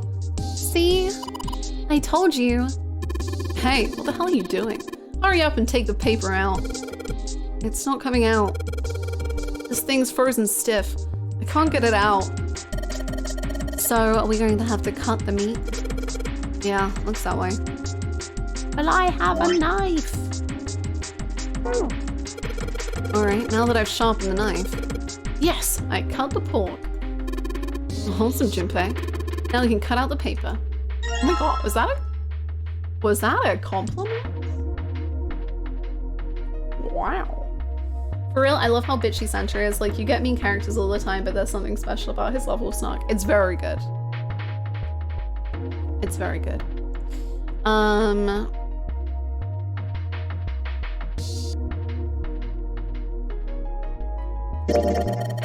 C plus 10 plus F. Do you think it's some kind of code? Damn it! They're just screwing around. Junpei, do you know what C and F stands for? Yes, I do! Do you think maybe it means corporate finance? I thought it was clever and funny.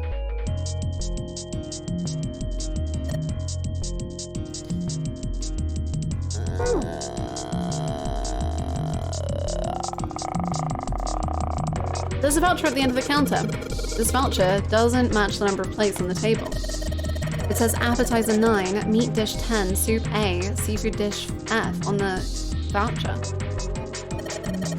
And the plates on the table are 9 appetizer, 16 meat, 10 soup, 15 seafood. Maybe they're using hexadecimal here. And hexadecimal oops. It's a number system that goes 8, 9, A, B, C, D, E, F, 10, 11. You're familiar with base 10, right? That's the normal system of numbers. The base 10 equivalents for hexadecimal numbers would go like this. A equals 10, B equals 11, C equals 12, D equals 13. Yeah, so true. And 10 equals 16.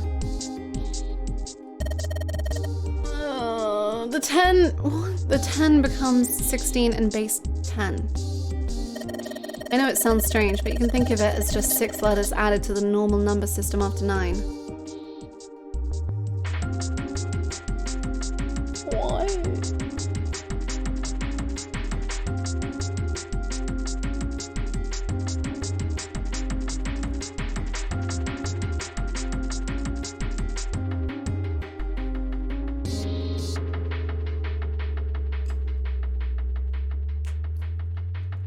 I think I get it.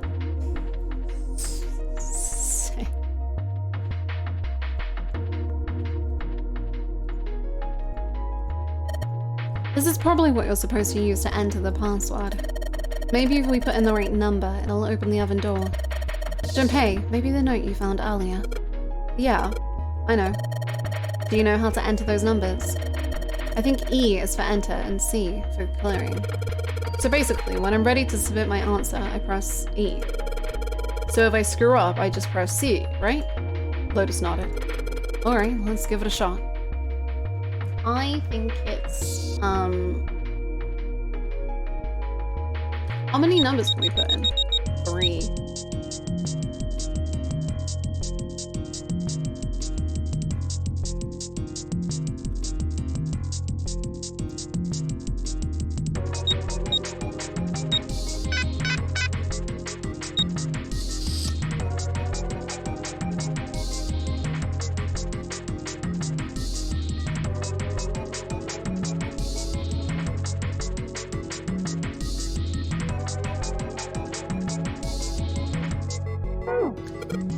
Huh? This is weird. Hey, you're just punching in random numbers, aren't you?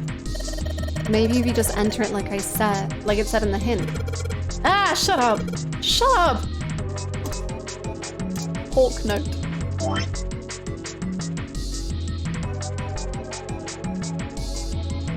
But see, I don't get it.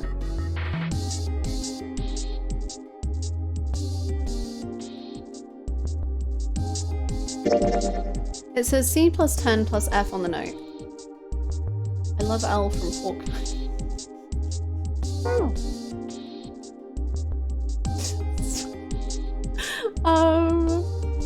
I wrote down 12 for C and 15 for F, but I'm worried I'm wrong. Or is it like the plates? I thought that was what it was going to be. This looks like a serving table. I would imagine food is put here after it's prepared, so that the waiters and waitresses can take it out to the customers. But something doesn't seem right here. Why are there so many plates?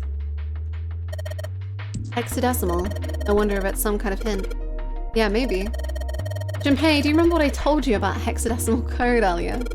Yeah, of course I do. Alright then, here's a little quiz for you. What would 9 plus F be in base 10? I have no... Well, F equals 15. Oh, he gets it. That's right. Good job, you're a fast learner.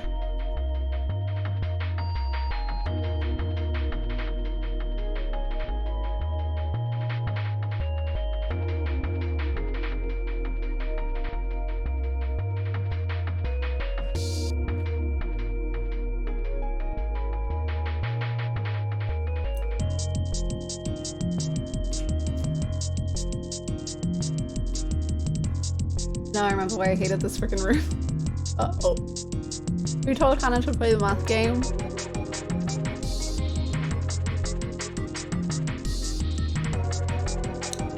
People good at math, probably. C equals 12. And F is 15. So it's 12 plus 10 plus 15. So the first number I put in was 316, which would be the digital root of each thing. If you add them all together, you get 30. Oh, I think I've done the math wrong this whole time. Hold on. Basic math is my hardest battle. Then once you hit 16, it's 10. So 10. Wait, what are you talking about? 16. 10 equals 16. Wait, what? 10 equals 16? Wait, what? I don't understand. What do you mean? Huh? 8.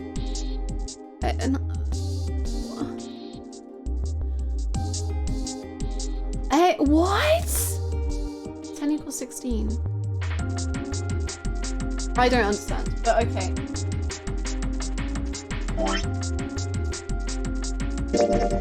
So it's 12 plus 16 plus 15?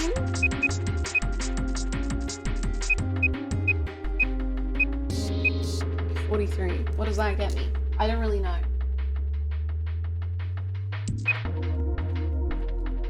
Or maybe it's the digital root of those, so it's 376. Maybe it's 11037. 376. So if I want to enter my answer, oh yeah, 376.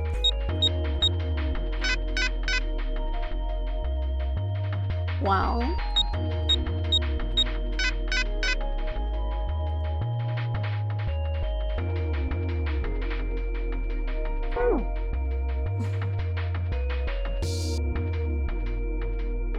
So like 8F have replaced numbers 10 to 16 and then it resumes like normal again from the number 10 onwards, so you do +6 in your mind. Think of a counter with only a single digit. You only use 2 digits when you can't store the value of a single digit, so the number of slots on the counter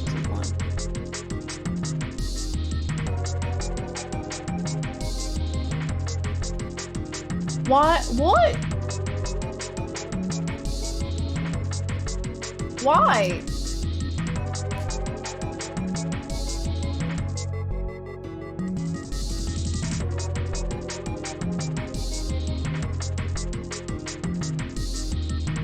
Computer memory used hexadecimal.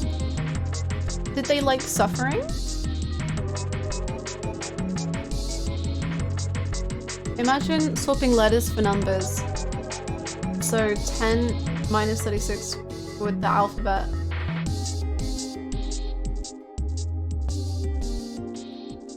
How am I today? I'm well, thank you. I'm confused, but I'm well. They did like suffering, but that isn't really... Can I see the question? Basically, it's this. C plus 10 plus F. Apart from C probably means 12, 10 might mean 10 or 16, and F means 15. And then we have to get a code from that somehow.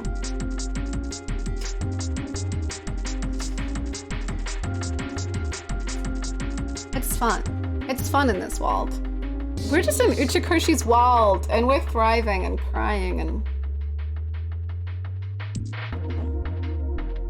In decimal, 10 means 1, 10, and 0 ones.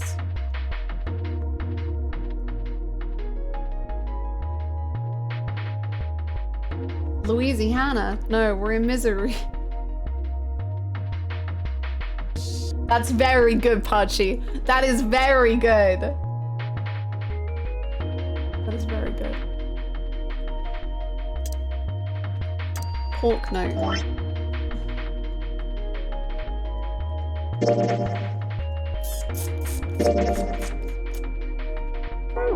I mean, I feel like I have all that I meant to have. Or maybe I don't need to...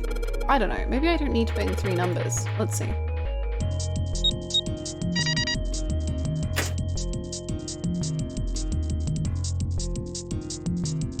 Excellent. Sounds like metal is falling. Well, I guess that went well.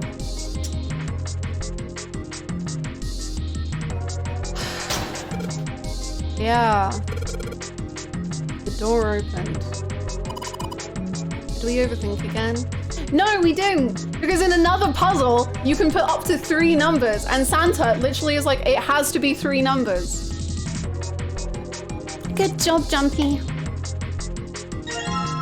Yippee! This looks like a lowercase h, but the line through it is throwing me off. This is the symbol for Saturn. Remember? There was an elevator next to the main staircase. Wasn't there a mark like this on the card reader next to it? Oh yeah, I remember that. I guess that means that card ain't gonna help us get out of this room then. I'm not sure. Why don't we try it out? Sure, June. Anything for you, my love. Wow, it did it. It's almost like she made the puzzle. Yes, I think it's unlocked now. You did it, Jumpy. Let's get out of here. Yes, let's go.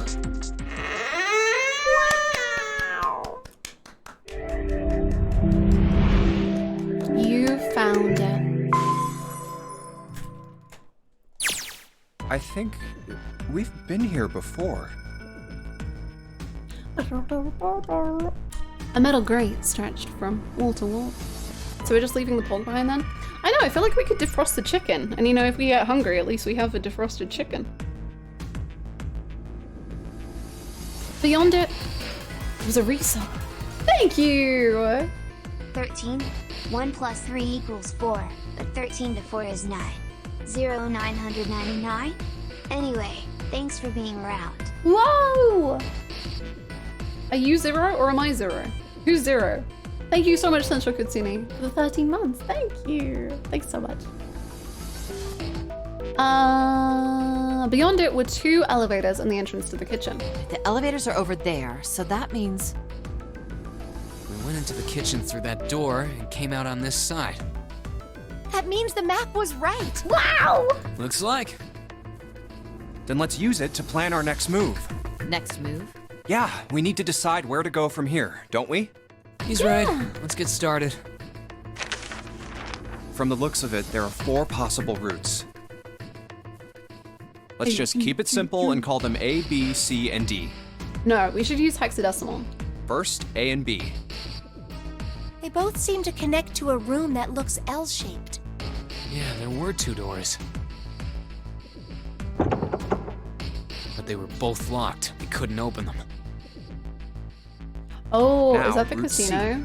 So that's where the others are at right now, I guess. This goes all the way to the main staircase. That means it's door 5, one of the numbered doors. Then do you think we would meet up with the other 4 after this hallway? No, I don't think we will. Why not? Look, there by the stairs. See how the gate is opened? When we went into the kitchen, it was closed. We went through the casino yesterday. God, was it yesterday? Yeah. Was it yesterday? No, I think it was like 2 days ago. Surely. I don't know. But it's open now. What do you think that means? They opened it. Most likely. And if we take Route C, we're going backwards. That would be pointless. Then that means... We gotta follow the D. All 4 look to the map. They all looked at the staircase. Its lazy curve leading down deeper into the ship. Route D, then. D it is. Yup, Route D. Then we're set. Yay! I understood everything they said. They jogged down the stairs until they reached the sea deck. Everything looks okay here. Let's check the next deck just to be sure. Yeah, just like I Whoa, thought. what? D-deck is totally underwater. Just like the bottom of the central staircase. The water gazed back at them, its smooth surface like a great mirror. At least the water level hasn't really changed. Small comfort. May as well head back to C-Deck. What else is here? There are 2 elevators over there at the top of the stairs, just like the floor above. Hold on. These are kind of different. See? There's a card reader on the side. Another strange mark. Hey, look! It's Lotus's symbol! You're not gonna do this again, are you? But with her, not with her here, please. Huh? No. See? It's the woman symbol with horns on it. That seems like... Oh, ouch, ouch, ouch, ouch, ouch, ouch! Lotus had taken hold of Junpei's hair. She began to shake him violently, and he thought he heard a loud growl coming from her throat. What was that about the mark again? Nothing. Such violence. Junpei began to wonder if she was not the devil. Shut up, you deserve that, bro. With an uncomfortable smile, June spoke up. This is a Mercury symbol. The horns symbolize the wings on Hermes' staff. Hermes herpes, whatever.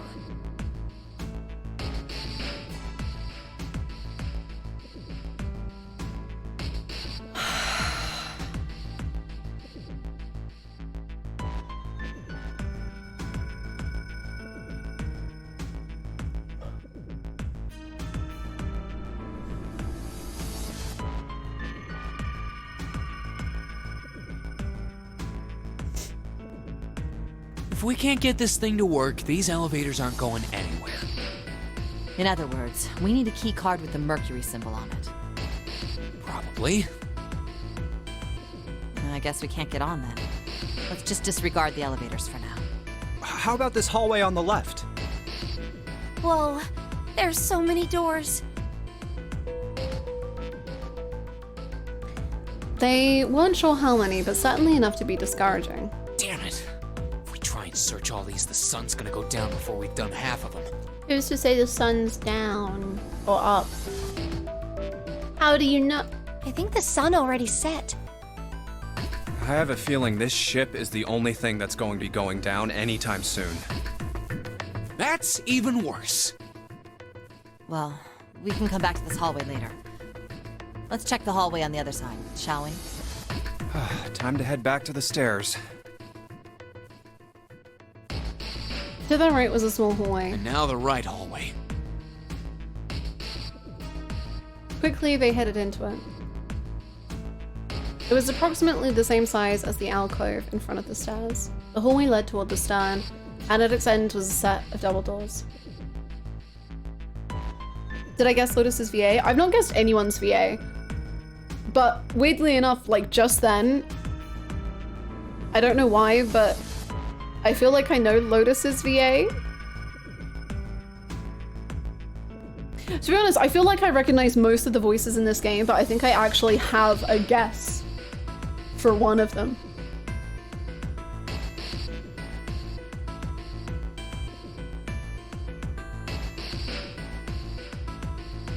There are doors here too. Well, I guess it's just 4 this time. Let's open them. What's the gas?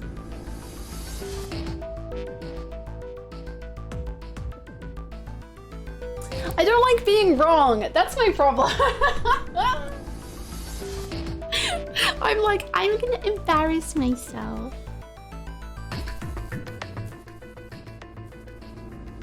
Does she play a woman that scarred me?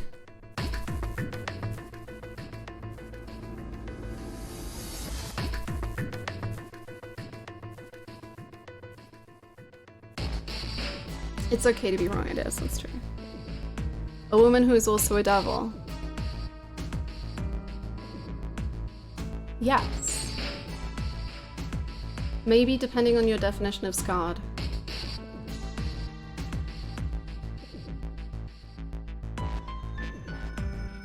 Okay, then I don't think it is who I thought it was, because I feel like people would have instantly said yes. So I don't think it is who I thought it was then.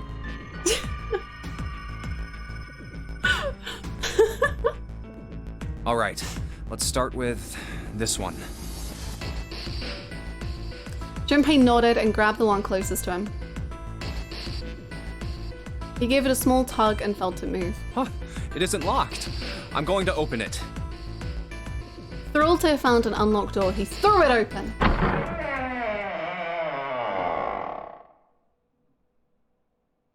Junpei didn't know what to make of what he saw. What? Spooky. Have a lot of women scarred you though? No. I feel like one, like, more recently did. Which is why I thought people would say yes.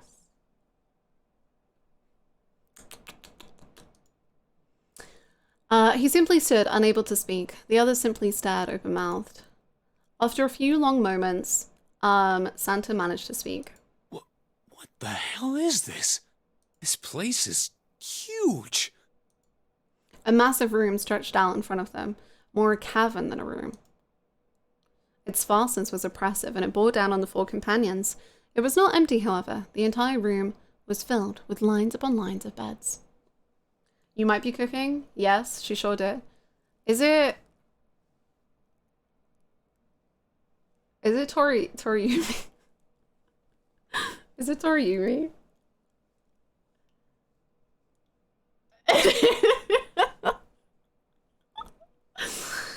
Ah, beautiful. Very good.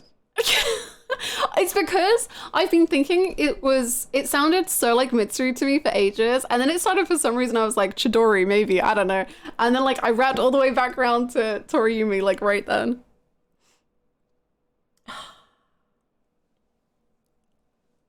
You also heard the Mitsuru-ness? Yeah, I really heard it. I thought it was Mitsuru for a long time. Shoshu plays Naoto in some of the Persona spin-offs. That's cool. I recognize her from spin-offs. Very cool. I think her voice would work for Naoto. Yeah, I can see that actually. Oh, there are beds everywhere. They were simple things, little more than pipe and thin mattress. Is this a hospital? You can definitely guess Santa. Santa is driving me insane because I recognize it so much, but then I think it's because it, like, to me is reminiscent of Adachi. But like, and I'm worried that that's what I'm hearing and not like the actual voice. But I think it's in the way that his tone and like the way he says his sentences sometimes is like so Adachi to me. But I'm trying to figure out who it is. It's so familiar. So many people are so familiar.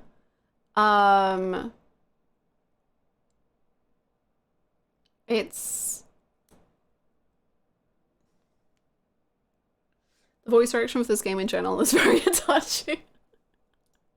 He had at last been able to put a name on the harsh scent that pervaded the room. It definitely has the smell. Could be. I see medicine cabinets and surgical tools. Wait.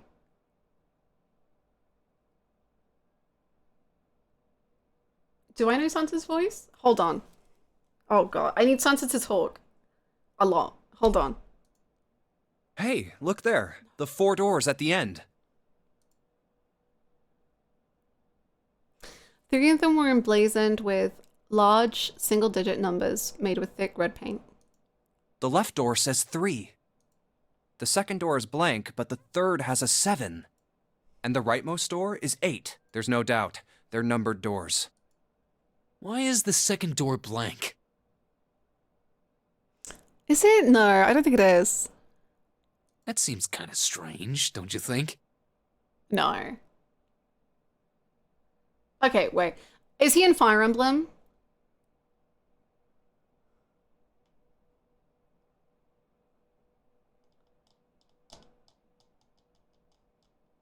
Three Houses, specifically. It's not who you think. Okay. We're backing away. We're backing away from Fire Emblem. We're leaving that. I'll find something else. You can give me time. Give me time. Give me time. Well, I'll be back on the worrying set. about it right now. Let's see if these will open first. It's not Joe. I didn't think it was, actually. I thought it was Sylvain. I thought it was like Sylvain, but meaner and deeper. Yes, that sounds like a good plan.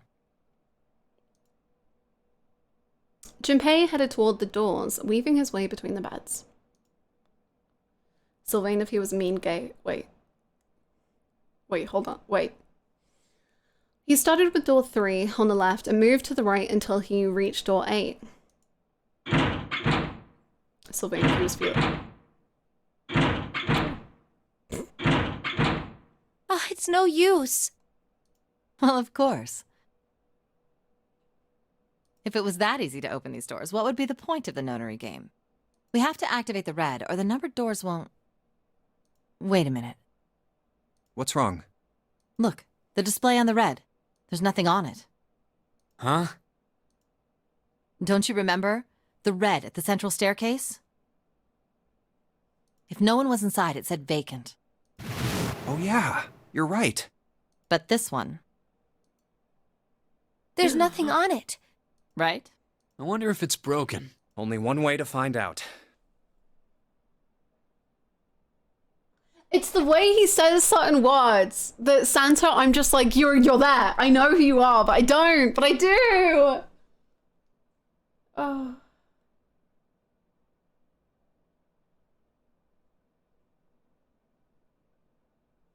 Ooh. Could it? No, I don't think it would be him. It's not responding. All 4 took turns, placing their hands over the red, but it refused to respond. They pulled at the lever, and still it did nothing. As they soon discovered, it wasn't only the red for door 8 that was behaving strangely. How about the red on door 7? And door 3? Do you want to know a game you've had him in? No. None of them are working. Thank you, though. What does it mean? I knew it. They're broken. Zero sure sucks at maintenance. No, that's impossible. You really think Zero, who prepared all of this, would make such a stupid, simple mistake? Maybe, but that doesn't explain why this thing ain't working. It was at that moment that they heard a voice from behind them. I believe the bottom of the device has been removed. Hello. They spun around to see. Snake! Very happy, Jump. But it was more than just Snake. It was the love of his... Oh, it was... Ace! Clover! 7! Snunk's king. Although they were glad to see one another, it wasn't terribly surprising that they had. It had been the other party who'd opened the gate in front of the kitchen. It wasn't unreasonable that they'd bump into one another eventually. The rest of Snake's team, however, did look rather surprised. How did you guys... How did you end up here? That's my line? Perhaps we should exchange information. After a moment of silence and surprise, everyone suddenly began to talk, desperate to exchange information. They talked about the rooms they'd been through and how they ended up in the same place. Of course, none of it was very useful information, but that hardly mattered. They were happy to simply see one another again. Although the level of cheer varied greatly from person to person, each one of them was wearing some manner of smile. Almost as though they had already forgotten about the death of the ninth man. Well, we didn't really know him, you know. Blood schmud. No, thought Junpei, perhaps that wasn't it. Perhaps thoughts of his death were what drove them to smile at one another. Not in a morbid or hateful way, no, the ninth man had died. But they were still alive, and that was something to be happy about. A sort of simple, uncomplicated joy. Still alive, he felt sorry for the ninth man, but more than anything, Junpei was happy to be alive. There you have it. Our half of the story. Did you enjoy the casino? His part finished, Ace fell silent. For a moment, Junpei was silent in thought. Then he spoke. Okay, let me see if I got all this straight. When you guys got here, the bases for the Reds were already gone. And you looked all over this room, but you couldn't find anything. So you figured that there might be something in the hallway with all the doors. So you went and had a look? Yeah. And while you were looking around, you heard voices. Uh-huh. So you followed the voices and came back here. Follow the voices. Indeed. And that was how we found you. Why don't we check those 3 Reds again, just in case? You're right. Huh. There's a long, thin gap on the bottom. I think it's a slot for something. Probably electronic. Well, this isn't good. If the red is inactive, we can't keep going. Well, what about that hallway over there? Isn't there anywhere else we can go? I think we should stay in a group. Personally. No, there isn't. Call me crazy. There are plenty more hospital rooms, but nothing else. Hospital rooms. That's what's behind all those doors? Yes. There are a number of individual rooms in addition to this large one. There was a door at the end of the hallway, but it was locked. There was an astrological symbol engraved near the keyhole, however. I was able to get a good feel of it. I believe it was the symbol of Jupiter. Right. Not again. Those goddamn things are everywhere. Santa is not an astrology girly. I wonder what they all mean. Whoa, the Snunks man is normal shaped. I missed a lot. Did you know we're back in time? He's gonna probably become Snunks again soon. For a moment, everyone was silent, deep in thought. While we're asking what things mean, what's the deal with this room? What's the deal with everything? I mean, I thought this was a cruise ship, but I can't imagine a cruise ship would have a hospital like this. Of all people, it was Seven who answered, and with calm confidence. Well, I figure it's probably a hospital ship. Chances are it's the What is this? Sorry, we know this. the Sorry. She was a sister ship to the Titanic, built in the early 20th century. I can't Actually, skip? the Titanic had 2 Oh, sister maybe it ships, is a bit different. and they looked exactly the same. The Gigantic was said to be one of them. They intended to make her a passenger liner like the Titanic, but World War I began soon after the ship launched. The British Navy took her over and made her a hospital ship. British jump scare. At some point during the war, the Gigantic was damaged by a German mine in the Aegean Sea. She ran aground afterwards, so she didn't end up sunk. What happened to her after that? One theory going around is that a man named Lord Gordain bought her. Lord Gordain.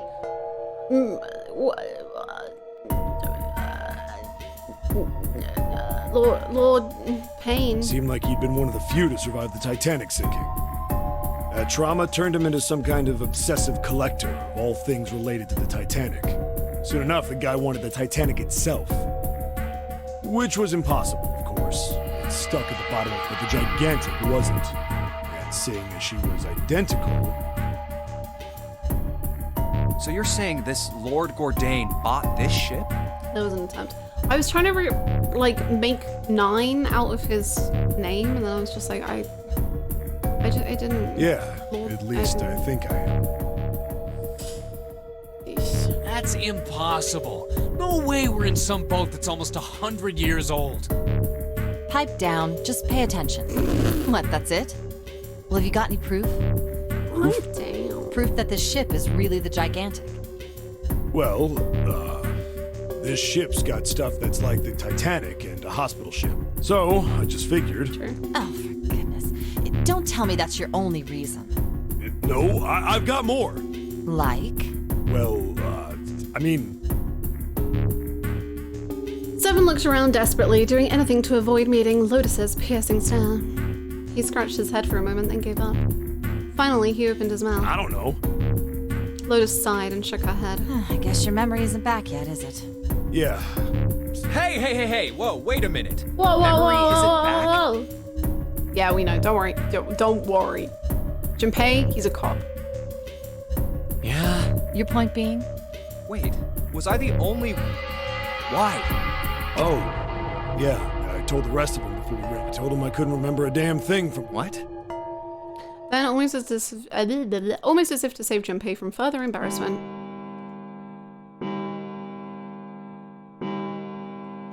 Don't worry, boy. A bell began to ring from far away.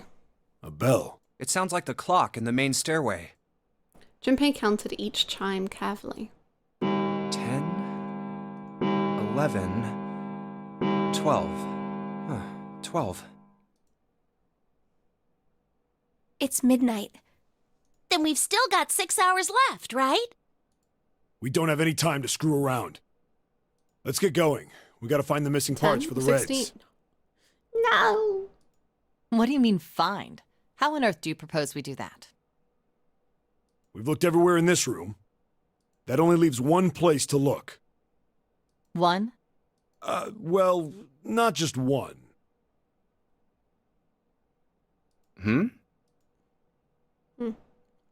Wait. Don't tell me you mean we need to search all of the other rooms. Don't freak out. We've already searched 4 of them. 4 rooms? We just have to split up the rest between the 8 of us. No. If each of us can do 6 rooms apiece, we'll have the other 48 rooms cleared in no time. No. There are 48 other rooms? No. Her earlier experiences had apparently not encouraged Lotus to trust Seven.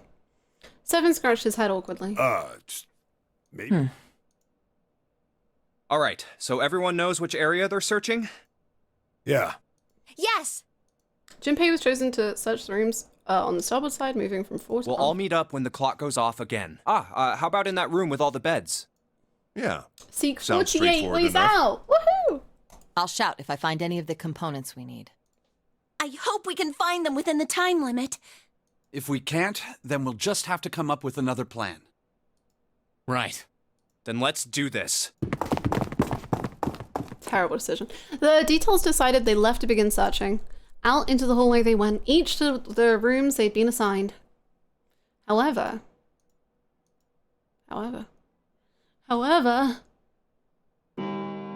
Junpei blacked out, and then he killed Snake in room 3.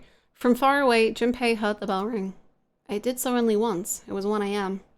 It's 1. I better get back to the others.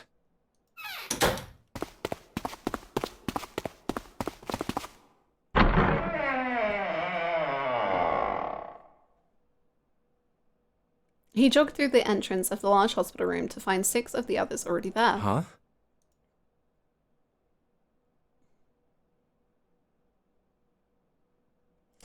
Ace, Santa, Clover, June, Seven, and Lotus.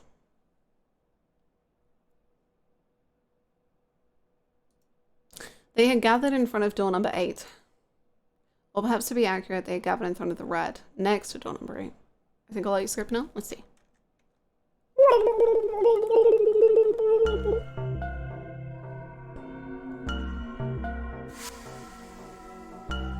Whoa, time is so time.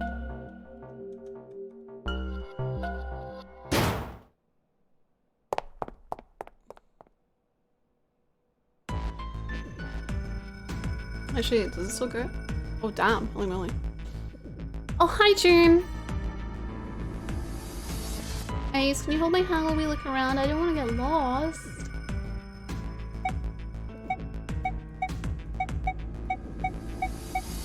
I guess it's not gonna be real. We should go check out that hallway with all the rooms.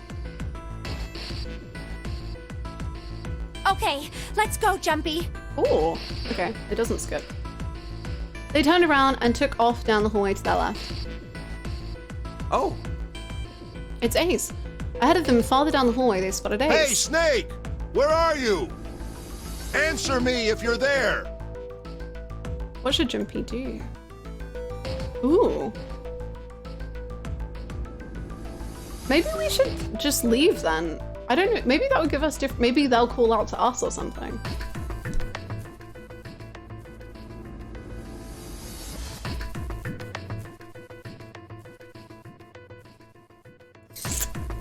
then it would be different. But it still isn't. I don't know.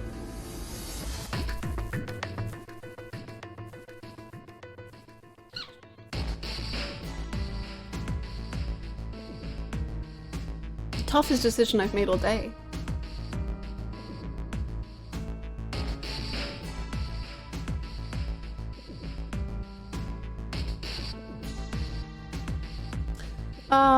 Let's run to Let's go. With June in tow, Junpei jogged up to Ace. Hearing their footsteps, he turned to greet them. Ah, hello there. Hello. Snake is... Well, that's obvious, isn't it? Hold on. Oh yeah, you can skip it. Blush, interesting. Okay, let's Let's try go and take a look leave around the this time casino. then, I guess. Okay, let's go. Before they knew it, they were there. So was Lotus. She was leaning against the wall, examining her nails. Hey, what do you June, think you're doing? enraptured? Questionable? She glanced up at him, unimpressed. Isn't it obvious? I'm looking for Snake. Okay, let's refuse and leave. Let's not hear her murderous ways. No, that's all right. Let's go, June. Junpei tugged June's arm and led her quickly back towards the stairs. Was that okay? You don't think we should have listened to her? She was gonna say such scary, scary words. No, I've got a pretty good idea what her proposal would have been. We should be looking for Snake. Huh. Well, where should we go next? Let's go take a look at the first-class cabin. It's really close. Outside of the first-class cabin, they found Clover. She was standing in front of the wall. She was staring at a meaningless point on the wall, her eyes blank. What should Junpei do? Leave her alone. Something told Junpei that Clover probably wasn't in much of a mood to talk. He leaned over and whispered quietly to June. Maybe we should leave her alone. Yes, I think you're right. They turned and walked quietly down the stairs. Clover had driven home the misery of their situation, but Junpei told himself that getting depressed would get him nowhere but depressed. We really need to find Snake. Okay. Back we go. Let's walk away without saying. Junpei turned around and walked away from Santa. I doubt we'd learn anything from him anyway. Jumpy? No, nothing. Let's go, June. He doesn't look very smart, June, don't you think? Junpei took June and left the large hospital room. Where would they go next? I don't even know. Finish searching, I guess. They looked everywhere they could think of, but Snake was nowhere to be found.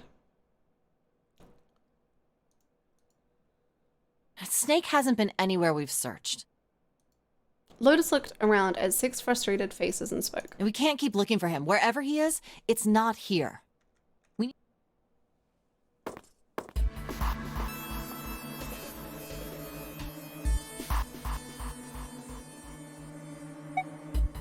Oh.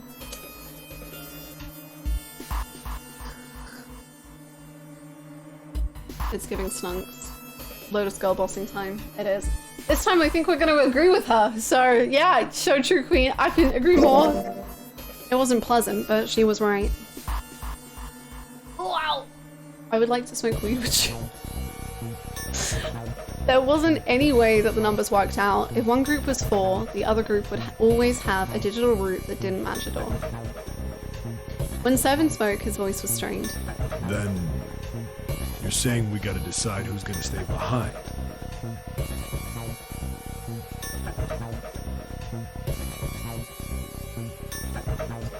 Manipulation. Girl boss. Wow, incredible. Ace sacrifice. Oh no. Don't do it. Oh no!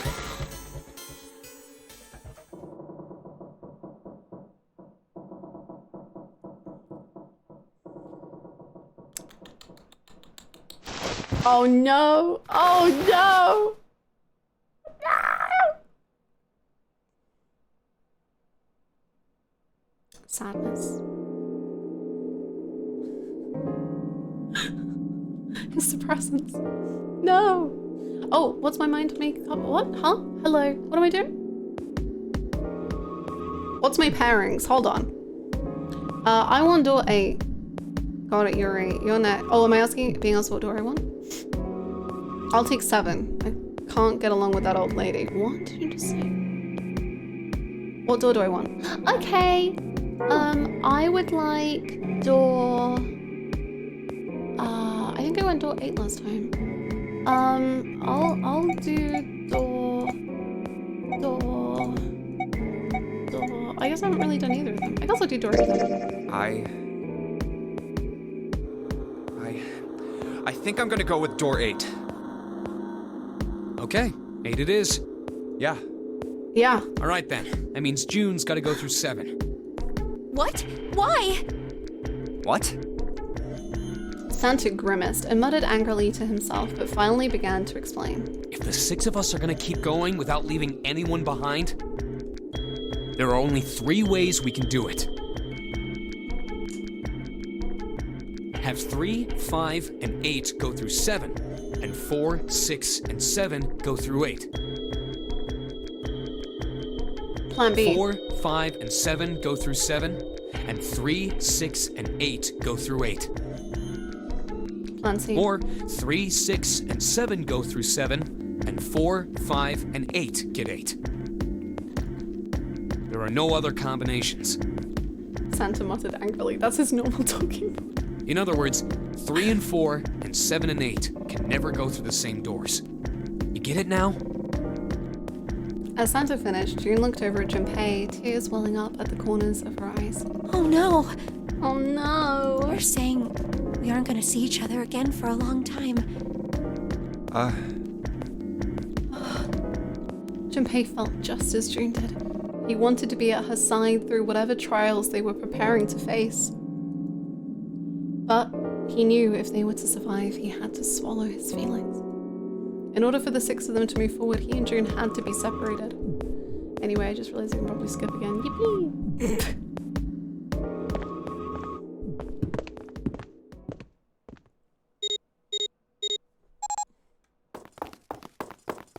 Lotus and Clover leapt through the door. The moment they did, their bracelets beat. The detonators. And the but I had to look at June, who looks quite angry. June. Jumpy. They nodded. What the hell are you... Then someone took hold of Junpei's arms and hauled him bodily through the door. He heard the sound of the numbered door slam shut behind him. His bracelet gave a cold electronic beep. 81 seconds left. Hurry!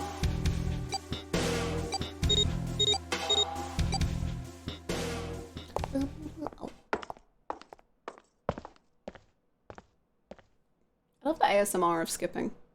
It's great. Oh yeah, we got quite far into this one, didn't we?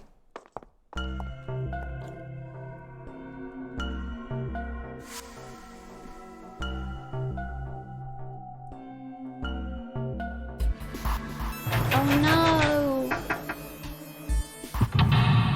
There we go. And then we didn't explore anything. Nice, okay. Seek a way out. Oh.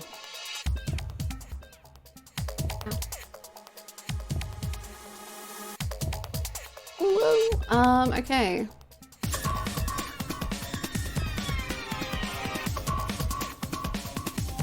If you haven't been in room 8, why could you skip? Basically, I started room 8 and then I wanted to see, like, I didn't know that there was the flowchart at that time. So the next day I reloaded and I decided I wanted to go to room 3. And then I did the like whole room 3 route and then found out that the flowchart was a thing. And then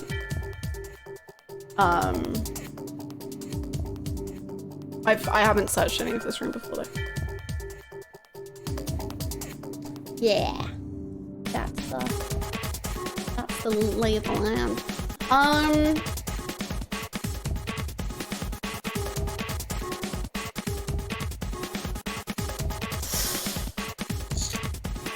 I want to play this game more, but I feel like this is a good stopping point because I feel like I shouldn't stop in the middle of rooms, and I don't know.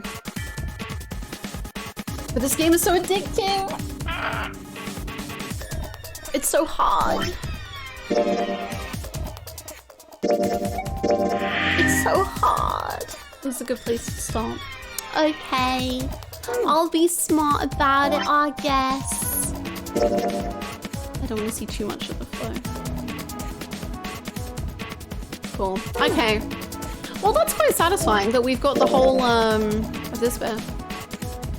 You've been streaming for 5 hours. Exactly, and that's like, I know my energy from this point down is probably gonna go, from this point is gonna go down. And so, and I've raid night tonight, so I gotta be energized for that. Oh, it shows you what flow you're, that's cool. That's very cute. Okay. Cool. This game's addictive. I can't wait to be back tomorrow. This stream went by so fast. I'm in shock. Like, I literally feel like I've been streaming for like 2.5 hours. Whew. Thank you so much. Thank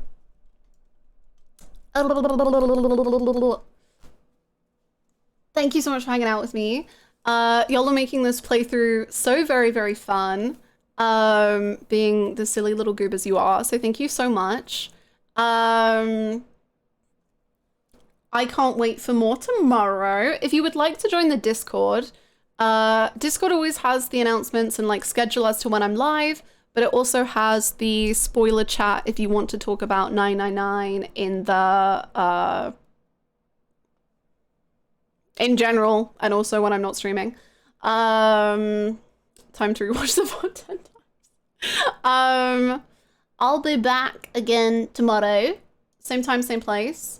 And time to finish last ending. You got this. I believe in you.